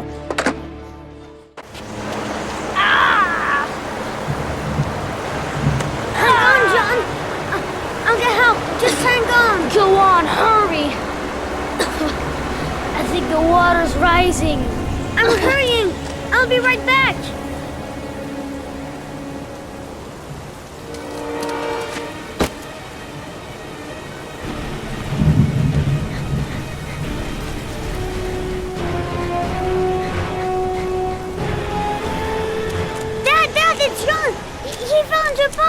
He's get out of here, you little pest. Leave me alone. You got to come, Dad. Come on, John's gonna die. John's gonna die. Well, that'll be one less greedy mouth to feed, won't it? Go away. Please, Dad, I'm begging you. John's gonna die. John's gonna what die, did I tell you? Scrap! Please, Dad. You've got to save John. I tried, John. I really tried. But he wouldn't come. Please don't die, John. Please.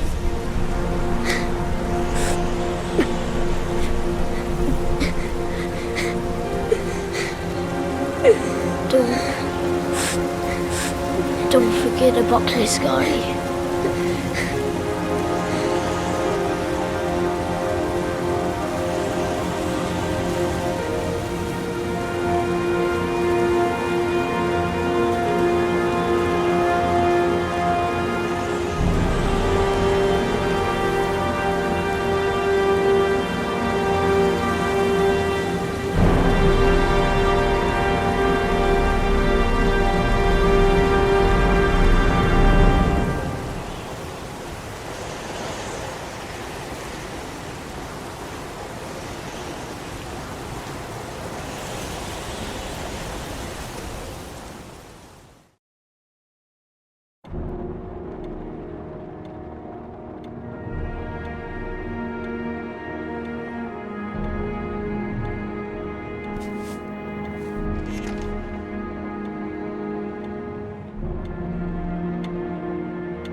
Shannon lost your touch, girl.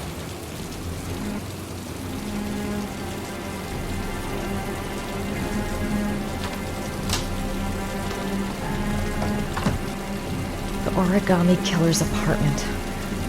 There must be something that'll tell me where Sean Mars is.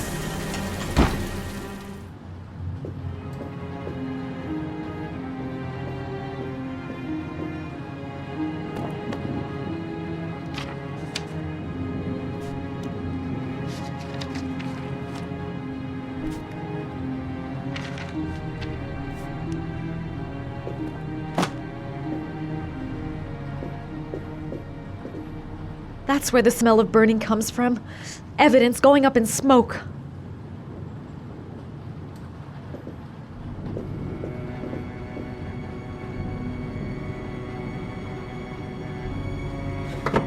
He used to be a cop. Probably knew exactly how an investigation would be carried out.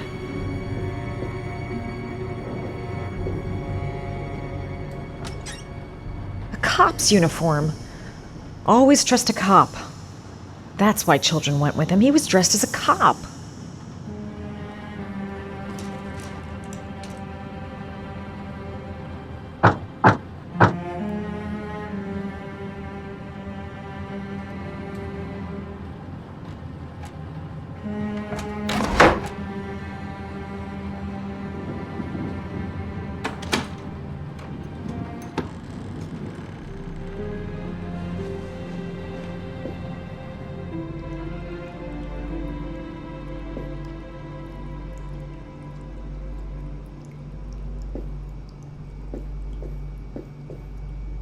Sean Mars.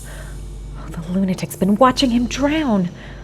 But it's some kind of a well filling up with rain.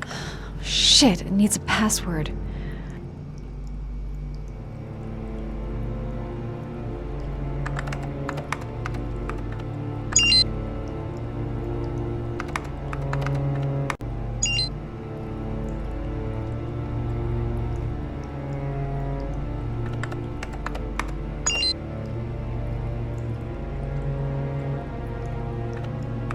Got it. Max. The name John gave to his paper dogs when he was a child. What the hell is that? An address. It's gotta be where Sean Mars is. Hurry. There's no time to lose.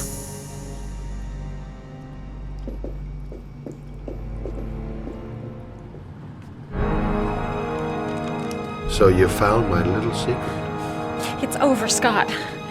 All those children killed just to find a father capable of saving his son? Shut up!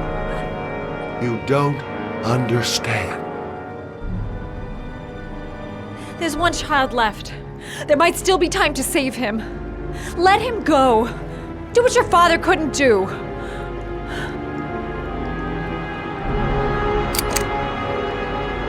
Get in there.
Wet clothes will give me a better chance of surviving.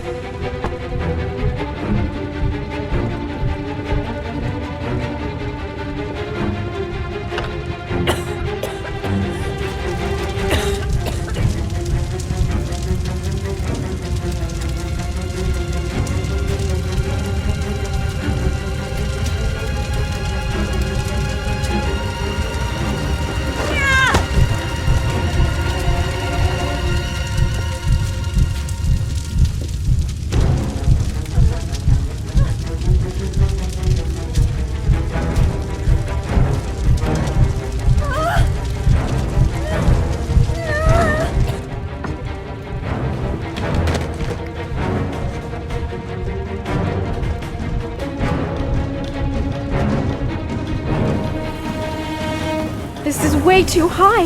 I'm gonna kill myself. There must be another way.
I know where Sean Mars is.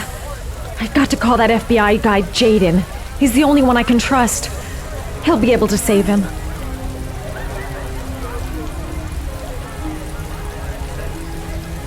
Mom and Jaden. My name is Madison Page. You don't know me. I'm a journalist. We don't have much time, so listen carefully. Ethan Mars is innocent. The killer's name is Scott Shelby.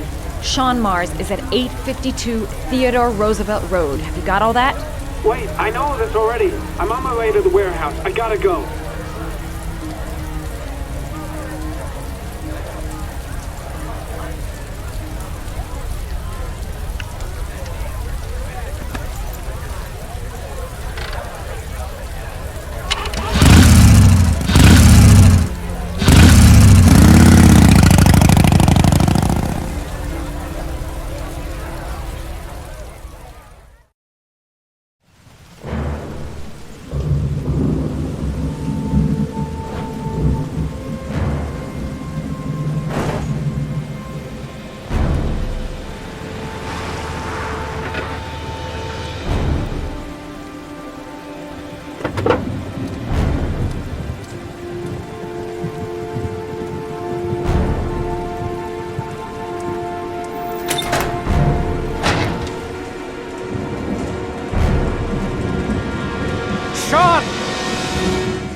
I've been looking for a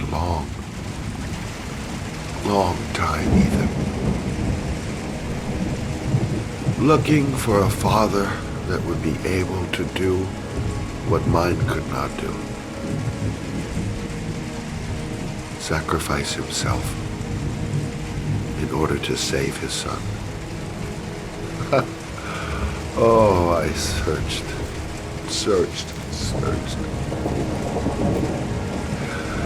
And then I remembered you.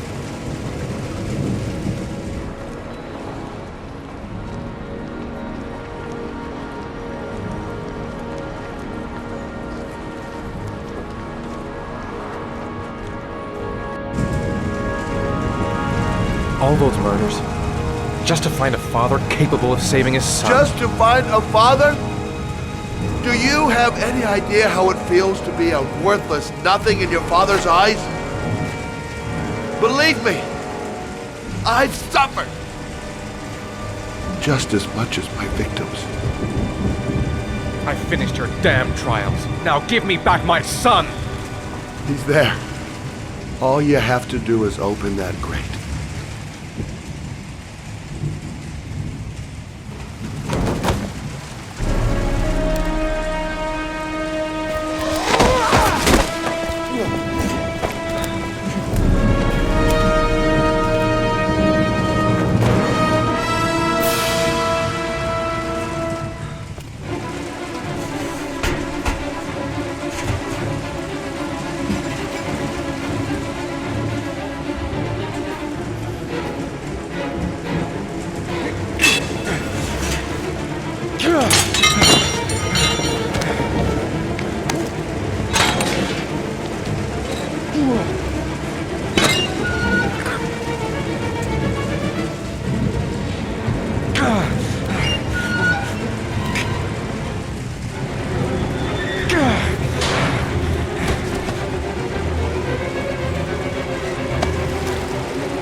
Take your positions. Suspect is likely to be armed and dangerous. All personnel are ordered to shoot to kill. I repeat, shoot to kill. Ash, are the snipers in position? Yes, Lieutenant. They're ready on your command. Perfect. He won't get away this time. We'll gun him down as soon as he shows his face. Hey! You there! What are you doing? Lieutenant, my name is Madison Page. I'm a journalist. I have proof that Ethan Mars is innocent. He's not the origami Ash, killer. what is a journalist doing here? I thought I told everybody to keep their mouths shut. Now get her out of here. I don't want her getting in the way. Okay, Lieutenant. All right, come on. You're about to make a terrible mistake, Lieutenant. Ethan Mars is innocent. I can prove it.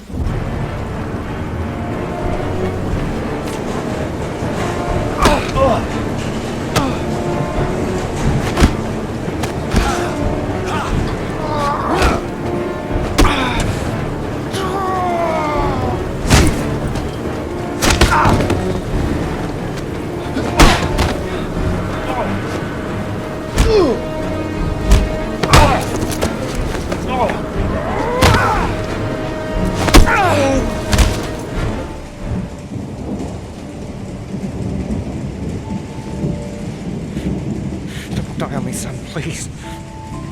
Breathe. You've gotta breathe.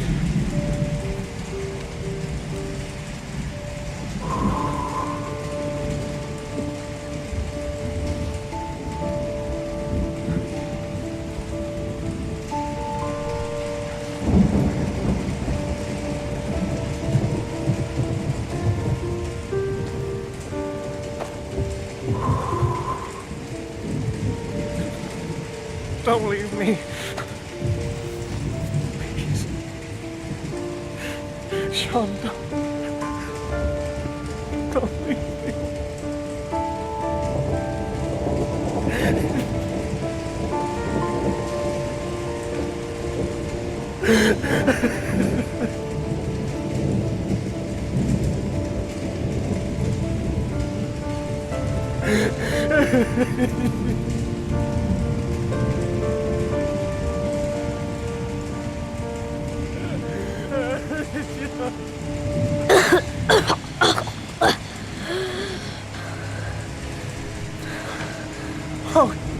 Oh, Sean.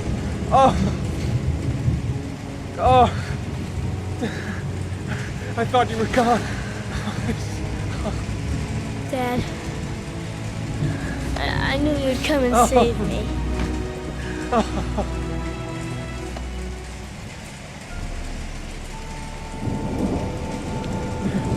Sean, listen.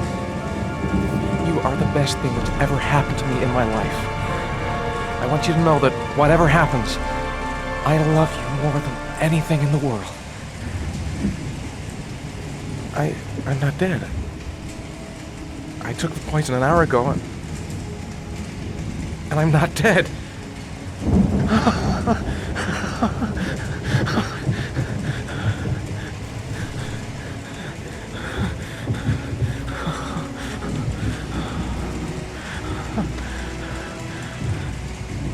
Ash, get her out of my face. Mars didn't do it, for Christ's sakes. He's innocent. Hey, what are you doing?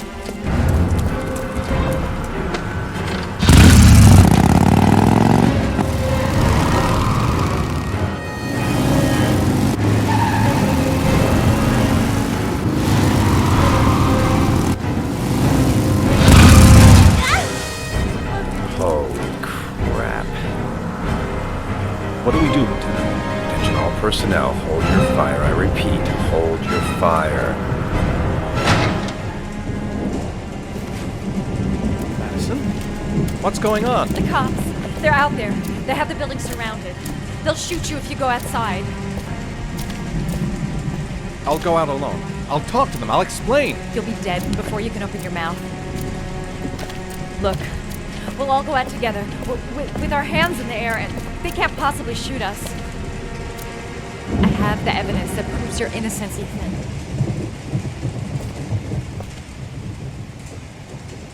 Listen, I'm sorry I didn't trust you. I was only thinking about Sean, and I thought... That's okay. The only thing that matters is that you saved your son.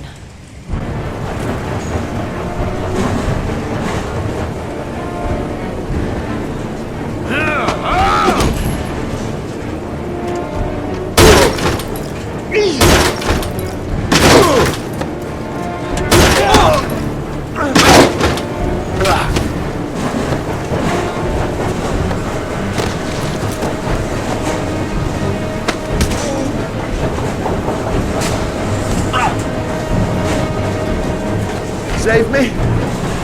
Please, save me.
There was general relief this morning when the police announced that they had found Sean Mars alive more than 4 days after his disappearance. Mars had been imprisoned in a well by the man known as the Origami Killer. The successful resolution of this case was made possible only by the bravery of Ethan Mars, who the police believed at one point to be the killer. It is no doubt due to his great courage and tenacity that he succeeded in foiling the plans of the Origami Killer. The police commissioner presented him with an official apology today. Our main headline today: it is reported that the police have identified the man thought to be the Origami Killer. Scott Shelby, 48, is a former police lieutenant who claimed to be a private eye hired by the families of the killer's victims. Shelby was killed during a massive police operation, but further details have not yet been released to the public.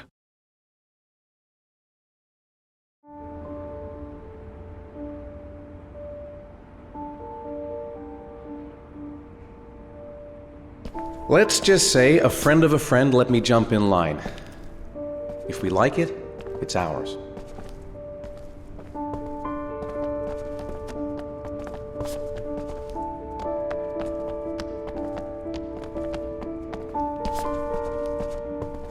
Hey, Dad! I think I found my room! Well, what do you think? It's perfect, Ethan. We'll be able to forget what happened. We'll lead a normal life. And one day, it'll all just seem like a bad dream. We've earned the right to be happy now, Ethan. All three of us.